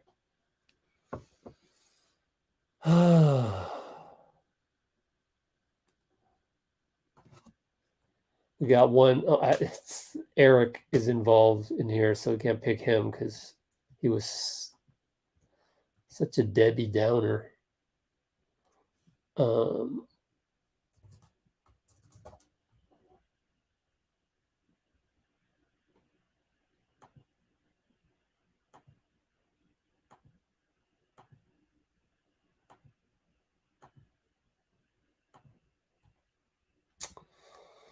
Also, we're getting to that point where everyone's won.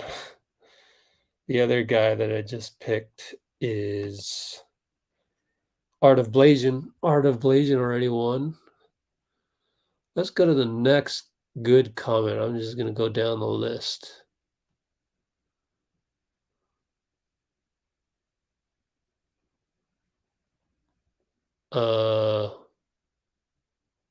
One more like, guys, for 50. How's that?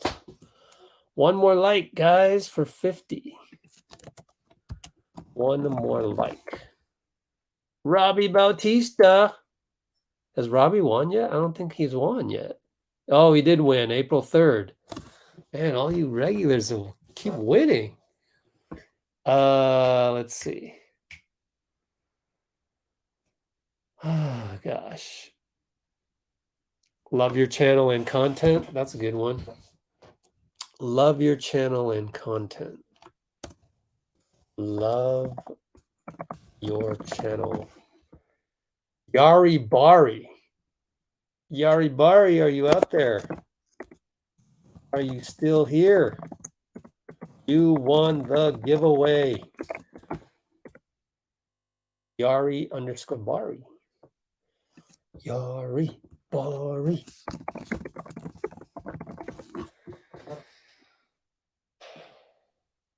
Let's see if he responds. Oh, thanks, Yadura. Welcome. Pretty sure you'll win at some point. I don't see how all of you guys. What happened, Dean? Private tab erase cookies. What? What happened? Yeah. Are you on an iPhone? I mean, are you on a phone or are you on a laptop? Watching the Warriors earlier is like watching the Globetrotters. I know, right? It was such beautiful basketball. JP first ever with 10 threes in first two. That's a mind-blowing stat. That's mind-blowing.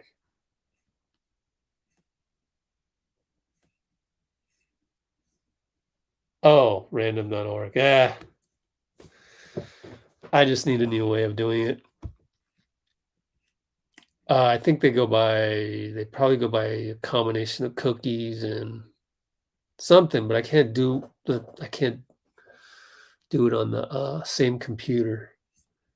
But anyways, anytime you want to come on board, let me know because it's time. It's time to bring you on for the commentary.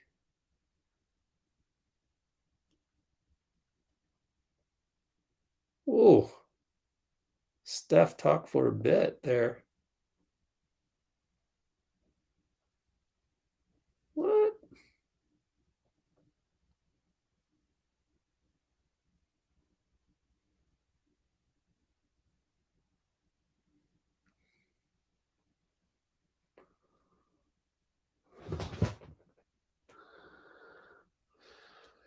Be right with you, Ryan.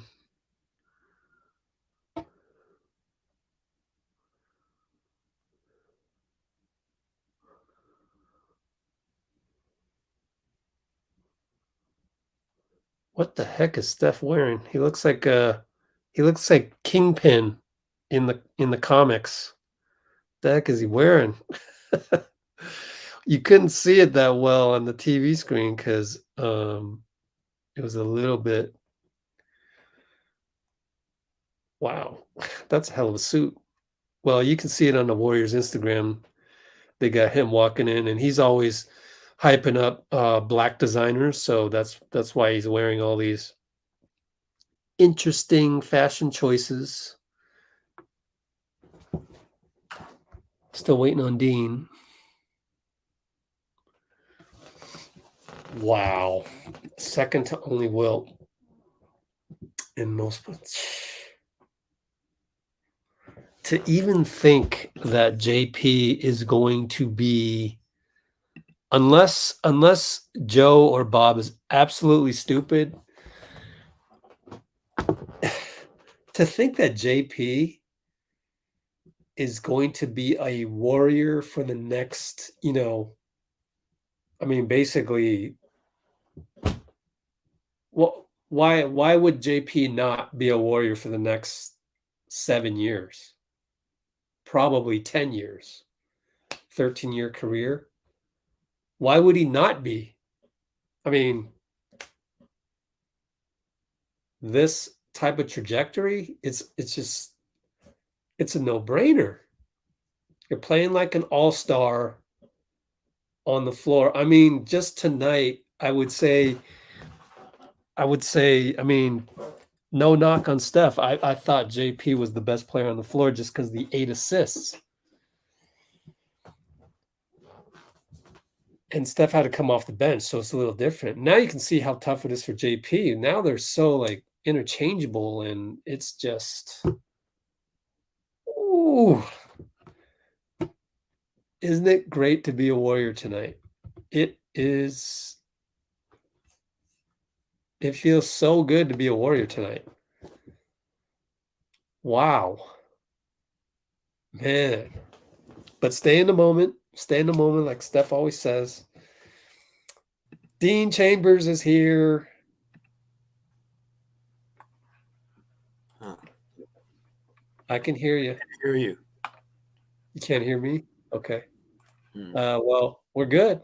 I can hear you. What? We're good. Oh yeah. Oh, there we go. Sorry, I couldn't hear you. There's something up with the volume. I can hear you now. Dean Chambers. Okay. Hold on. Someone put a good comment of Dean, and you will be in the thumbnail. Let's go. Oh yeah. Cool. Go 29 people. Someone comment something cool. I'll be right back. Okay, Rich? Dean's I'm gonna presence. go get my other. Yeah. Yep. So you comment that. We'll post your comment up there, and then when Dean comes back, boom, that's your new thumbnail. Ooh, I can't wait. Hey, you like my background, by the way? Look at that. JP. Did I call it? Ooh, JP. No, I didn't know. I thought Steph would have. Actually, Steph did have a great game. So far, my background is working perfectly as far as a good luck charm. Okay. How's it going, Rich? Yay, how have you been? I've been doing pretty well, working hard, but enjoying my time. Yeah. Man, only How about 18 you? right now. Oh, just going along little by little. I mean, these games have just really been uplifting, and Yeah. I can't complain. I really can't complain.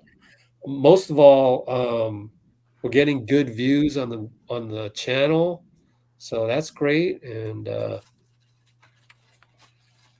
yeah, let me just put Ryan's this one, put it there, and then I'm gonna take a screenshot of this, and we're gonna do this as our thumbnail. Oh, there you go. And let me change the thumbnail right now. Okay, go ahead. Well, I got a couple points here. It's hard to think of based on the way the game ended, but this was a comeback from the first and second quarter. I think we were down double digits. We ended the game. It didn't feel like that at all. I mean, not even a little bit. Right. Yeah. Can you it's hard to remember that we were like. I was watching the. I'm from Utah, so I was watching the end of the Jazz Mavericks game that Yeah. Jazz Tell us about it. What? What? Well, Wait, the Jazz lost the game. Yeah, against the to a Mavericks. Luka-less Mavs? Oh my goodness. Jalen Brunson had 41. Yeah. What? Yeah. Mm-hmm. Go on. So you, as being from Utah, probably rooting for the Jazz. Absolutely rooting for the Jazz. Yeah. Totally disappointed, or what's going on? I mean, I don't know. They won the first game. They're the 5th seed. You win one game on the road, and you get home court advantage back. So they shouldn't be worried about anything. It was a close game, and they lost. Move on to. I mean, Salt Lake's a hard place to win in the playoffs. So, I want to be super concerned. I mean, the calf injury for Luka is probably something where they would rather just lose this year than risk him for a first-round series. I think it's not like KD coming back in the finals in a couple weeks. So if the Mavericks win, though, maybe he will. But Anyway, I was watching the end of that game, and so I missed the first couple minutes of the first quarter. I felt like what Draymond said about them giving us their best punch was really true, and the fact that the Warriors were able to withstand it and play the way that they did, I think is a testament to the coaching, to their mental toughness, to just to the creativity and the depth and the talent that this team has right now. It's unbelievable. It's very special. And the chemistry too. I mean, yeah. You saw the Nuggets didn't have the best chemistry tonight, maybe. Oh, wow. Fighting each other on the bench. I've been thinking back to that. Losing Jeremy Grant was just that's tremendous loss. I don't know that people realize they don't have any wings right now because PJ Dozier got injured. Obviously Jamal Murray. I mean, so they're going through a dip. They got Michael Porter Jr. too. Michael Porter Jr. Absolutely.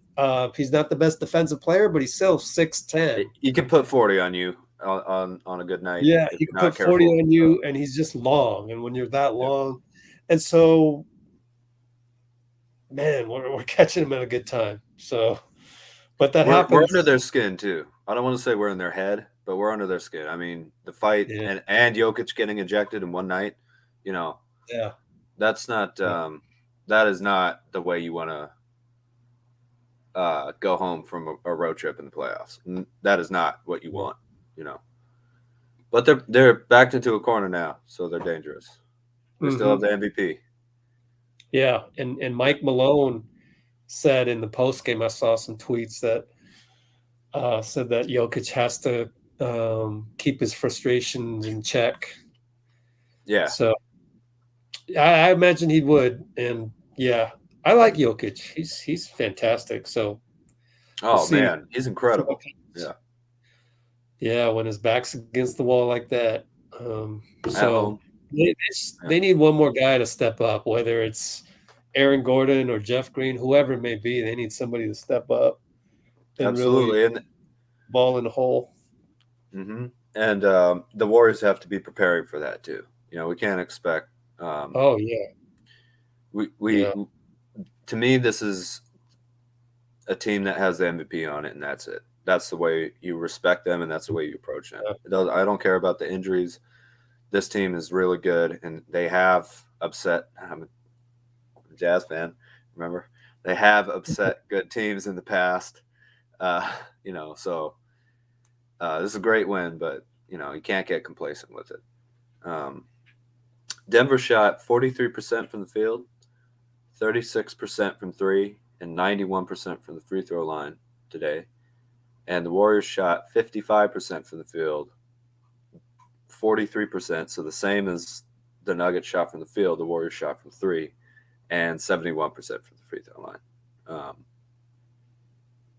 You switch the free throw percentages, and that's a 50-40-90 game from the team. But That's crazy. I love the way that that's crazy. I love that. Yeah, 50-40-70 is great when you consider I guess some of the bigger players that we have to play. Who'll get fouled quite a bit. But the 55% from the field and 40% from three, that's a Warriors team in Kerr's system absolutely determining what shots they're going to get. Whether you make them or miss them, that's just the game. But they got the shots that they wanted tonight, all night long, especially after that comeback. We caused Denver to have 16 turnovers, and we only had 9 for ourselves. They had 20 assists, and we had 27. How many field goals made did we have? 27 on. Oh, let me see. Right, field goals made. I'll get that up for you in just 1 second. Oh, no worries. So, Warriors today. Oh, someone pointed out this was our 7th straight win. Yeah, Great. it's incredible, especially after going through that whole 5-game losing streak and all the angst. Yeah, all the absolutely. with Steph all being the- out. Yeah, Draymond being out. Yeah, it was looking gloomy there for a minute, but hey, the clouds have broken a little bit here. So they actually took more field goal attempts than we did with 87-84, but we made 46 and they had 37. So we had 27 assists on 46 made shots.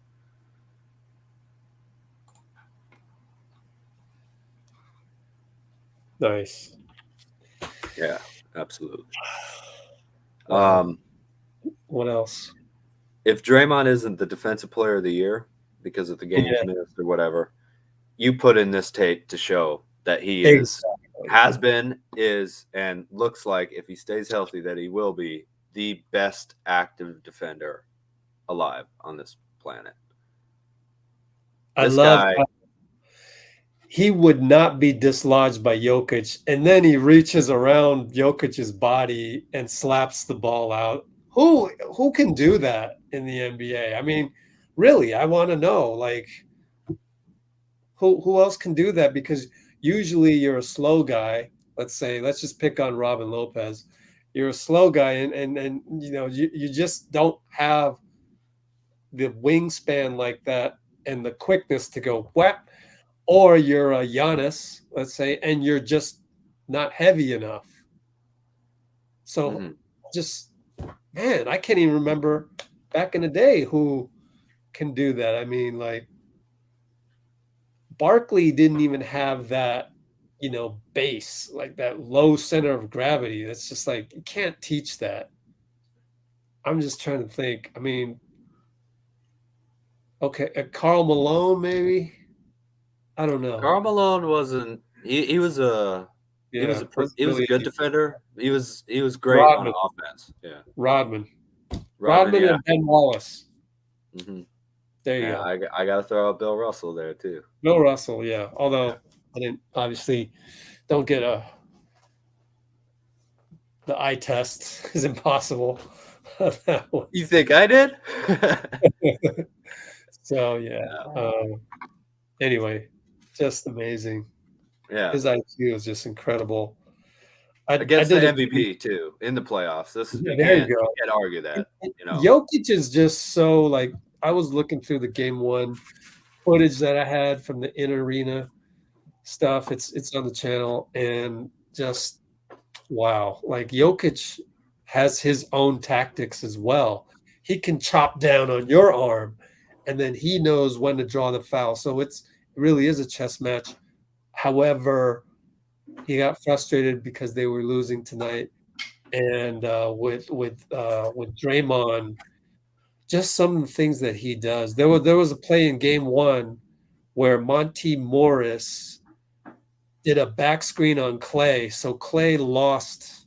I forgot, Aaron Gordon. Yeah, he lost Aaron Gordon on a cut to the hoop, and Draymond. See, when Draymond helps, he's never late. He's always right on time, and it's amazing how he's able to do that. Like, the timing is just, it's another level. You just don't see it in the NBA these days. Maybe Robert Williams. I was impressed by Robert Williams when they played us, his timing. Yeah. But geez, yeah, that's all. That's 90% of it is the timing. I think also for Jokic and people talking about the other giant great players that we suddenly have back in the league, all of like that. He's not obviously the perimeter defender necessarily that Draymond is, but Looney's looking unmovable too. He looks like an oak out there. Like, he's just not moving him out of the way. Right. He's been solid. Yeah. I think that's very frustrating for Jokic because there really aren't that many teams with players that big who are that fundamentally sound who can throw two of those guys, at him. And then I kind of think that the perimeter defense is the key to this series for the Warriors. You make it hard on Jokic, but he is at his deadliest, like kind of like a Magic Johnson, right? Like you could put up 20 points, but it was the 15 assists that were going to kill you. Kind of feel like Jokic's passing is the most dangerous thing, and with Jamal Murray out especially, and Porter Jr. and Dozier and some of those other guys. I think that taking that away from Jokic raising up his teammates is going to be as important as trying to guard him himself. You can't let the other players around him get going. Yep. So the game plan has been spot on, where you watch the back cutters and you make Jokic, you make him into a 2-point scorer, and you make him uncomfortable, and you try not to send him to the free throw line too much. That's literally the game plan. Yeah. So there's actually a secret name for that game plan inside the Warriors organization, which I won't reveal because it's for our paid subscribers on the website, and I want to give them something. That was so I don't have that many subscribers, but I wanted to make them feel like they got their money's worth. So every now and then I have a little morsel of information that comes in, and I share it with them, and it's not meant to be shared to all of Dub Nation type thing. Mm-hmm. It's just meant to be shared with amongst a small group of friends and subscribers, and I can tell you offline as well. No worries on that. But anyway, so there's Jokic. I was looking at some of the footage from. There's a lot of noise there. That's our Discord channel doing the automatic posts of certain YouTube videos that I just uploaded. Speaking of which, I got to do the Steph one. So what I'll say is that when I looked at some of the footage from Game 1, I feel like Denver really just doesn't have a chance because Will Barton and Aaron Gordon get lost. They just get lost on defense when we are clicking. So we still have to execute like mad. We can't lose concentration on that, and we have to bring that level of playoff intensity to execute on all of the extra nuances of our plays and it's not really plays, but it's our sets. So like Steph faking a handoff with Draymond and cutting to the hoop, totally fooling Will Barton, or just Aaron Gordon just doesn't help. That's the timing. You can see it in the difference between a guy like Draymond and a pretty, vanilla NBA defender like Aaron Gordon. Their timing is just that far off, and against a Kerr system offense, if you're that far off, you're going to give up buckets. That's what I saw, and so I don't really think Denver has a chance. I'm not going to do any predictions though, but they're limited. They're limited, and they can't make up for it on offense with the Jamal Murray because he hasn't been playing. Although he tweeted that he wants to play essentially, and they're missing the firepower of MPJ. So their firepower on offense, I want to say, is kind of like their calling card. Without Jeremy Grant, which is ancient history now, you're not going to find another Jeremy Grant. if you had Jeremy Grant, you could have made it more defensive based.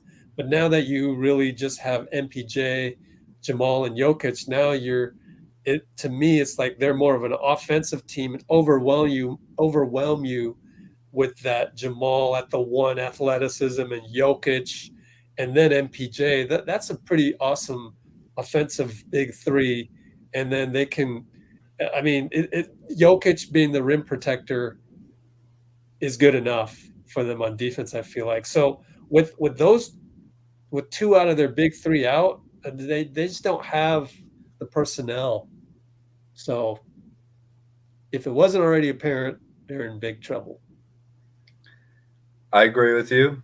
I think that the Warriors are going to be overly confident. No, not overly confident. Overly, like just on the opposite side of overly joyful, taking them like not making the Nuggets feel like they think the series is over, because you go up and play in the altitude. Jokic catches fire, gets something going from the Denver crowd. Anything like that, the Nuggets get a little bit of momentum, and they could be right back in the series. And right now, because we haven't taken them lightly, they are fighting each other on the bench. So yeah. I think the Warriors are going to be very sensitive to not, but I mean, Clay mentioned it, the Kobe quote, job's not done. Like, why aren't you smiling? You're up 2-0. Well, I think they lost the next game too. Oh, that is one of our Achilles heels, no pun intended, is that we tend to go, lollygagging when we're feeling good and stuff. So yeah, I would say game 3 feels like kind of a coin flip. But then to go back and defend what I was saying, which is if we were to lose game 3, I'm sure the urgency would return for game 4, and we would then go back up 3-1. But I don't really do predictions, so let's see what happens. And I could very well be wrong on that. Just some observations. No, I agree with what you were saying about the firepower. About the fact that, I mean, basically, to me, it's the Warriors are the more talented team. Well, also the Nuggets' defensive IQ is just just lacking. Yeah, it's just lacking. So, it's mainly that, but yeah, it's also keeping your foot on the gas pedal, which is a favorite saying of Steph, but it's also something that we just don't normally do this whole season. So we've seen it over and over again. But then again, you could say there's like a counterpoint to everything. So the counterpoint to that is, well, we haven't had all our guys healthy at the same time. And by the way, Andre's out. So there's that. And so a lot of things can happen. So just imagine when Andre is available, what this team's going to look like. Why we roll the basketball out there. Can't wait till Thursday. Yeah, that'd be great. I mean, Steph mentioned it too. The series doesn't start until someone loses at home, and that's what we're trying to do to them next game. So, again, man, every other NBA team other than Utah and Denver, they're at kind of low elevation. High elevation does things. It makes you tired. It just does. Doesn't matter how in shape you are. There's just less oxygen available. Going back and forth from home, especially in an airplane, you can do things to your digestive system. You can feel like you can't breathe. So I'll admit that. It's a tough arena to win in. There are a couple, and actually that gets to another point that I have, which is we have to come out firing in the first quarter. Yeah. You know, we're great. We have come out a little flat. Yeah. And again, in that Denver altitude, that's not. I don't want to fight back in Denver. You know, from a deficit. Either keep it close or take a lead or whatever, but you know there has to be a goal to come out with max energy from the beginning of the game. I think. Yeah. See, the free throw percentage tonight wasn't great. Similar number of free throws though, so at least we're getting to the line consistently. The one main little issue I think with the team tonight is that Denver had 29 defensive rebounds and 6 offensive rebounds. Sorry, I think Denver had 30 defensive rebounds and 17 offensive rebounds, and the Warriors had 29 and 6. So we lost both the defensive and offensive rebounding tonight. Because of the way we were getting shots, it didn't really matter. But in a little bit closer game where you know it's the shots get a lot harder to make, you know, close playoff game down the stretch where it's not somewhat of a lead, we're gonna have to try and win that. On the other hand, all the talk about us needing more size and big men and stuff, while Draymond and Looney are healthy, that caveat and my prayer that they remain healthy. While they're out there, I think we've been defending big men well, and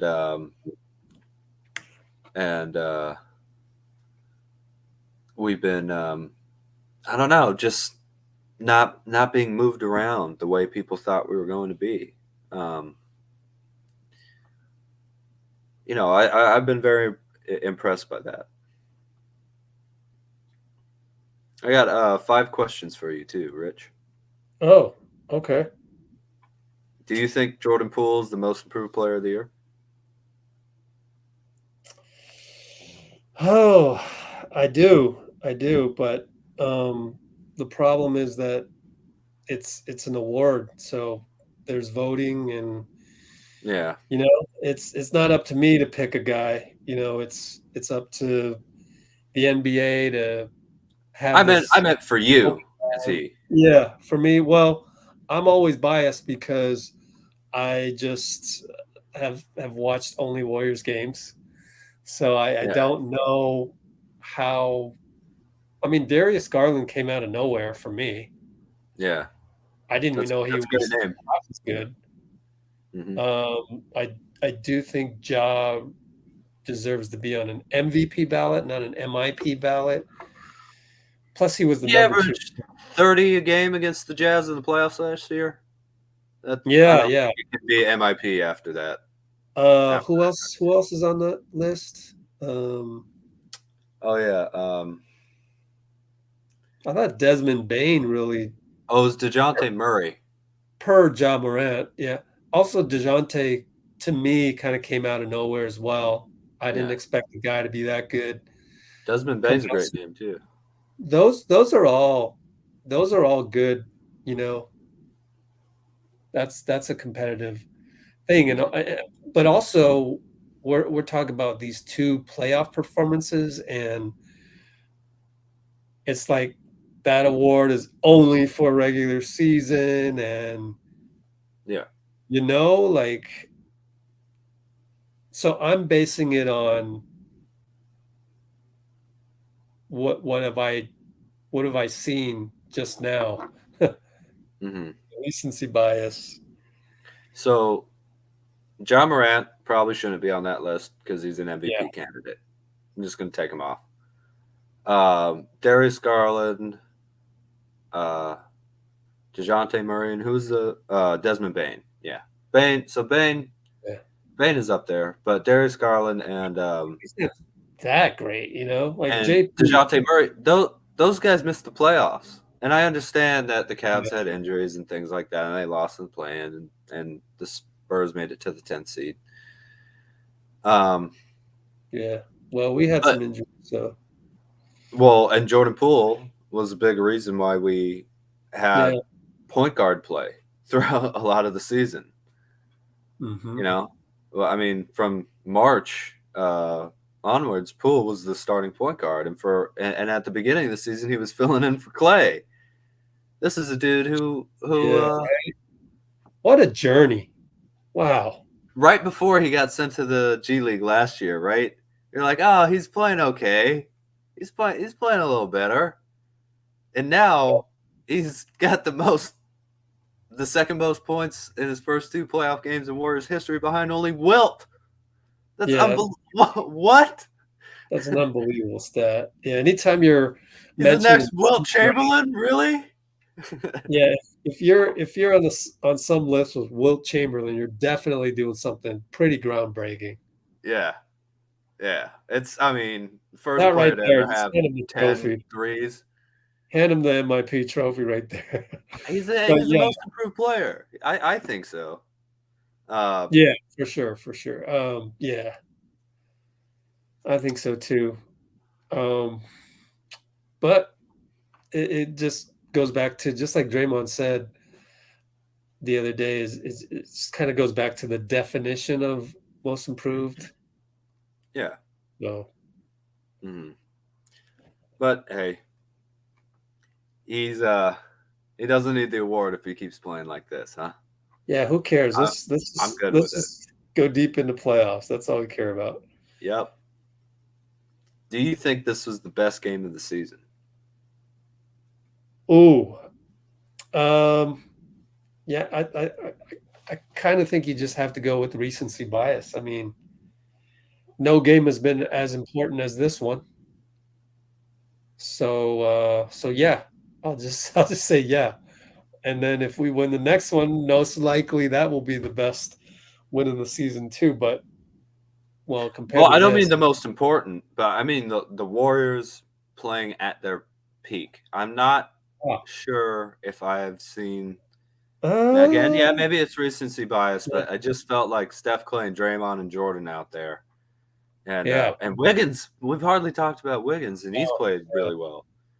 The ball was moving like crazy. They were hitting insane shots. The confidence was totally there. I thought the defense was great.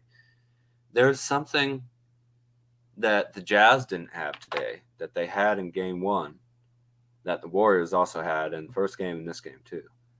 And that was just a certain way that players sky for rebounds, where they leap out of the air like a big cat versus kind of jumping a little bit and letting it fall in their hands.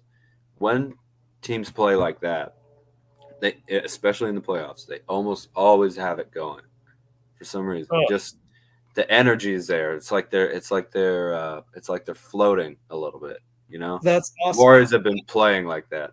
What made you think of that? Because I have a great thing to add to that. Oh, I don't know. It's just the best way I can try and describe the way that they were moving around. And other great teams when they're winning too. Just there's something all basketball players do when they're confident, when they're winning. And they were playing like that when they were behind.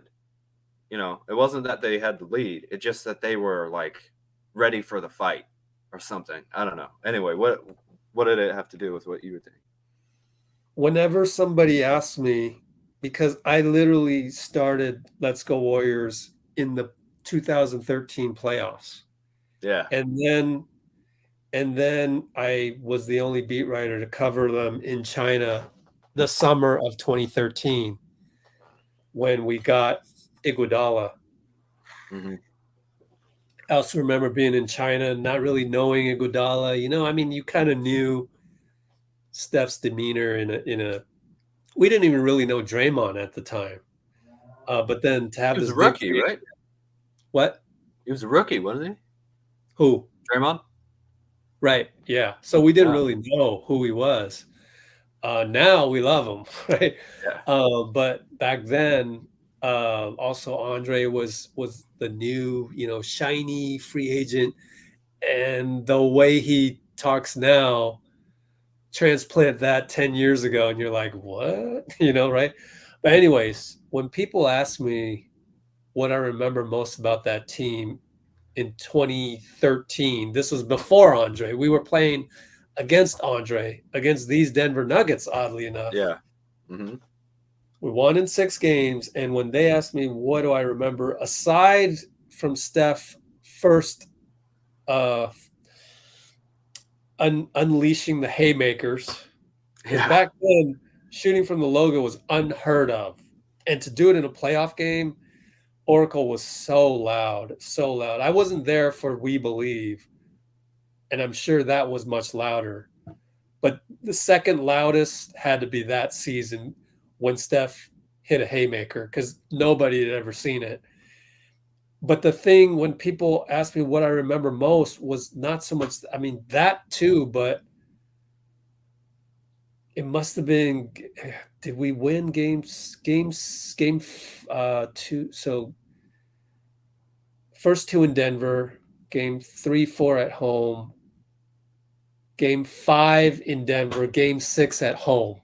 So in game 6 at home, what I most remember was the loose ball, long rebound, and everybody busting their ass to go get the ball, namely Draymond and Festus Ezeli. That's what I remember. Mm-hmm. That's the craziest thing to remember, is like how badly they wanted to go get that ball. Draymond and Festus. And it was so impressive to me, the heart that they showed in that one. And wow, that was great. I would even I would say the heart of Draymond in game 7 against the Clippers the following year.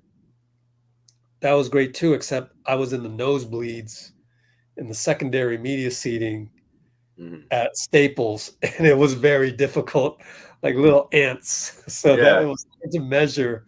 Whereas in Oracle, we were in section 125, I think it was, and it was like upper bowl. I mean, up right above the bowl, and you could just still feel everything. And oh man, that was incredible. So it's funny to me how you mentioned that today, the way the Utah Jazz were not showing that heart rebounding, the way the Warriors were showing it, and how I remember the first glimpses that we got of Festus and Draymond. Man, I got to tell Festus that I'm going to see him sometime. I got to tell him that that's the one thing I remember from 2013. Absolutely. Isn't it great when Clay said, "Man, I still can't get used to like Festus. What are you doing here? What are you commentating for?" Didn't we just win 70-something games together? What are you doing on a TV show? Oh man, Clay is so amazing. Oh, again, national treasure through and through. There's got to be like a movie or like a compilation of Klay Thompson's sayings, you know, that you can meditate on in the wilderness. My guy, Sam Hustis of KMBR can probably do that, because he was the first one to tweet the paper airplane when Clay busted out the paper airplane a couple weeks ago. That was the first time since 2016 that he did the paper airplane thing.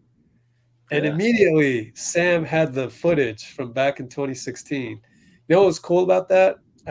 I never had time to repost this. Is that if you look at the original 2016 airplane, he threw it, and then you can see me, move my head to go look at the airplane, go towards the cameras over there where my guy was in the back. Yeah, crazy. It's pretty cool that I was there for that. But now, obviously, I'm not at Chase now, but it's all good. I love kind of seeing things from a bird's eye view now. It's kind of cool. Kind of see all that. You see a lot on the television broadcast. It's that angle, for whatever reason, I feel like is incredible at picking up spacing and just the I don't know, just like how quick it is. Obviously, it's not the same as seeing it live emotionally. Yeah. Also, when you're seeing it live, honestly, it's a little bit harder to analyze, because it's just sensory overload, and you're Yeah. really enjoying it like a party. Yeah. So it's a totally different experience. Whereas you're trying to analyze stuff. That's what I noticed from some of the behind the scenes video that I do, which I take from a lot of different angles from various beat writers. They're showing, doing their videos, and I compile that all, go onto Instagram lots of times, and find really interesting footage here and there. There's a guy that I follow that literally his seat is right next to Steve Kerr, and he'll post something there, and it's like, wow, you feel like you're on the team. And Yeah. that's the beauty of Instagram for you right there. Sure. And when I see that, I feel like that I was there watching the game. Like, wow, what a great experience. That's the beauty of Instagram. But then I wasn't at the game. I was here, and I was watching the TV broadcast and able to see. Great analogy to that is to go watch a football game, NFL. Just different experience. Like on the TV, you can really analyze everything. Plus, you got guys like Tony Romo and Troy Aikman giving Yeah. their expertise. Mm-hmm.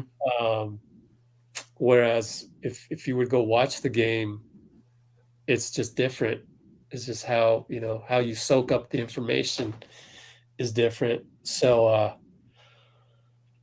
it's just all been really, really satisfying in terms of I'm sure it'd be satisfying at Chase Center from a sensory experience, and just tremendous positive vibes and just love of the team because they're winning the game. For us at home, watching them execute everything has been very satisfying as well. Absolutely. Yeah. I think the Bay in general just has incredible fans of basketball. I see it. Yeah. I see it with some of the college teams. Cal, Berkeley, and Stanford, and So whatever. Cal, I can tell you, Cal, as a Cal grad, that you don't need to watch our basketball team that much. That just we got some problems in that area. I'm The talking about the sports is fans here, Rich. Yeah, The fans though are crazy. Yeah, well, I don't know that the fans keep watching Cal basketball. I think we've Oh, really? kind of gotten bored of that. Oh, I don't know that much about But college yeah, basketball. But Stanford, I mean, you got St. Mary's, and yeah, there's a Yeah. lot of good basketball in the Bay. Mhm. Absolutely. Yeah. And it's great, as Oracle the arena was. Yeah. It's Oh, those fans are still crazy. You could hear it tonight when Yeah. they were chanting, Warriors. I know, it's so It was great. like they're However, doing that in the middle of they're doing that, when the other team is scoring. That's a level of understanding that you just don't find everywhere. It's awesome. It's awesome. True. It's awesome to see. Except I gotta say, a lot of times that is jumbotron driven. Like at Oracle, it was organic. Yeah. In Chase, they're like strongly encouraging you. I talked about this during the live stream. I didn't like seeing that Franco Finn wanted people to chant gold blooded, gold blooded. I didn't like that at all. I don't like the black t-shirts. Yeah. So those two things right there, because no one's wearing the black t-shirts. You look on TV, like no one's wearing those.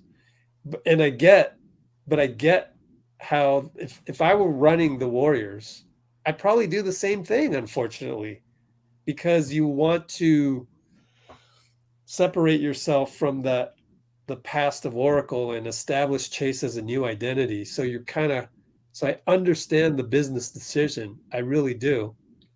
But as a fan, I don't agree with it. As a business person, I get it. And I'd probably do the same, because then you don't want to stir up the people, the blue collar Oakland guys that can't afford to go to Chase. There's more risk of negativity by having yellow t-shirts, even though overall I think the joy of it would be just overwhelming. But then you have that negative section, and then you could piss off your fan base in Oakland because they're going, "Oh, what are you doing? Like that's from Oracle, and that belongs only in Oracle." And you don't want to, you want to face the rage over that. So it's interesting. I think there's sort of like a dichotomy there, and we're stuck with the black t-shirts, even though I don't really like it, but then I understand it. Chase in San Francisco is helping the team to afford all of the great players on the roster. Yeah. Oh yeah. So someone Yeah. say Let's have a lot of good players. We have to give an extension to JP this summer. Yeah. Don't worry about it. I don't know why people are worried about that. Like, Bob isn't dumb. I mean, Joe isn't dumb either. So the Warriors are made for this too. They're made to have players come up from their own team. I don't mean to cut you off. Yeah. Sorry. But, they're made to have players homegrown players come up from their own team who they can trust, who they know have been trained in a way that they, like, that they've seen all the different sides of their personalities, they know, they can reward for being loyal, for being a team player like that. I don't think we have any worries if Jordan Poole wants to stay here. If he doesn't want to stay here, you can't control that. But he seems like he's having a good time. So I'm really not worried about it at all. Also, do you know anything about how the extensions work? Like, is there a set number because he was the 28th pick for the next 5 years? Because it's basically rookie scale goes 3 years guaranteed, 4th year is a team option. Then you can, at the end of your 3rd year, you can sign the extension to go 5, 6, 7, 8, and 9. 5, 6, 7, 8, 5 more years. And that's when we got KD to come to the Warriors, was after 9 years. That's the standard. But is it that I think the reason why we get the $20 million number is because that is the set max for a 28th pick. I think that's how it works. So he can't really make gobs and gobs of, highest bidder type stuff. I mean, the highest bidder is going to be us. But as far as like him signing whatever contract he can go out and get offered, that's like after year 9, according to the collective bargaining agreement, I think. I think sorry? Is what I just said correct? Like he's stuck at the 20 million max. He can't make more than that. I think there are with raises, but yeah. I think like Jokic is still on an extension off of his rookie contract, for instance. What pick was he? 2nd round. I forget. So they can offer him a lot of. It's a little different. What do you mean? Because 2nd round isn't set to a certain scale. So 2nd round is just like Draymond. 2nd round, I think you get 2 years, and then the extension. It's not guaranteed first and foremost when you draft a 2nd round pick, and then. So we need to compare somebody that's. But all I'm saying is that if you have a lottery pick, it's going to be a certain amount of money for their rookie contract, right? But if you have someone like Jordan Poole or even Nikola Jokic out of the 2nd round, I think you can offer them. There is a certain limit, but I think it could. I don't think 20 million is the lower limit based on what I've been hearing.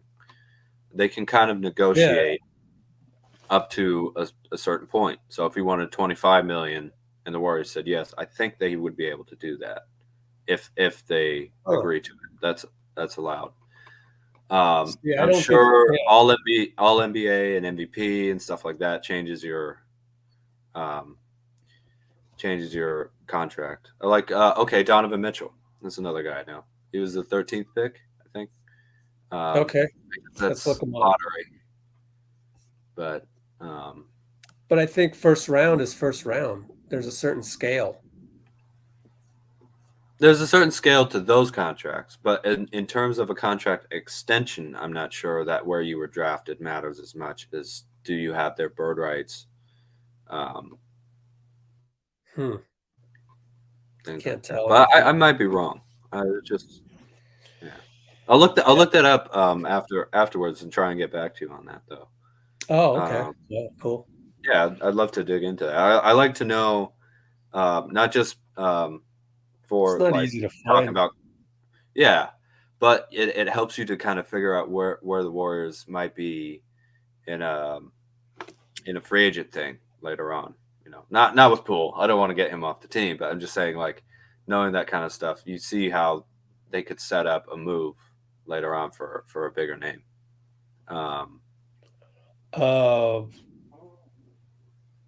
Like what kind of a bigger name? I don't think they can because they're capped out whereby that's why a guy like Jordan Poole becomes even more valuable to the franchise because he's a homegrown guy. Therefore, you can just keep paying him whatever, and you can keep him because it's kind of a salary cap exception because he's your own guy. So you can pay him whatever you need. Of course, you got to pay the tax, but you can keep a guy like that. So you've now so you have the four major gigantic salaries: Steph, Clay, Draymond, Wiggins. But now Jordan Poole becomes like the fifth, like super big salary that you could give a guy because they play like it. But you can keep him as a humongous salary because he's homegrown. So now you have like five, whereas every other team, like Portland, they're struggling to get three guys like that. So the Warriors just have this. They're going to have this huge advantage, and for having a guy like Jordan Poole who can improve himself to at least a fringe all-star level. Wow, that creates another salary slot. That's amazing. Yep, and those salary slots allow you to match them with other players. Exactly. Right? If you want to. Exactly. So I'm there's not an talking. advantage of paying Jordan Poole a whole boatload of money. Then you're of course he's got to play up to the number. I don't want to move Jordan Poole off the team. That's right, not what I'm saying. But whenever you see a team that spends a lot of money and has really big contracts, as long as they're productive, you can always, I think, leverage that into something that can continually kind of renew your assets a little bit if you need to.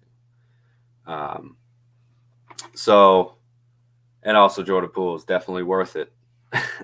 He's shown that in 2 games of the postseason. In fact, I would say even going back to the Memphis game last year in the play-in, he's shown that he's got the mental toughness and work ethic to want to invest in a player like him. You can all have all the talent in the world, but that side of Jordan Poole, that's what makes me confident in him for a long, long time. So Chris is new to the channel. I haven't seen Chris all that much before, but we talked a million times on here. The whole business model of Joe Lacob was, you take a look at that salary cap and you go, okay, first of all, we do whatever we can to maintain gigantic salary slots so that we can basically go into the VIP room where the whales deal and be in that conversation of every gigantic free agent out there. They have to consider the Warriors because we can bring in big names like that, a la Kevin Durant 2016. So maintain that salary slot. That's why you beg Kevin Durant to throw us a bone and do a sign and trade for D'Lo so we can keep that salary slot. We feel the hurt when Kelly Oubre leaves. Kelly Oubre was a $11 million salary slot that disappeared into thin air. Joe Lacob would have loved to have kept that so we can move around pieces and, legitimately at that point consider getting a Miles Turner or whatever, type that everybody wanted to, trade Wiseman for. And so with a guy like Wiggins coming up, there's still a possibility of keeping him because you've built this cash cow Chase Center to be able to go over the luxury cap. We don't know the exact details of that. They have it all mapped out. They don't need to tell anybody their strategies of how the concert revenue ties into being able to afford luxury cap. But I've got to assume, we'll see soon enough just how much they can afford. But Joe has said himself that, if it makes our team better, then we'll pay for it. And if you can lock guys in now, by like 3 or 4 seasons, 25, 26, the increase in the there's that too. revenue is going to make those contracts a lot not smaller. They're still making 50 million, 40, 30, 20 million dollars a year. But the relative scale, the impact and even the amount of luxury tax owed, if you get these guys signed earlier, is going to decrease. Right. Because as that goes up, the cap is going to go up. First, so the tax goes down for them. Well, So you're right. So the sooner you can sign Jordan Poole before the cap goes up. And also the first is going to be the TV contract. So the new TV contract, which is 2024, summer of 2024, I believe. And then the cap should go up in 2025 if there's any parallel to what happened in 2016 and the year before that. So a lot of people don't realize that the last big TV contract and then the year after that, the cap going up, that really helped. And most importantly, Steph's measly contract at the time, $12 million a year, or whatever it was. Or $20 million a year, maybe. That allowed us to get Kevin Durant under the cap at the time. And so we'll see what happens coming up. But I think our luxury tax worries are relatively less than another equivalent team, such as the Knicks, such as the Lakers, even, I would say. God. Yeah. Just because we have a whole lot of homegrown guys and we have Chase Center as kind of a cash cow. So we have that advantage, and that's great. And I'm glad Joe Lacob, the venture capitalist, was able to come in and recognize that and just get Chase Center done ASAP. Well, it happened at the right time too. You'd imagine if Chase Center was just starting to be built, or they were deciding whether to build it in 2019. That would have been real rough with Clay going down and Kevin Durant leaving, and so they timed it well. It's all working out okay. I'm not sure we had any control over it, but that's why, if you look at the whole picture, a lot of things balance out. So Clay out for 2 years, injury, Steph broken hand. It kind of now you can start kind of seeing the balance of everything crazily. Yeah. But a lot of other things have gone right. Absolutely, and that's why the idea of, I guess, just not quitting, and just carrying through and being loyal, which are things that I fell in love with this team about, especially 2019 with the way they fought through that, and the following seasons, going from the worst team in basketball back to a third seed now. I mean, not immediately just like, oh well, let's get rid of Steph, not Steph. Let's get rid of Clay and Draymond and trade him for some other all-star or what. Yeah. There are so many other organizations that would have done that. They wouldn't have offered Clay the max probably coming off an ACL. So this is something that we really should appreciate. It's really special. There are a lot of other great teams in the NBA this year, but this team is one that only wants to win. They're not selfish. They're incredible.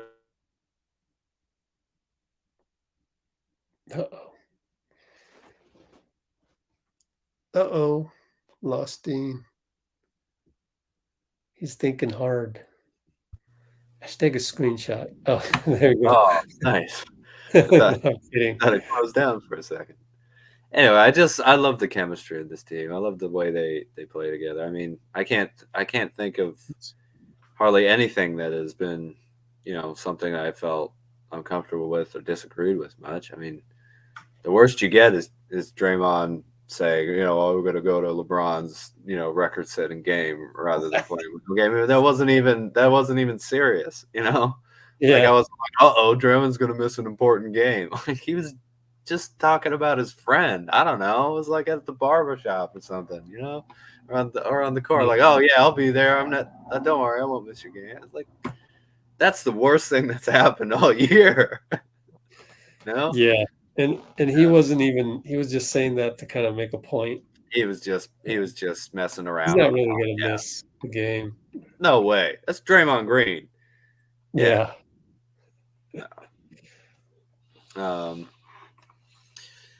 Yeah. All right. Steph Curry's the best inch for inch, pound for pound player ever, and I'm having fun. Yep. Yeah. So we'll see what happens Thursday. Absolutely. You going to be around? I'm going to talk to my boss, see if I can get the day off. It's a little iffy just because there are only two other people working, but if they can find a replacement or something, I'm definitely going to try. Oh, cool. Yeah. Great. Well, then we'll see.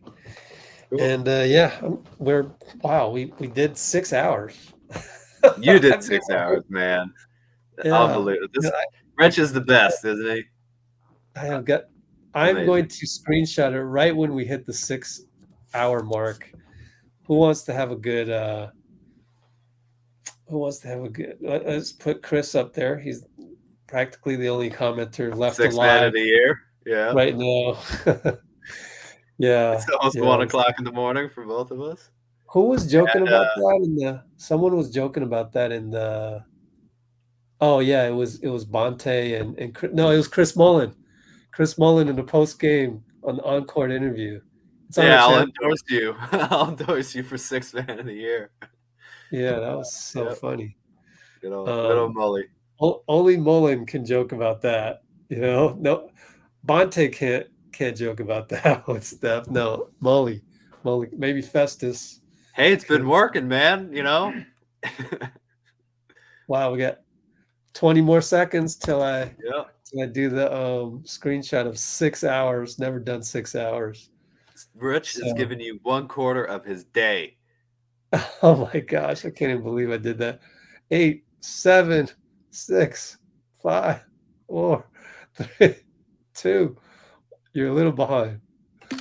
Wow. Nice. 6 hours. Whoa. Yeah. Congrats, man. I can't believe I did that. Unbelievable. All right. It's awesome. We'll talk to everybody Thursday. Sounds great. See you then. Thanks, people.